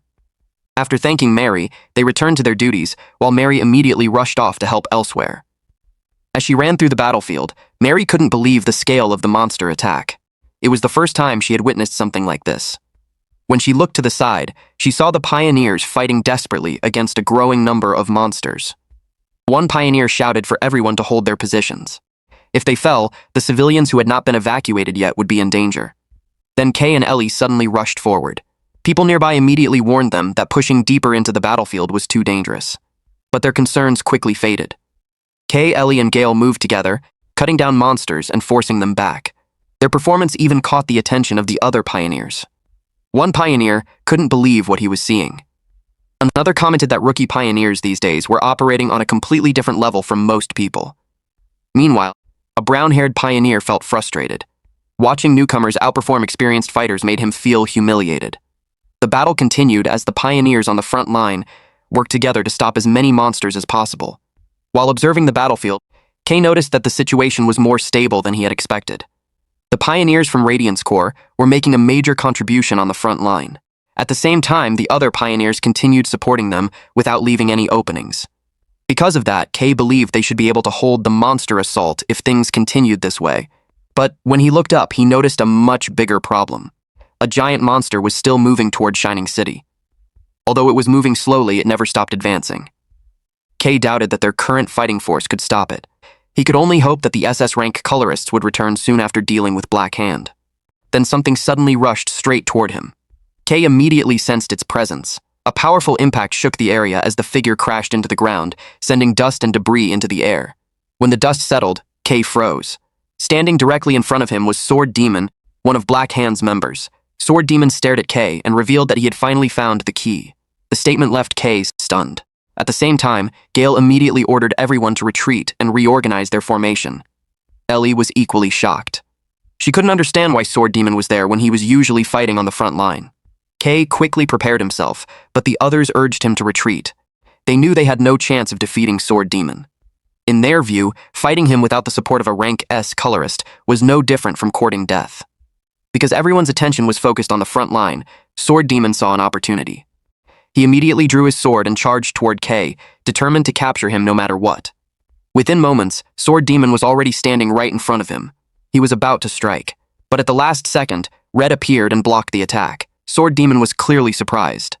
He had not expected Red to show up. Red simply laughed and revealed that he had already anticipated this situation. Meanwhile, Kay could only stare in shock as his teacher suddenly appeared and saved him. While blocking Sword Demon's sword, Red revealed that he had already expected Sword Demon to target Kay. However, he was still surprised because Sword Demon was making no effort to hide his killing intent. Red immediately ordered his students to leave. He promised to finish the battle quickly, and Kay's group retreated while telling him to be careful. Back on the battlefield, Sword Demon looked annoyed that Red had once again gotten in his way. Red remained calm. Filled with anger, Sword Demon pointed his sword at Red and declared that he would end everything right there. The moment Red saw the silver sword, he realized it was an ancient relic. Red admitted that he did not know where Sword Demon had obtained such a valuable weapon. Even so, he acknowledged that the sword would be troublesome to deal with. Instead of backing down, Red tightened his grip on his own sword. He remarked that it was only fitting for Sword Demon to possess such a troublesome weapon. Otherwise, the fight would be boring. As both sides prepared to fight, their auras continued to rise. Meanwhile, Kay, Gale, and Ellie moved farther away from the battlefield. Behind them, the clash between Red and Sword Demon's energy created shockwaves that sent dust and debris flying in every direction. Even while retreating, Kay remained worried about Red. Watching this, Gale began wondering who Kay really was for Red to be so concerned about him. Ellie quickly pointed out that helping Red would only make things worse. If they interfered, they would simply become a burden. Then, their movements suddenly stopped. A strange song echoed inside their heads. Confused, Kay and the others looked around, trying to find where the song was coming from. At that moment, a mysterious figure spoke. The figure was curious about why Sword Demon had suddenly abandoned everything and rushed toward Kay earlier. The mysterious person also questioned what secret was hidden behind Black Witch's barrier, considering how determined Sword Demon had been to conceal it. Moments later, the figure revealed herself. It was Twin Viper. While holding her younger sister, she admitted that she could not understand why Sword Demon had gone to such lengths to hide the barrier. In her eyes, he was nothing more than a foolish sword fanatic. Viper then turned her attention toward Kay. She wondered whether Kay was the key Sword Demon had been searching for. According to Viper, Red's desperate efforts to protect him only made that possibility seem more likely. The moment Kay saw Viper, he immediately concluded that she was a member of Black Hand. That realization filled him with fear. Gale and Ellie immediately prepared their weapons. They understood how serious the situation was. Running away was no longer an option. The only thing they could do was hold their ground against Viper. The three quickly took their battle positions. At the same time, Ellie reminded everyone that their goal was simply to survive long enough for Red to defeat Sword Demon. Viper laughed after hearing that. She mocked the idea that even someone like Red could protect them forever. Then she suddenly moved. Before anyone could react, Viper rushed straight toward Kay. Kay froze in surprise. A moment later, Viper's fist came crashing toward him. Fortunately, Kay managed to block the attack. Even so, he struggled to withstand the impact. The collision cracked the surrounding area and sent shockwaves through the air. Sweat poured down Kay's face as he desperately resisted Viper's overwhelming strength. Meanwhile, Viper appeared to be enjoying the situation. Seeing an opening, Ellie immediately rushed in from the right and warned Viper to stay away from Kay. At the same time, Gale attacked from the left. Their blades struck Viper directly. Green liquid sprayed out each time their swords cut into her body, but something immediately felt strange. Gale and Ellie realized that Viper had made no attempt to dodge. Instead, she smiled and willingly accepted every attack. Kay did not stop. He immediately threw a punch at Viper and ordered Gale and Ellie to continue attacking without pause. Kay understood that if they stopped applying pressure, Viper's wounds would recover on their own. The three continued their relentless assault. Yet Viper remained completely still and accepted every strike. The longer it continued, the more uneasy Kay became. He could not understand why Viper refused to fight back. At the same time, he remained wary of Viper's younger sister, who had not participated in the battle at all. Her presence alone was unsettling. As the attacks continued, Viper let out a disappointed sigh. She mocked their strength and called the fight boring. Then she finally decided to get serious. According to Viper, playtime was over. What none of them realized was that Viper's green substance had already attached itself to Gale and Ellie. At first, it was not enough to affect them. But a moment later, everything changed. A tremendous pressure suddenly erupted from the green substance. The liquid began forcing its way out of their bodies. Gale and Ellie immediately coughed and staggered. Green fluid poured from their mouths as their bodies trembled uncontrollably. Neither of them understood what had poisoned them. Seeing their reactions, Viper laughed arrogantly. She mocked them for believing that reckless attacks could defeat her. But according to Viper, the outcome had already been decided. Kay, Gale, and Ellie had been contaminated by her power. And in Viper's eyes, that was nothing less than a death sentence. Viper explained that the substance inside her body could act as both poison and medicine. Laughing, she asked Gale how it felt to become one of her victims and described her poison as both a blessing and a deadly terror. Seeing Gale and Ellie on the verge of death, Viper smugly declared that lunchtime had finally arrived. But at that moment, Kay appeared. The moment he saw Gale and Ellie's condition, he rushed toward them without hesitation and began absorbing the poison covering their bodies. Slowly, the dark green substance seeped out through their pores before evaporating into the air. Ellie could hardly believe her eyes as the poison disappeared. Even Viper was visibly shocked. Within moments, Gale and Ellie had recovered so completely that even they found it hard to believe. Demanding an explanation, Viper stared at Kay. Kay calmly told her that her poison was essentially just another color. He had no idea how powerful it actually was, but one thing was certain. It had absolutely no effect on him. Those words immediately reminded Viper of the Black Witch. Kay's ability to absorb colors was extremely similar to a power she had seen before. She also recalled the demon that had once appeared in the city with a nearly identical ability. That led her to a conclusion. Kay wasn't erasing the influence of the Black Witch. He had modified it into an entirely new power. Another possibility soon crossed her mind. Perhaps Kay had been using pure black power all along. Even the Viper race itself didn't possess black power that dense. Although countless questions filled her mind, Viper ultimately ignored them. The power she had been searching for was now standing right in front of her, and she intended to take it no matter what. A massive wave of dark green energy erupted from Viper's body, covering the area with a terrifying killing aura. Kay, Gale, and Ellie immediately prepared for battle. Gale trembled as he realized that Viper could defeat him at any moment. Meanwhile, Ellie thanked Kay for saving her life, even though she understood that their situation had become even more dangerous. Kay told them to stop acting so helpless. As long as he could continue absorbing the poison, they wouldn't die. Viper's poison could still be neutralized, which meant they still had a chance to fight back. Hearing that, Viper let out a quiet laugh. She wondered if they truly couldn't see the enormous gap between their strength. According to her, they had chosen the wrong opponent. The real monster was standing right in front of them. A moment later, Viper rushed forward. In an instant, she appeared in front of Kay and slammed him with a claw strike powerful enough to send him flying across the battlefield. Without giving him any time to recover, she continued launching one brutal attack after another. Kay could do little more than defend himself and block the incoming assaults. As the fight continued, he realized that Viper was now far stronger and faster than before. Even after activating Chroma Manifestation, he still struggled to keep up. Viper kept pushing him back relentlessly. Simply surviving her attacks was already difficult. Finding an opening to counterattack felt nearly impossible. Seeing his struggle, Viper began mocking him. She claimed that no matter how many times Kay absorbed her poison, she could still crush him through physical strength alone.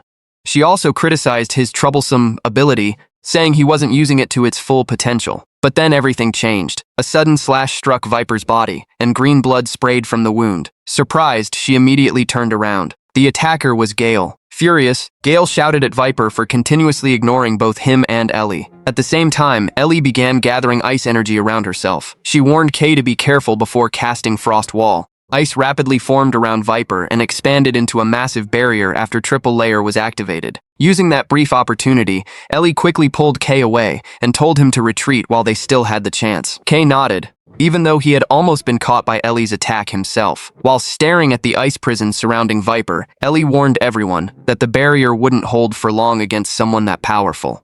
She was right. Cracks soon began spreading across the entire surface. According to Ellie, Viper's strength had already surpassed common sense. If any of them took a direct hit, their bodies could be destroyed instantly. And if the battle continued the same way, they would eventually be poisoned again. Without Kay's ability to neutralize the poison earlier, Gale and Ellie probably wouldn't even be able to keep fighting. Hearing that, Gale cursed under his breath before asking Kay a question. Could he still use that special power that had shocked Red before? At first, Kay looked confused, but after realizing what Gale meant, he nodded and confirmed that he could still use that power. However, Kay admitted that he still wasn't used to using that power and needed time to focus. Realizing they had no other option, Gale told him to start preparing immediately. He and Ellie agreed to hold Viper back for as long as possible so Kay could concentrate. Kay quickly sat down and focused all of his strength. Meanwhile, Gale and Ellie stepped forward and reminded him to hurry before they ended up dead. Not long after, a massive explosion shattered Ellie's ice wall. Fragments scattered everywhere, signaling that Viper had broken free. Without wasting a second, Viper charged forward while mocking them for buying time. Gale and Ellie immediately moved to stop her. Viper claimed she didn't care about either of them, but if they kept getting in her way, they would die right there. Her claws struck both Gale and Ellie directly, but Viper was surprised to see them still standing. Breathing heavily, Gale warned her not to come any closer. He was already close to collapsing, and Ellie wasn't in much better condition. Not wanting to fall behind Kay, both of them activated Chroma Manifestation at the same time. color energy surged through their bodies and weapons, dramatically increasing their strength. Seeing that, Viper let out a laugh. She admitted it was impressive that low-ranked kids could use chroma manifestation and still possess such determination. But according to her, it still wasn't enough. As she gathered energy, Viper reminded them that maintaining chroma manifestation would put a huge burden on their bodies. A moment later, she attacked again. Wave after wave of strikes rained down on Gale and Ellie without pause. Viper declared that tricks like this would never stop her. Once their energy ran out, death would be waiting for them. Gale was already reaching his limit. His color energy was being consumed so quickly that he could barely stay on his feet. Ellie wasn't doing much better and forced herself to keep fighting despite the strain. Watching them struggle, Viper only grew more bored. She launched another deadly attack, intending to end everything. The strike landed directly on Gale and Ellie. Ellie started losing hope. Her chroma manifestation could only last for a few more seconds. Then, just as Viper appeared in front of them and prepared to finish the fight, her body suddenly stopped. A dense black and golden energy erupted from Kay in the distance. Gale and Ellie immediately let out sighs of relief. They knew their job was done. Now it was Kay's turn. In an instant, Kay rushed forward and struck Viper with his new power. Viper blocked the barrage while staring at him in shock. She couldn't understand what kind of power he was using. A black and golden aura surrounded Kay, and both of his eyes shone brightly. Kay had activated chroma manifestation, black lightning. Dense energy gathered around his fist and grew brighter with every passing second. Then the punch landed. A massive explosion shook the entire area. Shockwaves and debris blasted outward in every direction. But Kay wasn't finished. He charged again and continued throwing relentless attacks. Even so, Viper still managed to evade every single one. She couldn't hide her surprise. The fact that Kay had suddenly gained physical strength equal to hers was completely beyond her expectations. Even so, Viper soon noticed something important. Kay was forcing his body beyond its limits. According to her, the black lightning form wouldn't last long and would slowly drain him until he collapsed. During the battle, Viper briefly glanced toward her younger sister, who was still standing motionless in the distance. The sight annoyed her. She considered the girl a coward.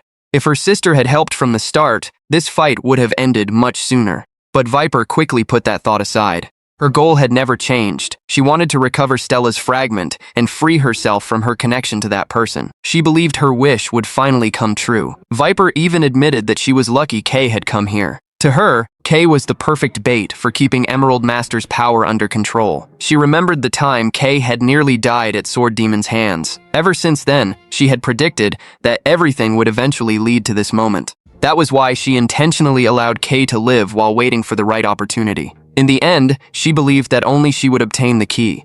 But then something unexpected happened. A crimson energy suddenly erupted from the distance. The massive explosion illuminated the battlefield and released an overwhelming pressure. Both Kay and Viper immediately turned toward it in shock. Viper even muttered that such a thing should have been impossible. Her eyes widened as she saw the result of the battle in the distance. She couldn't believe that Red's fight against Sword Demon was already over. Amid the blazing crimson energy, Red stood tall with an intimidating aura. The winner had already been decided. Sword Demon was in miserable condition and barely alive. Painful groans continued to escape from his mouth. Red then began walking forward slowly. At the same time, Kay's body started losing its color and his breathing became heavier.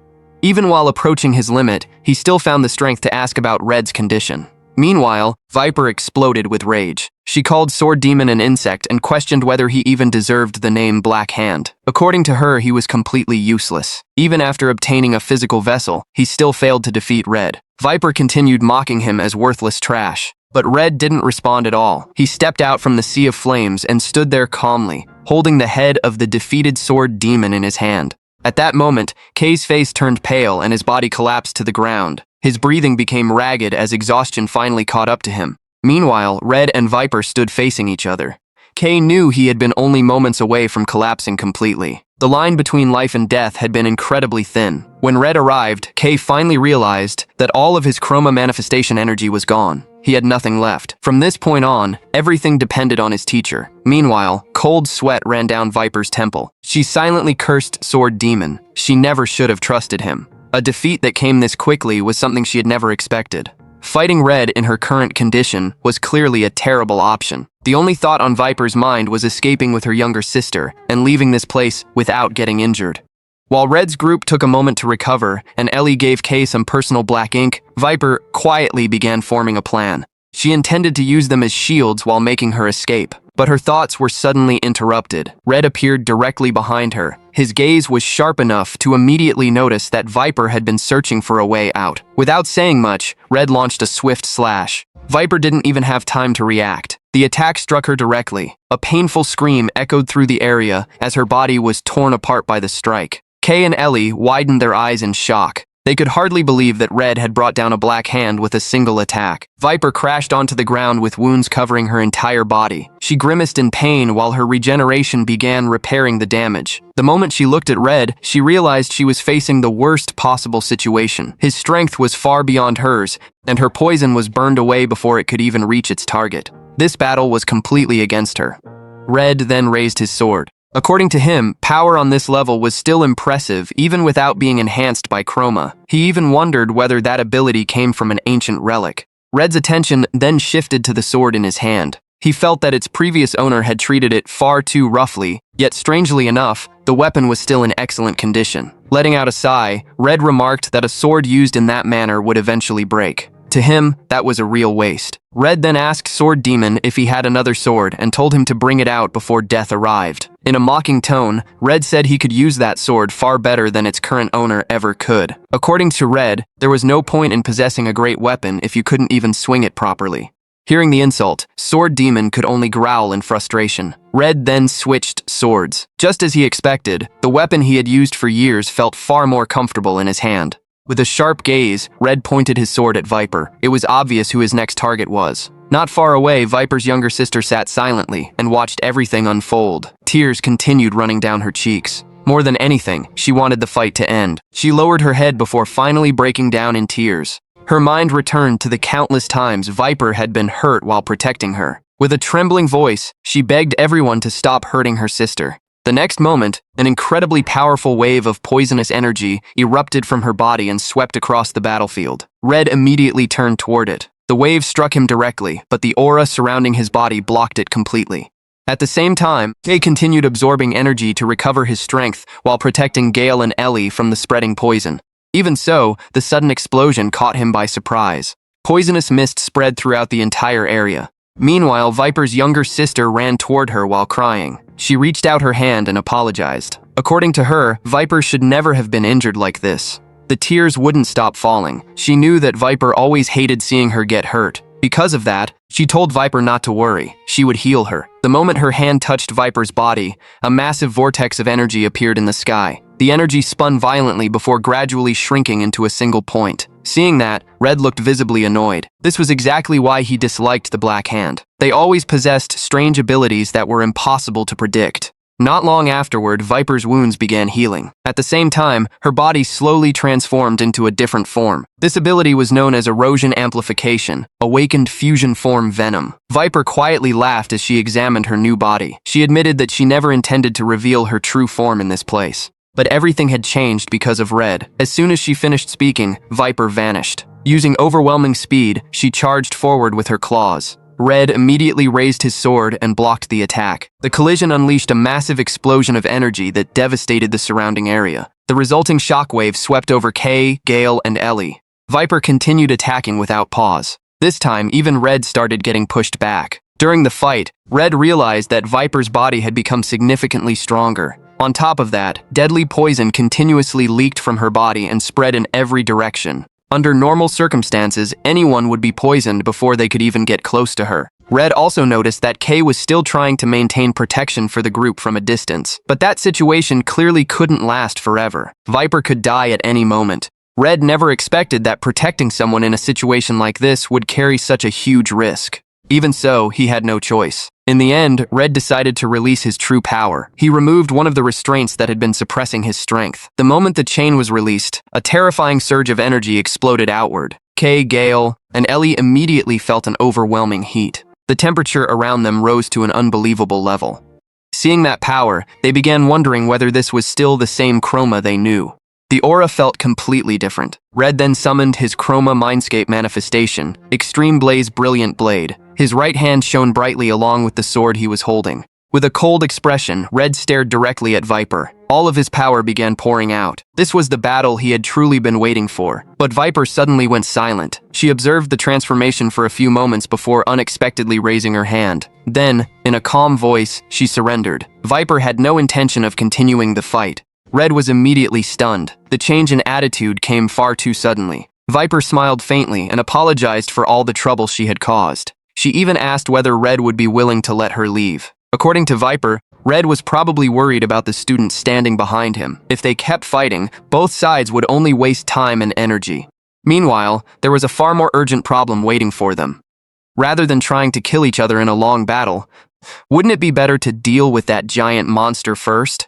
After saying that, Viper simply turned around and started walking away. She treated the conversation as if an agreement had already been reached. Before leaving completely, however, she picked up Sword Demon's head, which was still letting out weak groans. Viper couldn't even believe he was still alive. Most people would have died in that condition. She called Sword Demon a fool. He never should have challenged Red alone. The outcome had been obvious from the start. Even so, he had still played an important role in her plan. That was why she decided to heal him. Viper knew how painful her energy would be for Sword Demon during the recovery process. As for whether he would survive or not, that depended entirely on his own endurance. After that, Viper turned toward Kay and called out to him. Viper stared at Kay for a moment before letting out a small laugh. She said she would remember his name and hoped they would fight again someday. Kay simply watched her in silence. After saying that, Viper turned around and left. Kay and the others could only watch as her figure gradually disappeared into Blackland. Once their enemy was truly gone, Kay finally let out a long sigh of relief. They had survived. This battle had been far more dangerous than he had expected. Kay couldn't help remembering that this was the first time he had ever faced a Black Hand directly. When Lord Luminous had warned him about them before, he hadn't fully understood the threat. Now he did. If they continued entering Blackland, there was a high chance they would encounter enemies like Viper again, and that problem was much more serious than he had imagined. His thoughts were interrupted when Red suddenly spoke. According to him, their battle wasn't over yet. Their main target, the giant creature, was still alive and moving towards Shining City. Red explained that the Colorists were currently occupied dealing with the Black Hand. For now, only their team could effectively stop the giant creature. Hearing that, Kay finally realized that responsibility had now fallen on them. Red then looked at Kay, Gale, and Ellie. He asked whether they were still capable of fighting. According to Red, it would be a serious problem if they were already exhausted from the previous battle. The three of them were immediately stunned. As they looked toward the giant monster in the distance, they questioned what Red meant. That thing was clearly on an entirely different level, but Red answered calmly. According to him, that threat couldn't even be called a black wave yet. He then told them to listen carefully. The real black wave was far more terrifying than anything they were currently seeing. But before Red could continue, a sudden flash of lightning erupted from the direction of Shining City's border wall. Everyone turned in shock. The lightning transformed into a gigantic pillar of energy and shot directly toward the monster. The moment it struck, a massive explosion followed. The giant creature's body was torn apart instantly, leaving a huge hole through it. Kay, Gale, and Ellie could only stare in disbelief. They couldn't believe a single attack had caused that much damage. The monster let out a deafening roar of pain, but only moments later, every sign of life vanished. Its enormous body lost all strength and collapsed to the ground. Cheers immediately erupted across the defensive line. The soldiers shouted with excitement as they watched the giant monster fall. Amid the celebration stood a woman holding a massive dropper. She looked completely exhausted after releasing that incredible attack. And that was when Kay finally realized who had done it. The person who had brought down the giant creature with a single strike was Mary. The scene shifted to the heart of Shining City, where glowing buildings stood tall and filled the skyline. Inside one of them stood a giant tree, radiating a sacred aura through every corner of the room. Its branches were decorated with 7 or 8 colored crystals, glowing softly like stars. 3 figures stood in silence beneath that tree. Those crystals weren't ordinary objects. They were stella fragments, and one of them was the very fragment Kay had once found. The figure standing before him was none other than Lord Luminous herself. After finishing what she was doing, Lord Luminous slowly opened her eyes. She explained that the stella fragments protected the people of Shining City from the black ash, falling from the black land, stopping corruption from spreading through those deadly particles. But out there, the giant creature was still alive. That meant this scene was happening some time before the current moment. One of Lord Luminous's guards quickly reminded everyone not to let their guard down, since the situation was too dangerous to take lightly. The 3 figures in that room were Lord Luminous's personal protectors and the guardians of the colorful palace, known as the 3 primaries. So far, only 2 had appeared. The third member hadn't been shown yet. The green-haired primary looked a little disappointed. She admitted she'd rushed to the location thinking the black wave had returned, only to find a single giant creature instead. Once the monster was dealt with, they still needed to investigate what had caused it to appear. The conversation shifted to Ignis, who was still fighting on the front lines. The green-haired primary complained that Ignis kept carrying everything on his own shoulders, even though he'd been serving as a colorist since the era of Lumiel and wasn't young anymore. It was time for him to rest. The blue-haired primary cut her off immediately, reminding her that Ignis was their senior and should be addressed by his title, Red, not his real name. Lord Luminous then changed the subject, asking for an update on the council's surveillance. The green-haired primary reported finding more and more suspicious activity, including ties between certain council members and criminals in the Undercity. Lord Luminous fell silent at the news. In her heart, she understood that many people were still afraid of Kay's black color, a fear that made them refuse to consider any other possibility. In the end, people only believed what they wanted to believe. Still, her resolve hadn't wavered. No matter what had to be sacrificed, she would keep protecting the future she believed in. Meanwhile, on the front lines, the soldiers kept hammering the giant creature without pause. Strike after strike landed on its massive body, but the results were barely visible. The monster kept pushing forward, showing no sign of stopping. The soldiers held their ground, gradually slowing its movement, until the creature suddenly came to a stop. They cheered, thinking their attacks had finally worked. That hope died instantly. The giant creature opened its mouth wide, gathering black energy from every direction. Every soldier froze in fear, Mary included, watching from a distance. If that attack was released, the casualties would be uncountable. The destructive energy finished gathering. The commanders screamed for everyone to fall back, but it was already too late. The massive attack shot straight toward the army and the city behind them. But right before impact, a blinding rainbow light suddenly split the sky. A massive rainbow barrier formed, holding back the monster's attack completely. The soldiers who saw it couldn't believe their eyes. Some even thought they were already dead. It took a moment before they realized their bodies were still whole, without a single scratch. One of the commanders shouted for the entire army to witness the miracle in front of them. It was Lord Luminous's blessing, the very power that had kept Shining City standing through 4 black waves. The city hadn't survived out of luck. It had survived because of protection that never stopped, guarding it against the Black Land. The soldiers' morale surged back instantly. Formations reformed, and cheers filled the battlefield. In the distance, Mary just watched it all in silence. Lord Luminous's power was, without question, beyond doubt. Everyone fought with everything they had to protect the city. The pioneers and the soldiers on the front line poured out every bit of strength they had left. Watching that, Mary couldn't just stand there and do nothing. Her eyes landed on her dropper lying not far from her. She grabbed it right away, connected it to the ink container on her back, and gripped it tight. Determination filled her eyes as she started channeling color into the weapon. Once the energy had gathered, she warned everyone to get clear. Mary knew she hadn't fully mastered this power yet, and if anyone stood in the path of her attack, she wouldn't be able to stop it in time. The color at the tip of her weapon grew denser and brighter. Even the giant creature sensed it, letting out a roar that shook the sky as it tried to intimidate her. But Mary didn't back down. She realized the amount of color she'd gathered this time was far more than before, and she felt she could still push it further. There was only one shot. Mary pushed her power to its absolute limit, then released everything at once. A massive blast of light slammed into the giant creature. Everyone went silent. In a single attack, Mary had taken down the giant monster by herself. Mary herself nearly collapsed from exhaustion. Every bit of her color had been drained. Her body went weak, and her vision started spinning. She realized that if she'd pushed even a little further, she could have turned colorless again. She silently promised herself she'd be more careful from now on. The soldiers swarmed around Mary from every direction, cheering with excitement.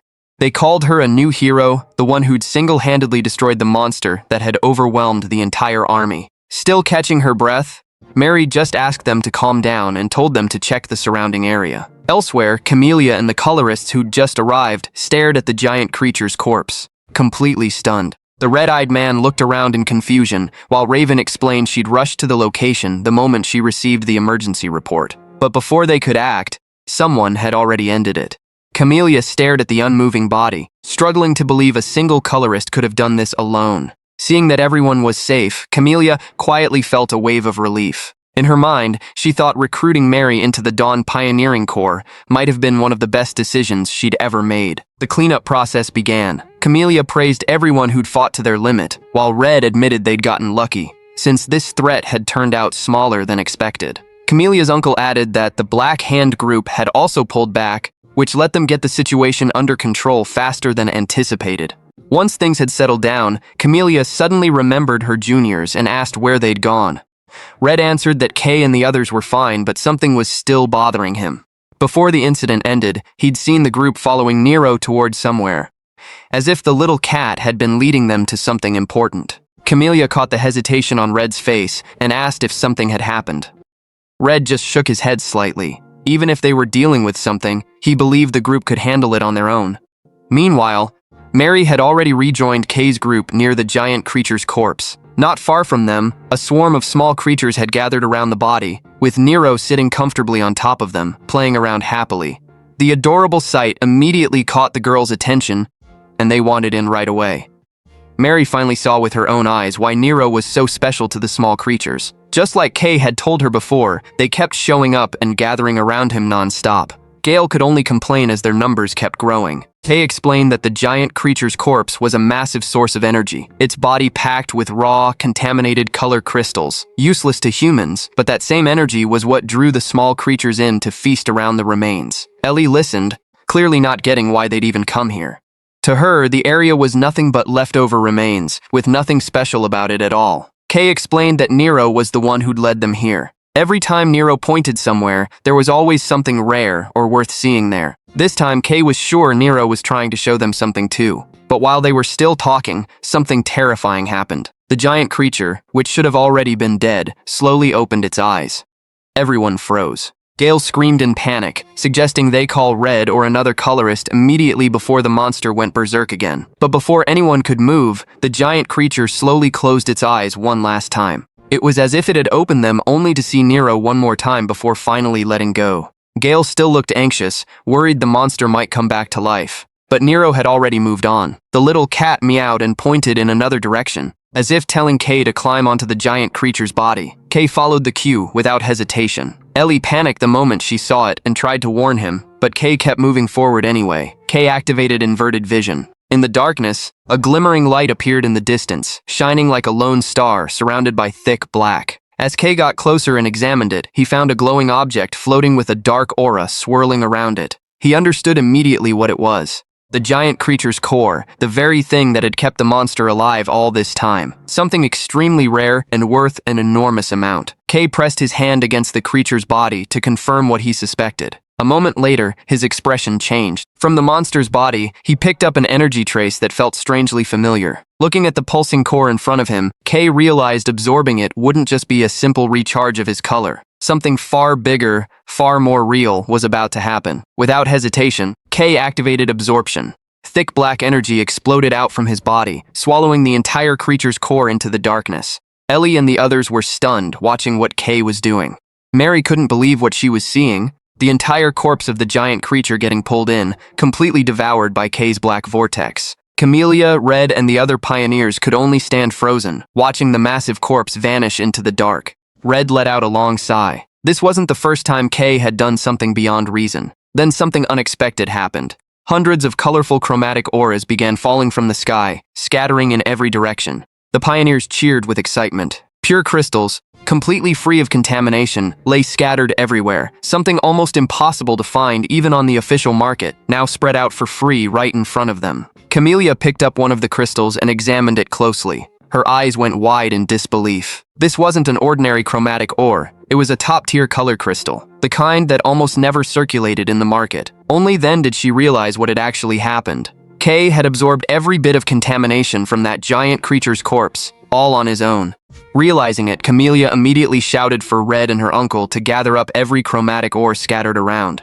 All of it belonged to them, and not a single piece could be left behind. Shortly after the battle ended, Shining City broadcast an official announcement that the Eastern Gate had been cleared and the creature threat resolved. The broadcast played citywide, letting residents know things were safe again. Once the dust settled, a man in a yellow jacket felt relieved the damage hadn't been as bad as feared. His friend still shuddered. He remembered how close that giant monster had gotten to the city barrier. Nearby, a man in a hat regretted skipping the fight for the reward. Someone mocked him, pointing out he'd never even fought a creature before. Even with the danger gone, some residents stayed haunted by the siren. The sound brought back memories of the fourth wave from their childhood. Others reminded them the pioneers were ready to protect the city now. That privilege existed exactly for moments like this. The crowd agreed the Dawn Pioneer Corps had played a huge role in handling the incident. Then they went back to their day. The scene shifted to the Dawn Pioneer Corps headquarters. Camellia was exhausted. She dropped her head onto the desk, groaning that the paperwork felt like hell. Raven just watched her. Days of non-stop documents and leftover chaos had piled up. Camellia thanked Red's team for cleaning everything up without a single complaint. Ellie spotted Kay. She immediately asked how he was feeling after absorbing the giant creature. She worried that power might leave some kind of side effect. Gale looked concerned too. Kay assured them he felt completely fine, no strange symptoms at all. Still, Gale found it hard to believe Kay could absorb something that massive without any consequence. It only made him more curious about the ability. Kay admitted he hadn't expected his power to grow this far either. If anything, he was more confused about it than anyone else. Gale asked if anything had changed since absorbing the creature. Kay explained he could now control his color far more efficiently. Going colorless had become much harder for him too. Still, he suspected there were other changes he hadn't noticed yet. Camellia wondered what had made the giant creature suddenly go berserk in the first place. Still, she felt grateful Kay had absorbed the entire corpse. That spared them the cleanup and the extra paperwork. She also couldn't believe how hard the pioneers had fought over the chromatic ore earlier. Raven teased her, telling her to act a little more dignified as captain. Camelia's face turned red. She snapped at Raven to be quiet, insisting it was all for the Corps' finances. Besides, her juniors had taken down a giant creature and prevented pollution in the process. Every bit of that ore belonged to them. Camellia leaned back. She mentioned the guild hall had been buzzing about Kay's group. As rookies, they hadn't just beaten a giant creature. They'd faced down the Black Hand and come back without losing a single member. No surprise it became the talk of the town, exactly matching the public's high expectations for Red's legendary team. As a result, Camelia's desk had piled up with recruitment offers and transfer requests for Kay's group, stacked like a mountain. Camellia exploded. She called them shameless vultures trying to poach her members. Not while she was still breathing, she said. Ellie responded flatly. All that praise felt completely overblown, she said, since they'd only survived through pure luck. Against the Black Hand, they hadn't been able to fight back at all, just tossed around like ragdolls. Without the chroma technique Red taught them, she added, they probably would have died. Camellia tried to reassure them. Holding out that long against the Black Hand was already an incredible feat in her eyes. She turned to Raven and asked where Red had been since yesterday. Raven answered briefly. Red had gone to meet Lord Luminous. Kay and Mary both froze in shock. Mary wondered how Red could just meet Lord Luminous whenever he wanted. Kay questioned why only Red got a private audience, especially since Lord Luminous wasn't someone just anyone could casually visit. Ellie heard their confusion. She asked, almost amused, if they really didn't know. Casually, she revealed that Red was one of the legendary 3 primaries. Red, it turned out, was Lord Luminous's personal colorist. As one of the 3 primaries, he represented the highest military power in Shining City. That was exactly why their missions and official business always got approved without hassle. Kay looked stunned. He admitted he'd never even heard of that title. Ellie explained, most people only knew him as Colorist Red, so the primary's title rarely came up. That title was better known among noble families with official house names. Kay still looked confused. If Red held a position that high, why was he still leading a team? Before anyone could answer, the door opened. Red walked in casually. He asked if they were talking about him. Kay jolted, startled. Camellia looked a little surprised he'd gotten back so fast. Red said the meeting hadn't taken long. It was just a routine report. He looked between Kay and Mary. Something more important had come up, he said. Lord Luminous wanted to meet them. Kay and Mary exchanged confused glances. Kay asked why only they'd been summoned. Red shrugged, admitting he didn't know either. In his view, Lord Luminous just wanted to speak with them directly. Kay agreed, still confused. He asked where they needed to go. Red smiled faintly. They wouldn't need to go anywhere. They'd be sent there directly. Rainbow light burst from beneath their feet, wrapping them in a blinding glow. Mary panicked, unsure what power was at work. Kay recognized it instantly. He'd seen something like it before. The light kept growing. Red added that Lord Luminous wasn't as intimidating as they imagined. Since Kay had already met her once, he said, there was no reason to be nervous. The glow intensified. Their hair whipped in the wind as the teleportation completed. In an instant, they appeared inside the colorful palace, a grand hall glowing with shifting color.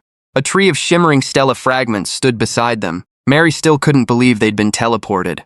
Kay took in the room calmly. A gentle voice welcomed them. Lord Luminous stood at the far end, bathed in light. Kay and Mary froze, speechless. Lord Luminous greeted them warmly. She said she'd been expecting them and understood how sudden this must feel. Unable to believe she was facing Lord Luminous, her aura alone left Mary stunned. The light and color around her felt impossible for one person to carry. Mary couldn't look away. Lord Luminous noticed her awe. She smiled and called Mary an adorable child. She stepped closer. She said she'd already heard about Mary's beautiful color. She'd personally seen her take down a giant creature in a single strike. Mary stammered, still in disbelief. Lord Luminous nodded. That act had left a real impression, she said. Mary, in her view, had more than enough potential to become a true colorist. Her light shone bright, overflowing with energy. Mary thanked her nervously. She never imagined she'd get praise straight from Lord Luminous herself. It felt like a dream. Lord Luminous smiled again. She'd always favored talented people like Mary, she said. If more generations like her rose to light up the darkness out there, humanity might genuinely stand a chance. She looked at Mary calmly. Her contribution deserved a reward worth its weight, something beyond money or ordinary gifts. She gripped her staff. She decided to grant something only she could bestow. She recalled the golden light Mary had unleashed on the battlefield, lightning striking in every direction. A color that beautiful, she said, deserved a name of its own. Light filled the room as Lord Luminous announced she would grant Mary a house name.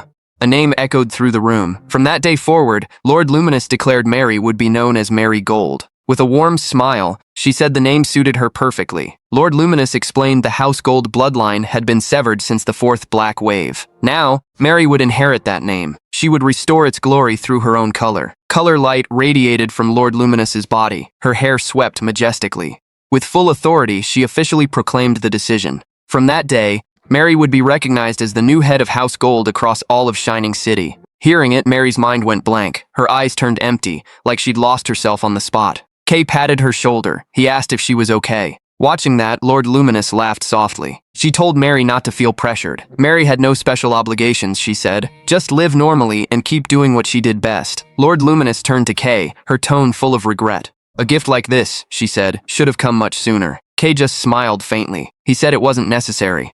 As the holder of Black, a title like that would only draw unwanted attention. Things were better as they were now, he said. Kay asked if a one-sided decision like this would cause trouble. Lord Luminous answered casually. The council might protest, she said, but it didn't matter. Mary's color and potential already proved her worth. The paperwork was already finalized anyway. In the quiet that followed, Lord Luminous smiled faintly. Fate was strange, she said. The golden light that once vanished had returned at exactly the right time. Kay thanked her. She smiled back gently. She reminded him that every act of kindness had its own reason. Nothing in this world happened without one. Lord Luminous announced Mary would be sent home first. There was a private matter she wanted to discuss with Kay alone. One swing of her staff, and Mary vanished from the room. Once Mary was gone, Kay asked what she wanted to discuss. Lord Luminous cut him off with a smile. There should be one more person joining this conversation, she said. Her gaze dropped to the shadow at Kay's feet. A figure had been hiding there silently the whole time. Kay startled,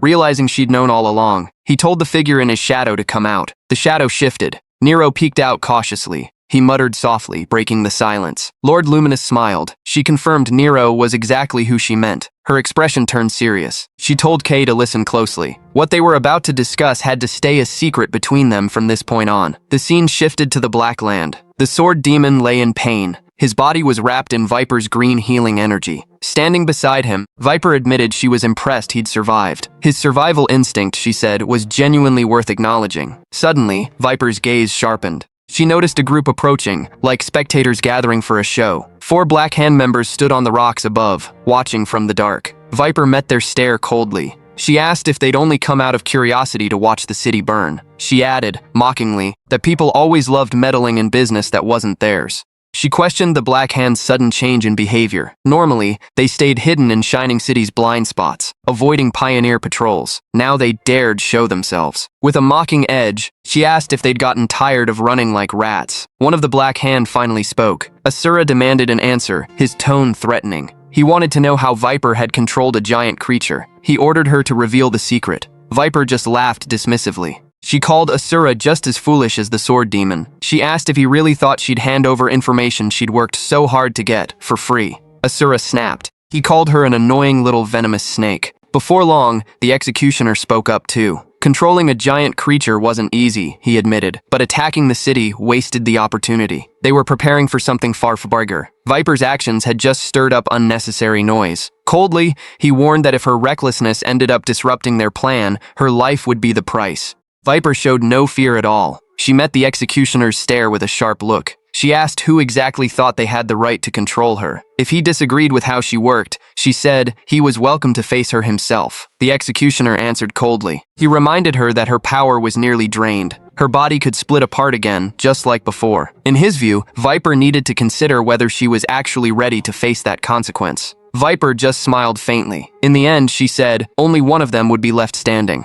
And that person clearly wasn't going to be him. Suddenly, the Watcher raised her hand. She asked everyone to calm down. She claimed she already knew the reason Viper had moved alone, without coordinating with anyone. Viper's eyes went wide instantly. She asked if the Watcher had really seen everything with her own eyes. The Watcher flashed a wide grin. Her sharp teeth showed, looking genuinely unsettling. She admitted she hadn't expected Viper to find something this extraordinary. So his name is K. She pressed her hands together. She said Viper was hiding something incredibly important, a key capable of opening the Black Witch's veil. Keeping a secret that big to herself, in her view, was a deeply selfish move. The tension exploded instantly. Viper snapped, telling the Watcher to shut her mouth. The other Black Hand members demanded an explanation about what opening the veil even meant. The Watcher just laughed softly. She said that was enough revealed for today. If she kept talking, Viper might actually kill her. Still smiling, she admitted spying on other people's secrets was always fun. Before the argument could escalate further, another Black Hand member finally cut it short. In his view, there was nothing more that needed to be said. Viper stayed silent. He admitted he now understood why Viper had acted outside the plan, after hearing the Watcher's explanation. This time, he said, he'd forgive her. But from now on, Viper couldn't act alone again if it risked disrupting their larger plan. He made it clear all of this was part of a grand design already agreed upon by the entire Black Hand. He also reminded her not to forget she was just one piece on that game board. Hearing the warning, Viper stayed silent, unable to argue back. Every Black Hand member had always moved alone, until now. For the first time, they'd gathered for a single shared goal, and that chance couldn't be wasted. Their allies in the Undercity were already preparing things step by step. The tunnel beneath Shining City was nearly complete. That day wasn't far off. Shining City, a city wrapped in its own light, wouldn't last forever. Once its foundation began rotting from within, it would collapse on its own. The Black Hand would start everything from the city's darkest corner, eating away at it slowly until all of Shining City sank into darkness. That was when their leader finally appeared. Black Hand Meister stood there in a black cloak, bright blue light glowing from his chest.